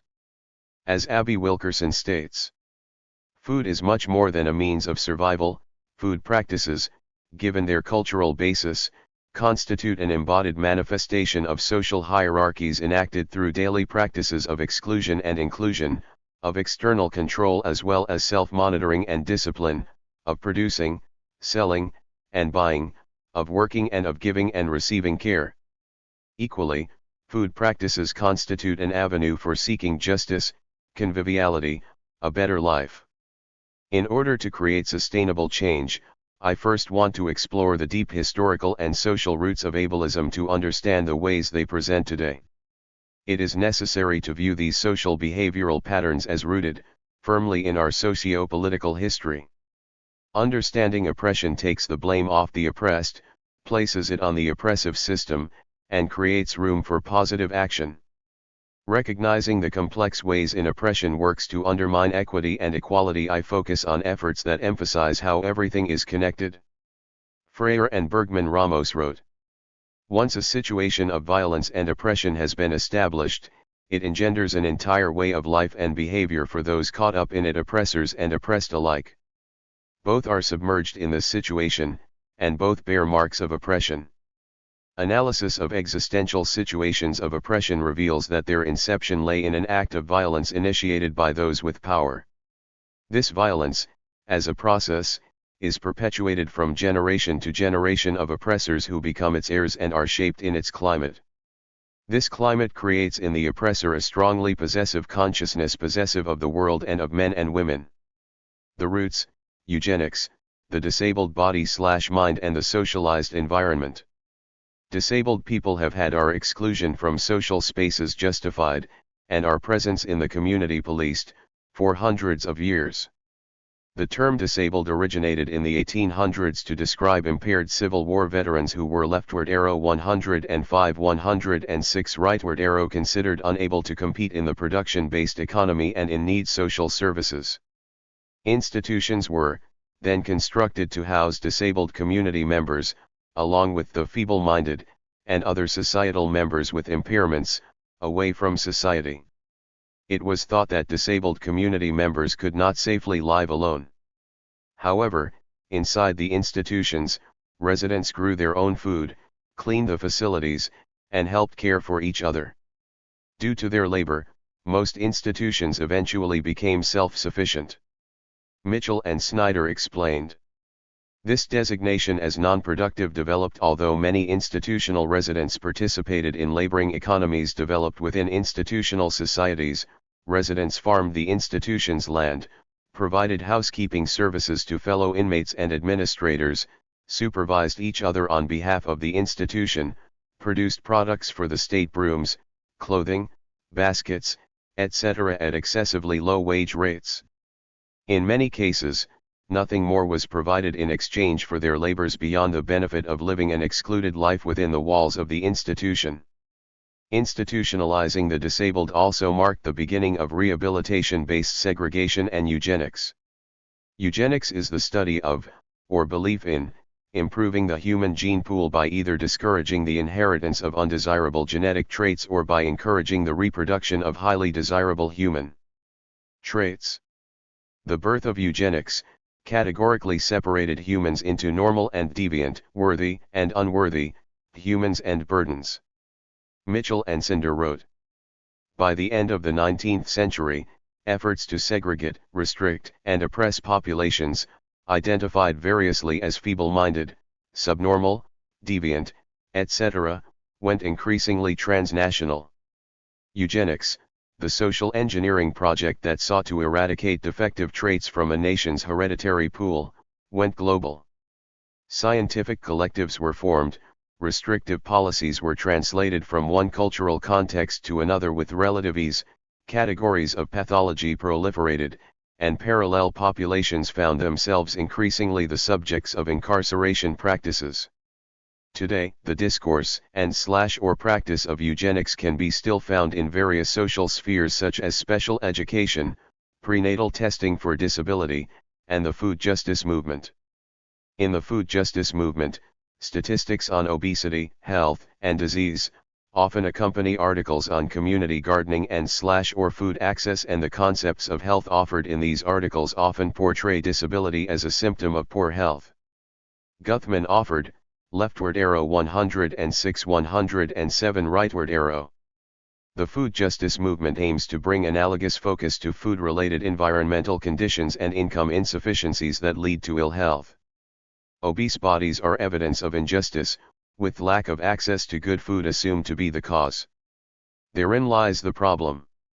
It is assumed that health problems are due to the consumption of processed foods, or the limited consumption of fruits and vegetables. In this pattern of thought, chronically disabled people become the constant opposition of ideal physical representations within the food justice and community gardening movements, and thus, the worth our disabled bodies/minds are lessened. Drawing from Julie Guthman's work, we are reminded. Although food activists may see inequitable access to good food, as it putatively manifests in the body, as a form of oppression, others see the problematization of non-normative bodies as a form of oppression. Nothing exists in a vacuum. The present-day reality of disabled Americans is rooted in a history of institutionalization and eugenics. It follows, therefore, that the food justice movement with its commitment to health, would perpetuate ability-based segregation. Inclusive food justice, eco-ability, and anti-oppression education. Instead of food justice, therefore, I advocate for inclusive food justice and eco-ability. Inclusive food justice is rooted in solidarity and autonomy. It calls for ability, sex, gender, race, and class, to all be considered when engaging in activism and/or thinking critically about the environment. Inclusive food justice is as much about addressing oppressive consciousness as it is about creating inclusive spaces. Eco-ability is essential to a framework that equates eugenics of disability with eugenics of nature, and thus the liberation of both. Sacha, Bentley, and Schatz, quoting Nocella, Bentley, and Duncan, explained. Eco-ability argues for the respect of difference and diversity, challenging social constructions of what is considered normal and equal. Eco-ability also challenges labels and categories that divide and separate rather than unify and collaborate. Eco-ability respects imperfection and the value of flaws. Difference was, and is, the essential ingredient for human and global survival. Leftward arrow 107 108 rightward arrow. Only when framed by inclusive food justice and eco-ability principles, will the food justice movement become more equitable overall, and create sustainable, systemic, change. Drawing from Freire and Bergman Ramos, we are reminded. To surmount the situation of oppression, people must first critically recognize its causes, so that through transforming action they can create a new situation, one that makes possible the pursuit of a fuller humanity. I envision a solution in the form of an anti-oppression education and inclusive food justice cooperative. Anti-oppression education centers on the ideology and practice of connection. I define anti-oppression education as an education where critical thinking is encouraged, spaces are accessible, there is no normal, divergence is encouraged, and there is no dominant generalizations of the past or of people, voices, and struggles. There is no segregation, and there are no special needs. Anti-oppression education exists outside of privileged spaces. It consists of identifying oppression, thinking critically about oppression, healing from internalized oppression, and activism. As Freire and Bergman Ramos wrote, it is only when the oppressed find the oppressor out and become involved in the organized struggle for their liberation that they begin to believe in themselves. This discovery cannot be purely intellectual but must involve action, nor can it be limited to mere activism but must include serious reflection, only then will it be a praxis. Growing food is also an important part of anti-oppression education. It creates personal agency, promotes unity with the external environment, and can create just communities. Food autonomy solidifies personhood. It is naive to think that a shift away from segregation and oppression will happen overnight. Ableism, rooted in social ideals that have been reproduced throughout centuries, will require constant unlearning by both disabled and non-disabled people. Community gardens may seem like relatively small arenas of change, however, access to food is akin to human beings' right to exist. By creating inclusive growing spaces, we can begin to resolve the conflict of the disabled body/mind versus the social and built environment, in concrete ways. With close consideration for how ableism is too often reproduced embedded in many of the proposed actions to addressing oppression in our communities, I end this piece with a quote from Paul Longmore's Why I Burned My Book and Other Essays on Disability. Longmore wrote, "Non-disabled people may question the connections that disabled people detect. Disabled activists and social scientists start from the premise that all individual leftward arrow 108 109 rightward arrow and institutional behavior towards people with disabilities, is shaped by historically deep-seated cultural presuppositions about disability and what sort of person Americans ought to be. They have been and are the ultimate other." 9. Dealing with trauma holistically, introducing eco-ability liberatory therapy. Marissa Anderson. Introduction. While examining the experiences of people suffering from traumatic memories, it is important to incorporate aspects of the natural world into any treatment plan designed to help individuals recover.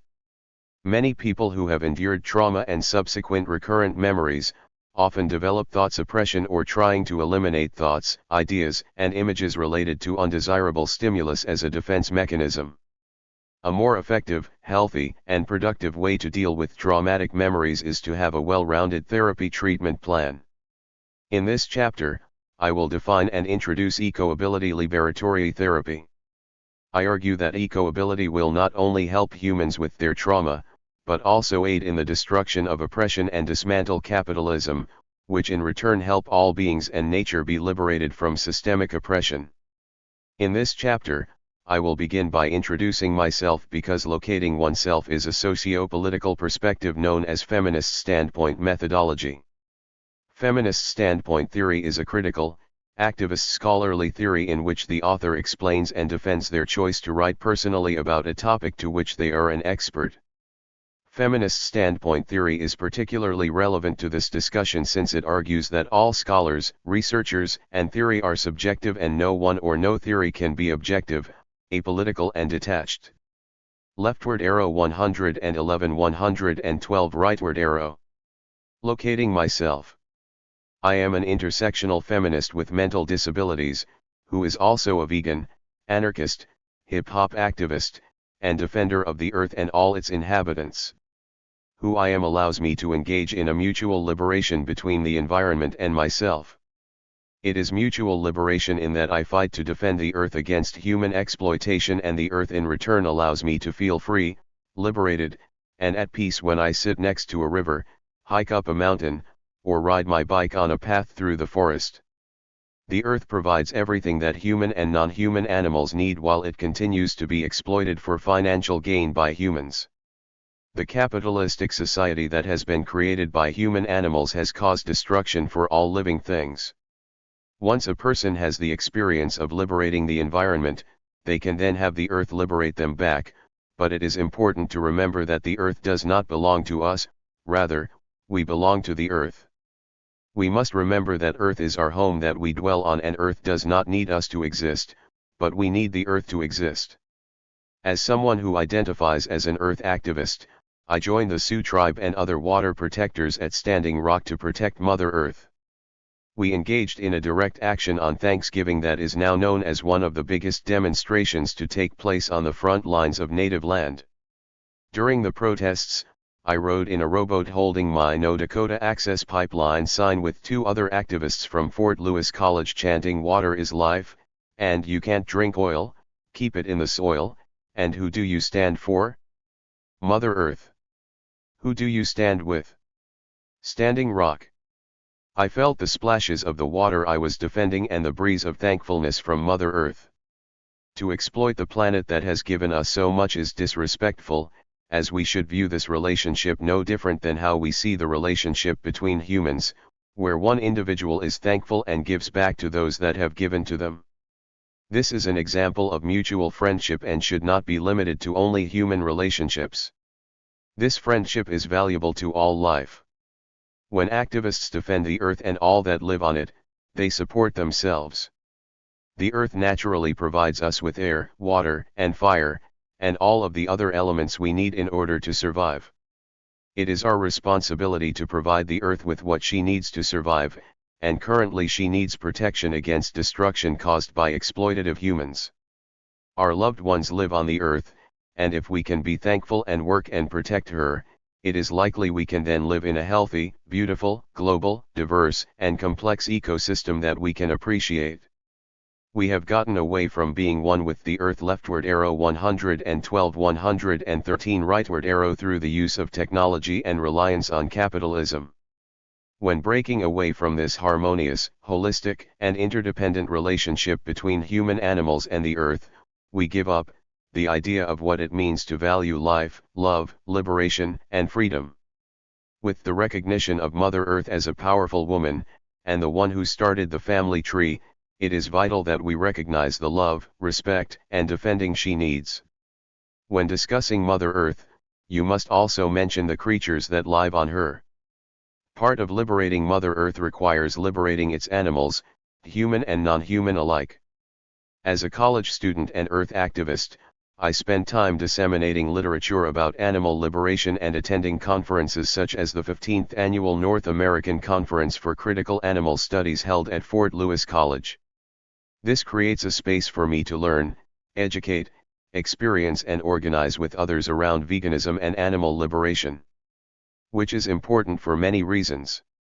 To have liberated, knowledgeable and passionate people around you while working to liberate animals and Mother Earth makes social justice more likely to be achieved. This community will aid in your understanding as well as push you to continue in your work. The process of community building helps one become more responsible because you are more likely to be held accountable for your actions. It is also nice to be supported during times of struggle and persecution. One is more likely to feel strong and liberated when one realizes that you are not alone in the recognition of this struggle and others want to help liberate Mother Earth and animals as well. As an eco-ability activist scholar, I work to liberate non-human animals using a vegan framework. This means not eating non-human animals, or utilizing anything made from or by animals. If we want to liberate non-human animals, we must promise that human animals will help them, not hurt them.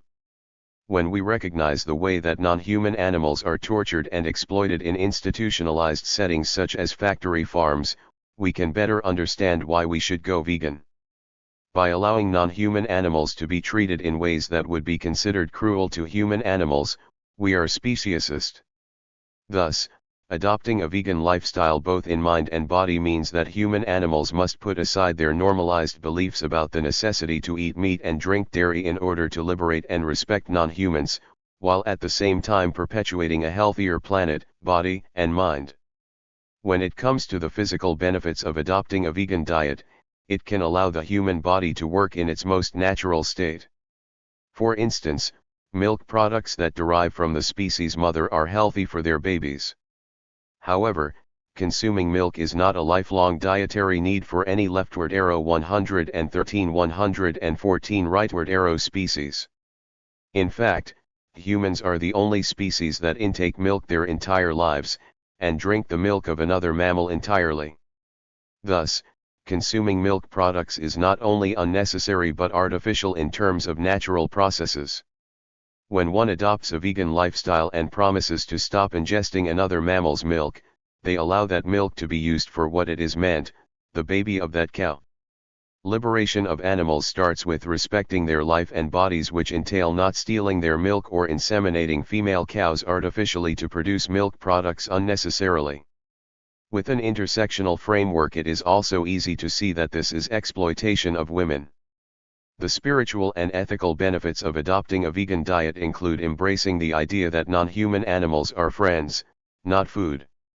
Some cite the hypocrisy of eating mass-produced cow, pig, turkey, and chicken flesh for protein when dog or cat meat are never on Americans' menus. Others suggest that there are other ways to obtain proteins by eating soy, beans, leafy green vegetables, quinoa, and seeds instead of eating the flesh of other species. Disability studies argues against creating a hierarchy of value on difference, rather seeing all differences equally valuable and needed in a healthy interdependent relationship we call an ecosystem. Total liberation argues that if one species is oppressed, we are all oppressed, similar to the analogy that we are only as strong as the weakest link in a chain. By helping humans understand that non-human animals should not be used at our disposal and that giving our bodies non-animal based foods, we ultimately aid in the liberation of our Earth, its inhabitants, and ourselves. Overview of eco-ability.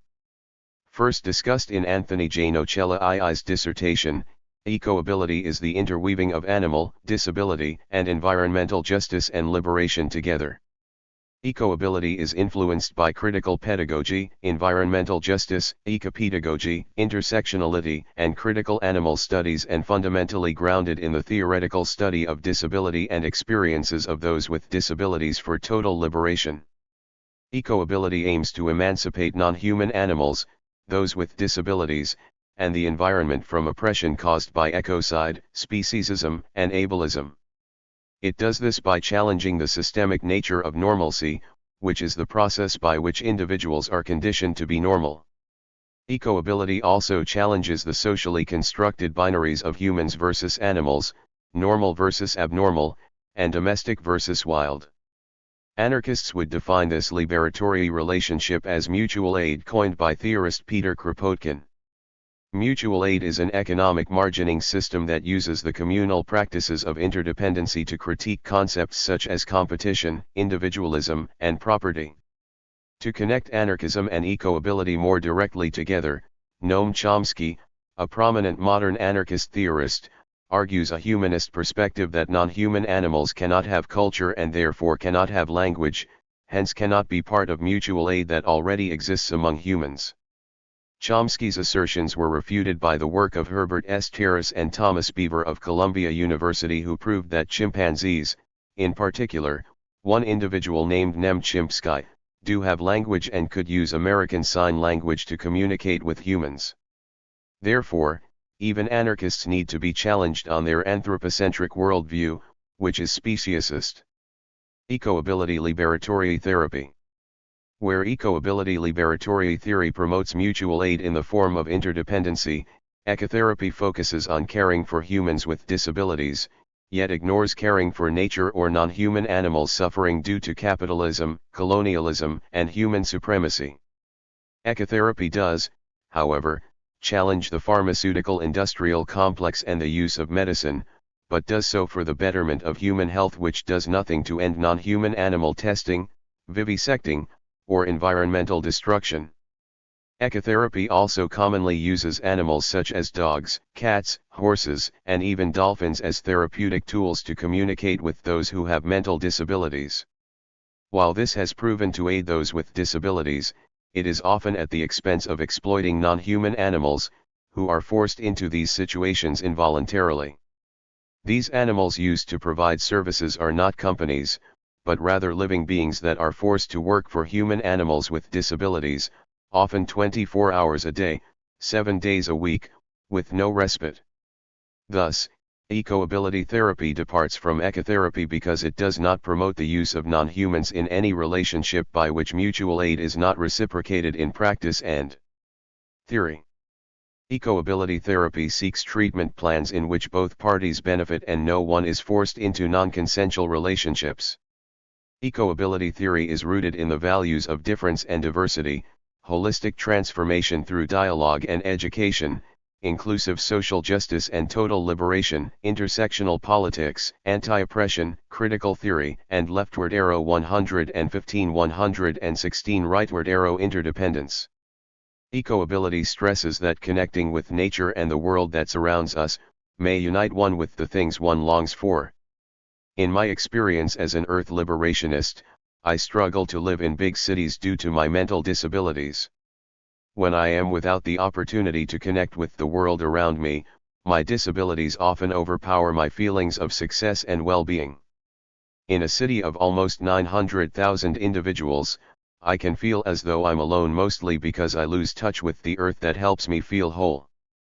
Humans are meant to be in touch with the natural world around them, and when this world is consumed by big buildings, highways, pollution, and the struggle to find any land that has not been colonized, people can become depressed, stressed, angry, and emotionally distressed. Over time, colonialism and capitalism has led humans to feel disconnected from nature and non-human animals in their natural habitats, which separates through socially constructed binaries nature from humans and non-human animals from human animals. Capitalism by definition cannot be ethical, as it requires exploiting resources, which includes humans and non-humans, to the max to be fully efficient in fostering profit. Under a capitalist economic system, all individuals have a value, which can be best determined through individual competition. Ecoability not only challenges capitalism and normalcy, but is an active force in destroying both of them. Moreover, ecoability supports collaboration and interdependency, not competition and individualism.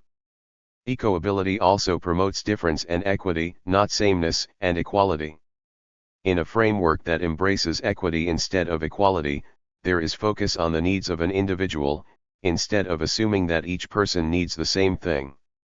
This can be revolutionary to individuals who need ecoability liberatory therapy, as all people have different trauma and different disabilities. Finally, ecoability advocates for the end of all forms of oppression and domination, specifically toward non-human animals and the earth. Capitalism perpetuates greed and competition among humans to achieve more material goods such as cars, jewelry, televisions, clothes, shoes, hats, jackets, watches, and homes. Under capitalism, everything is based on monetary value, therefore, whoever is the wealthiest and has the most stuff, is the most successful. When our understanding of life can only be defined by who owns what and what is owned, we allow capitalism to control the empathy and compassion we have for all of life. Under this type of socio-economic arrangement, it is very easy to lose perspective on what is important. For example, humans cut down trees to make more money, but they do not water the trees that are standing to give us clean air. This is ecocide and dangerous to all inhabitants of the earth. Leftward arrow 116 117 rightward arrow capitalism has all inhabitants of Mother Earth, conscious or not, trapped in a system that is exploitative, but it is desired by human society, specifically those in power. One that has us hating each other and hating ourselves. To keep up with the pressures of life, capitalism has us focused on gaining employment that will pay the most, and will have the best benefits, instead of allowing us to do what our hearts and bodies need and want to do. We have our hobbies on the side instead of at the forefront, because some of them don't pay as well.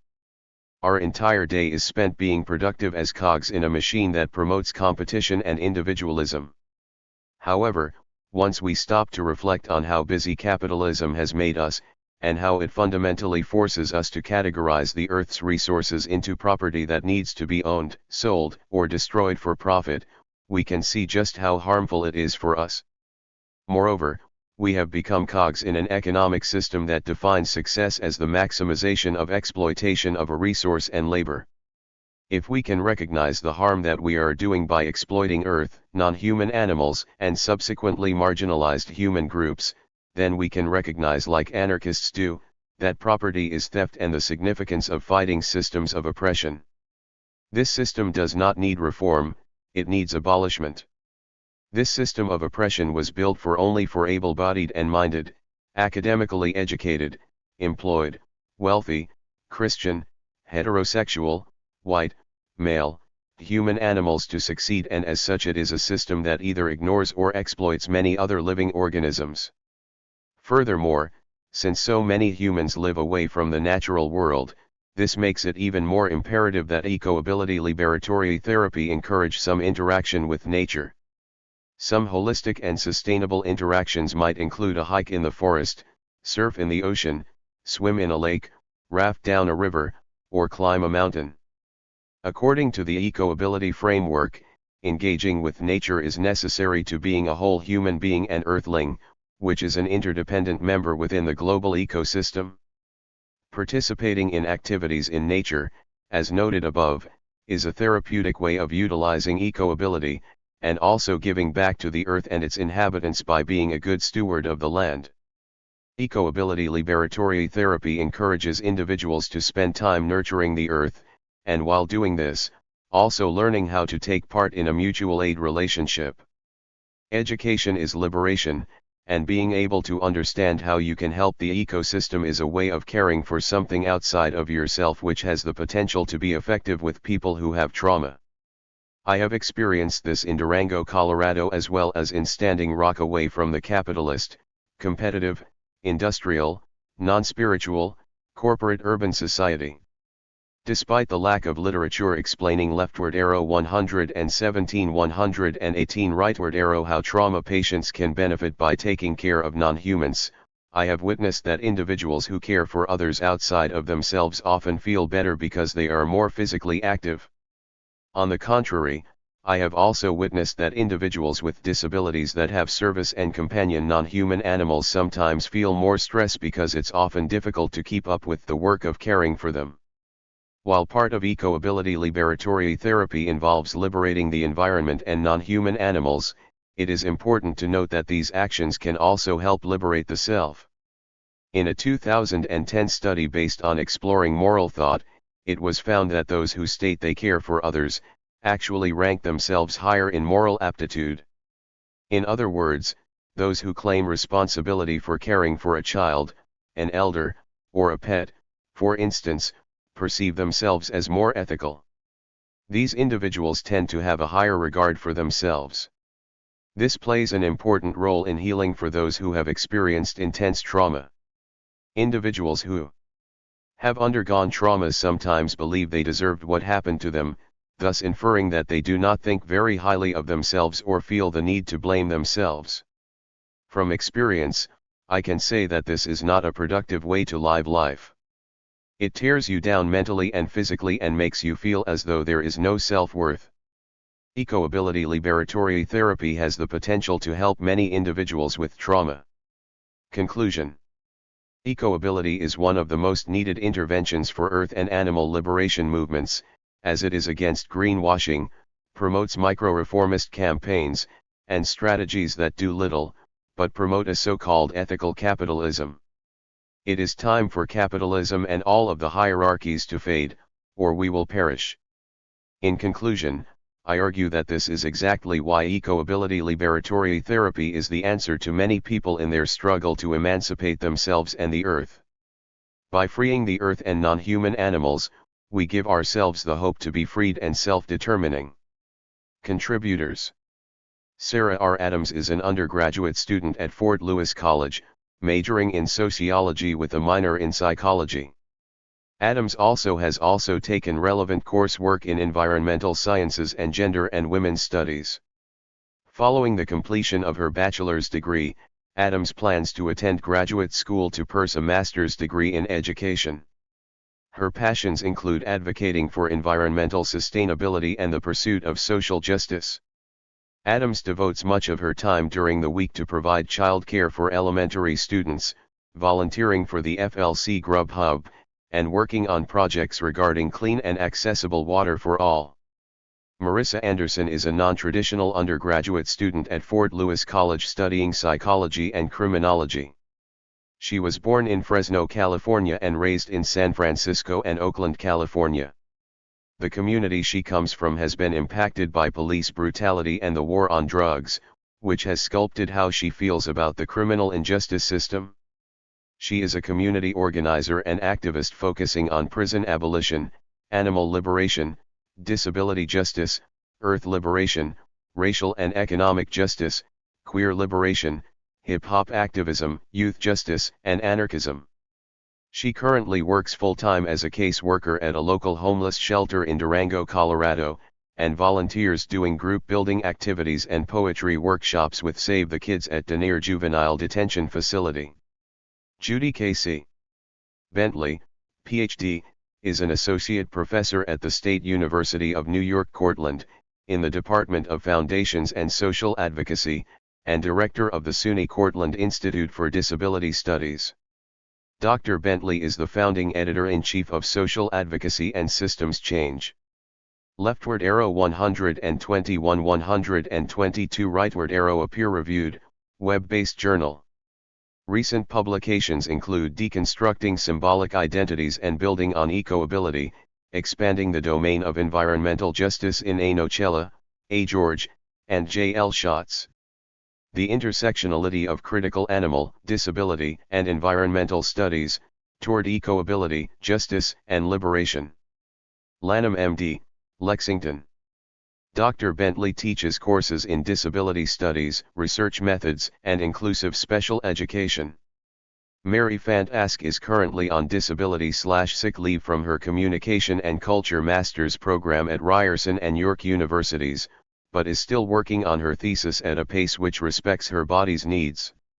She was originally interested in the intersectionality between sexism and speciesism, but since struggling with her own health, which has resulted in her need for mobility aids, she began noticing more and more the discriminatory ways in which persons with disabilities are treated in our society, in addition to the commonalities between such cultural behavior, and the way in which non-human persons are treated.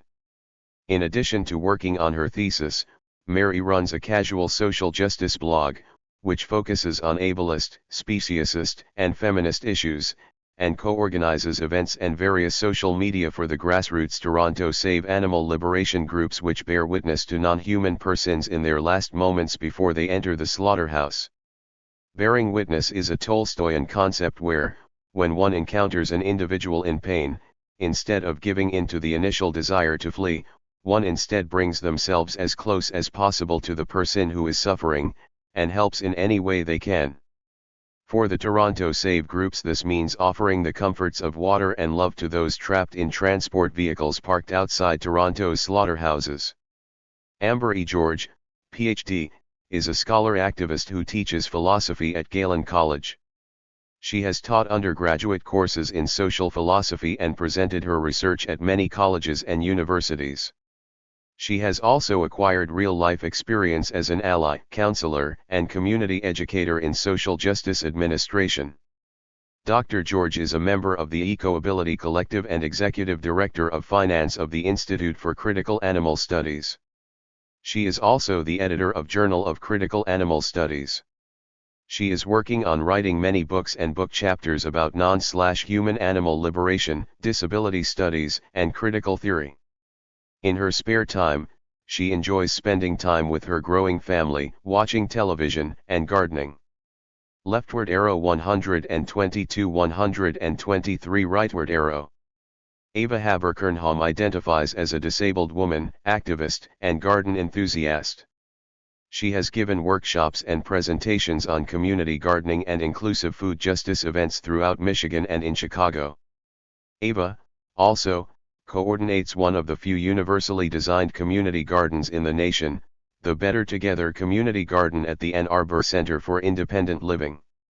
A disability rights activist for 13 years, Ava roots much of her work and message in her own lived experience. For more information about the Inclusive Food Justice Education Network, please visit www.facebook.com/foodjusticeforall.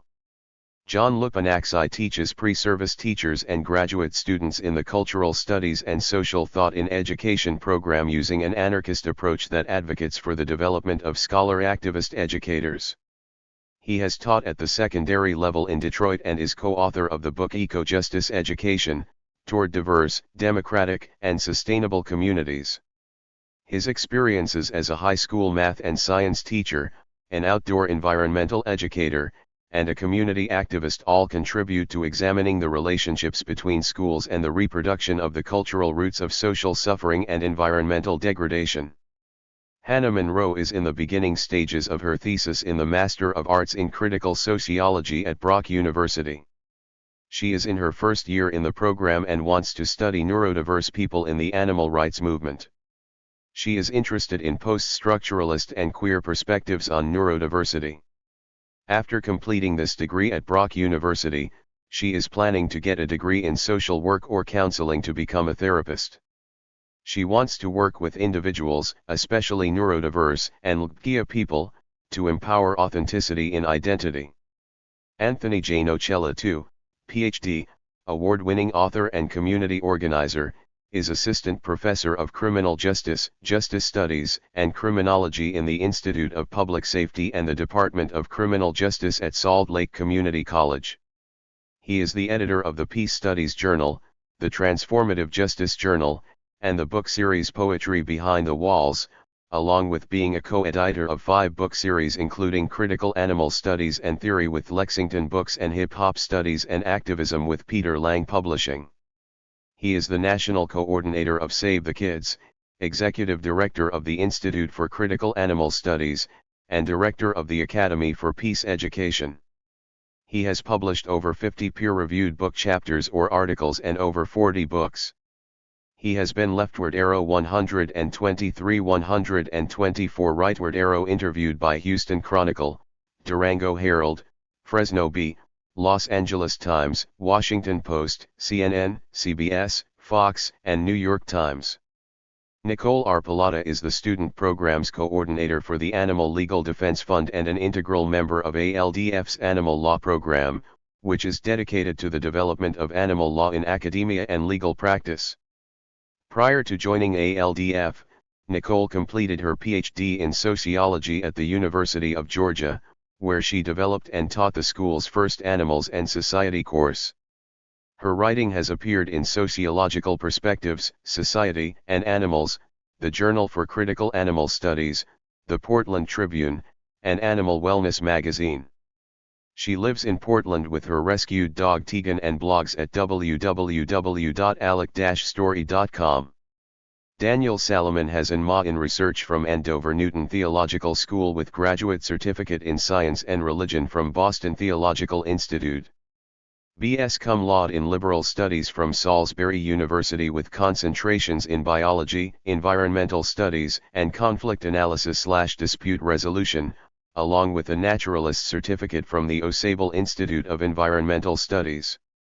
Salomon is author of 6 books on the environment and has published in the Society for Disability Studies, the Journal of Critical Animal Studies, The Scavenger, all-creatures.org, and Hoyt Arboretum. Monika Repka, Ph.D., is an instructor at Alberta College of Art and Design. Her current research questions the neutrality of curricular discourse in Alberta by examining how dominant interests in the meat industry influence schools. Prior to completing doctoral studies, she worked as a high school and junior high teacher. Monika's research interests include animal liberation, critical/radical animal studies, environmental sustainability, environmental education, discourse analysis, youth activism, and social justice education.